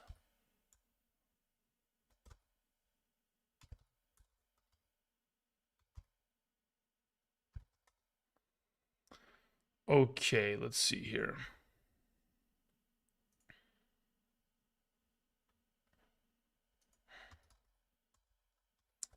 I just want to see how bad it is before this game kicks off. Okay, so as of 9 minutes ago, looking at the field, yeah, it's raining. So that's a rain game. That's an objective truth. It's going to be a rain game. I want to check out Patriots at Titans. See what that looks like as of right now. Everybody's wearing ponchos. Yeah, I mean that one is. How many minutes ago was this? This is 9 minutes ago. I mean that one looks like it's an overcast. Will potentially in the. I think that one's better conditions, like significantly better conditions. Not even close at this point. I do see a couple questions that were sent in via super chat. Let me go ahead and get to those really quickly. I do appreciate you guys being patient with me. Let's see here. We had a question that came in from Marcus H. Says, okay, we took care of that. We took care of this. Sleepyhead says, wide receiver and flex option, Luke McCaffrey, Diggs, Tedero McMillan, Alvin Kamara, Golden, and Woody. Okay. My only question to you, Sleepy, is what is your scoring format? Do me a favor and type it in the live chat, and I'll be able to read it in the live chat and be able to answer your question. Thank you. Andrew Mitchell says, Tedero McMillan versus Sauce or Fannin versus the weather. Full PPR, still torn. Honestly, if it's my team, I think there's a better chance for Fannin to be more relevant, genuinely. Johnny Kilroy says Sterling Shepard or Woody Marks. I'd rather play Woody Marks, especially if it's a full PPR. Checo Rivera says, hi, Andrew. In a full PPR, McMillan, Kamara, or Vidal. I play Vidal there. Michael H. sends in a question. Thank you very much, Michael. Says Luke McCaffrey or Waddle,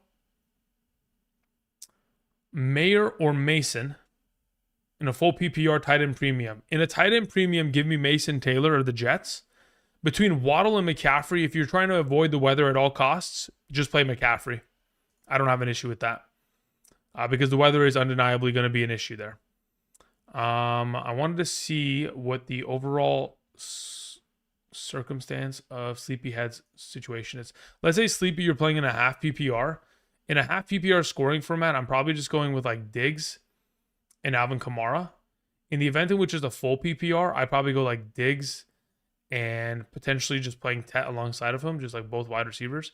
But maybe it is just a Diggs and Alvin Kamara play regardless of scoring formats, half or full PPR. I think that's probably the appropriate approach as of this moment. Thank you. We had, let's hear, Jay sent in a question, says pick two, Fannin, Kelsey, Sharps. Yeah, play both of the tight ends. That's the way I go about it. Especially if it's a full PPR, I'd rather have both tight ends rolling for me. Thank you. Okay, Garoppolo's in the game. I'm assuming they turned over the ball. Is that the case? Incomplete on fourth down? Yeah, of course. All righty. You know, Trevor Lawrence doing a great job doing Trevor Lawrence business. We love it. How many fantasy points does he have? Let's see. Jeez. He has 296 passing yards, but I mean 17.64 fantasy points. We'll take it. But man, the amount of points he could have had today. Sheesh. Okay, Molly, what's up? It says full PPR, pick one. Tet, Trey Tucker, J-Mo. Honestly, I'd rather play J-Mo out of the group, genuinely. Flex, Trey Tucker, or Bourne. I'd rather play Bourne. Start two full PPR, Smith, Henderson, Fannin, Shaheed. Full PPR, I'd go Fannin and I'd go Smith. BTJ, sad face. I agree. Stafford has 5 touchdowns. I know, wild, isn't it? This effing guy says, Judkins or Chance Jacobs. I'd honestly, if you have Emmanuel Wilson on roster, then you Chance Jacobs. Otherwise, just roll with Judkins. He's gonna be a fucking monster today. Worthy or Holden? Who the heck is Holden? Shane says, not sure if you answered this. I missed it at full PPR. Shaheed or McMillan? At this point, I'll just go McMillan. I know it's a tough matchup against Sauce, but I trust it. It's fine. Nick Walker says, worried Sutton will outperform Nico today. Torn between Nico and Sutton. I mean, there's a possibility of it. Sutton's a monster. It's always a chance. Caden says Vidal Worthy or Scat? I'd go with Scat as of right now. Thank you. JMO or Luke McCaffrey? I'd go with JMO. Twisted says like Buka / Tez strategy or just start craft. Yeah, I'd go with this one. The upside that Ibuka could provide, if healthy, against that Detroit secondary, guys, it's so much value that could be acquired.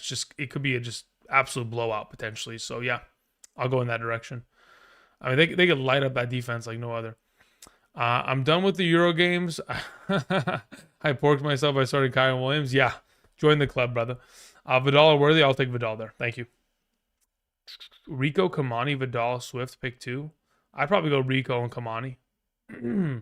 So Kendrick Bourne's over Tucker still? Yeah, I still like that. Yep. Still good with me. All right, we're going to close that game. Close that out. Close that out.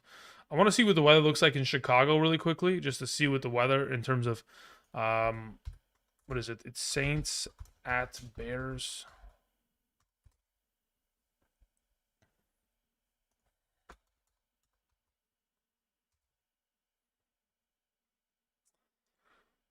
This was the latest overall. I mean, at least it's not raining there. That's the good thing as of this moment. It's definitely a little bit of overcast, but it's technically clearer weathers than a lot of these other games. It's just gonna be the wind, which I'm not too worried about. Okay, 26 bands. What's up, my man? How's it going? It says Mac Jones or Fields. I'd rather play Mac Jones. Bears or Packers defense. I'd rather play the Packers defense. Thank you, man. Appreciate that. Yeah, if we can get to 500 likes, that'd be incredible. I don't know how many we have on the live stream right now, but there's about 700 of us. I do appreciate you guys supporting the channel. If you guys could click the like button, it takes 2 seconds out of your day, but it continues to help us grow as a channel as we get one step closer to 100K subscribers. Thank you. Kent says, love the content. Thank you very much.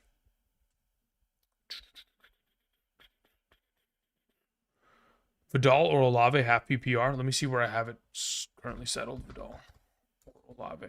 I have Vidal ranked higher. Sammy Buckets says PPR need 2. Waddle, Moore, Rico, Golden, Fergie. Waddle's got too much weather problems. Moore, I don't really trust. I'm going to go with Rico and Fergie there. What's the answer? Playing May or Jaden? I'd rather play Jaden. Justin Jefferson or Rashee Rice? I'd rather play Justin Jefferson because of Carson Wentz playing this week. It's magic. Any updates on the Cleveland weather? It's a disaster. I mean, I could literally show you probably footage of it. 1 second.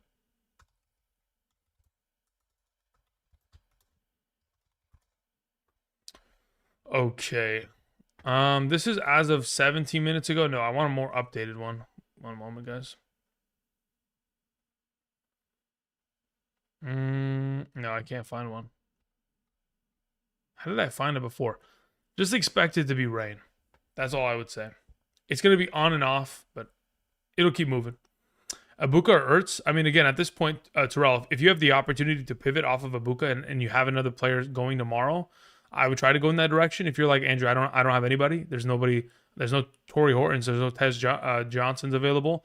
Then at that point, you're just kind of positioned to where you have to play Ertz today because you don't have anything to pivot tomorrow in case he doesn't play. Is it even worth playing Fannin in the weather? I would say it's worth it in some circumstances. Again, I've moved him down within my rankings. Even without Njoku in the lineup, he still has value, but it's, again, the weather is enough to where it's concerning enough to where I'm kind of positioning myself to not have to play him. Ibuka or Kamara, half PPR. I'd rather play Ibuka out of these available options there, Ryan. Thank you. The professor says, Fannin or Ibuka? I'd rather play Ibuka. I'd legitimately just position myself to play him on Monday. Okay, slowly but surely catching up. Thank you very much. Chris Kreider says questions in the chat, man. Thank you, Chris. Appreciate that. Type it in when you get a chance. Sleepyhead says full PPR. Should I run Diggs and Alvin Kamara or Diggs and Tedderroll McMillan? Let me see where I have Kamara in my full PPR rankings. I'll let you know right now. I have Kamara ranked higher than Ted in a full PPR by 3 spots. So that's the way I go about it. Diggs and AK. Thank you. Chris Kreider, I see you redacted. If you can, retype that in. Ashish says, hey, Andrew, pick 2, Wanda Robinson, Mason, Swift, Keenan, or Luke. Honestly, I'd play Probably both running backs there, Swift and Mason, are pretty solid this week. If it's a full PPR, I could consider going Mason and Keenan, but I like both running backs. Mason Taylor or Waller, I'd rather play Mason Taylor. Worthy or Golden in a full PPR, I'd honestly just go Worthy for right now. Michael H says Luke McCaffrey or Mason Taylor full PPR, half a point tight end. Yeah, in a tight end premium format, Michael H, I would play Mason Taylor there. Thank you. Becky Davis says Rico or Quentin Johnston full PPR. I'll take Quentin Johnston. Thank you. Yeah, we're going to switch up on that. Peter sends in a question. Says Sharps or Henderson? Yeah, they're definitely close in the rankings. If it's a full PPR, I'll take Hendo. If it's a half PPR, I'll probably just stick with Sharps because of the touchdown upside. Genty or Rome PPR? That's a really good question. Let me see where I have Genty comparatively, and then we can just kind of position it. Genty is there. I have Rome ahead of him in a full PPR. Thank you. Kittle or Worthy? I'd probably rather play Kittle. Yeah, I'd rather play Kittle. Mason Taylor or Tet? I'd rather play Mason Taylor, genuinely. Okay, I was trying to go back up. Let's see if Chris Kreider... I think we got to that question, though, I believe. Okay, Chris Kreider says, pull the plug and trade away A.J. Brown for Swift. Swift owner rejected Judkins trade and countered. Or go for Bill/ETN next week. I'd honestly probably rather go after ETN next week. Thank you. Alrighty, we continue on. We had a question that comes in from Johnny Kilroy. Says, I'm going to chance Ibuka, picked up Woody just in case. Perfect. Diggs or Swift in the flex? Depends on format. If we're talking about full PPR, I'll go with Diggs. If it's a half, I'll take Swift. That works for me. Let's go Dodgers. Atta baby. Let's go Gomez. I need a flex between Keenan Allen, Genty, Worthy, Ibuka, Marks. Out of that group, I'm just playing Genty at that point. I think it's just too easy of a play not to go in that direction. And considering your pivoting options are like Ibuka to Marks, I think I'm just going to play Genty there and just play it safe for now. Theo Johnson, Shaheed, Devontae Smith. Just play Devontae Smith there. Kittle or Tyler Warren. Play Tyler Warren. Herbert or Goff. I'd rather play Herbert. Appreciate y'all. Montgomery or Bourne. If it's a full PPR, play Bourne. If it's a half PPR, just play Dowdle. Montgomery. Excuse me. Appreciate it. All right, guys. It's 9:59. I think that's pretty much where we're going to call it. Rico or DeAndre Swift. I'd rather play Rico there, Crispy. That's pretty much our stream. That was 4 hours of talking fantasy football, answering questions to the best of my ability. Hopefully, we avoid all injuries because next week is the Bipocalypse. Do not forget, I'll be back tomorrow talking all things fantasy in regards to waiver wire pickups. So again, if you guys have any questions, tomorrow I'll be live streaming after the Monday Night Football games, as there will be 2 of them. But that's pretty much going to cover it. Luke McCaffrey or Ibuka, I'm going to play myself into Ibuka. Dowdle or Diggs, I'd rather play Dowdle, genuinely. Nick Chubb, Charbonnet, Kareem Hunt, Michael Carter. Half PPR. Out of those available options, I'm playing Sharps. Hoping he falls in the end zone. Bourne or Fannin Jr., just play Bourne there. All right, y'all. I'll be back tomorrow. Enjoy your Sunday. Enjoy these games. Let's hope for no injuries because next week we have 6 teams on bye, and it's going to be a hell of a week. Appreciate y'all. Much love. Ertz or Tedero McMillan. Joseph, play Ertz. All right, guys. That'll be it for me. I'm going to go ahead and I'm going to cue the one and only Double Helix. Again, have a great rest of your day, guys. And until next time, we're calling it here. Signing out. I'll see you guys. Peace.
Okay, so at the end of the stream here, we have a question that came in from Charles, who says, PPR, if Jacobs is out, do I play Wilson or Ladd, McConkey or Scat?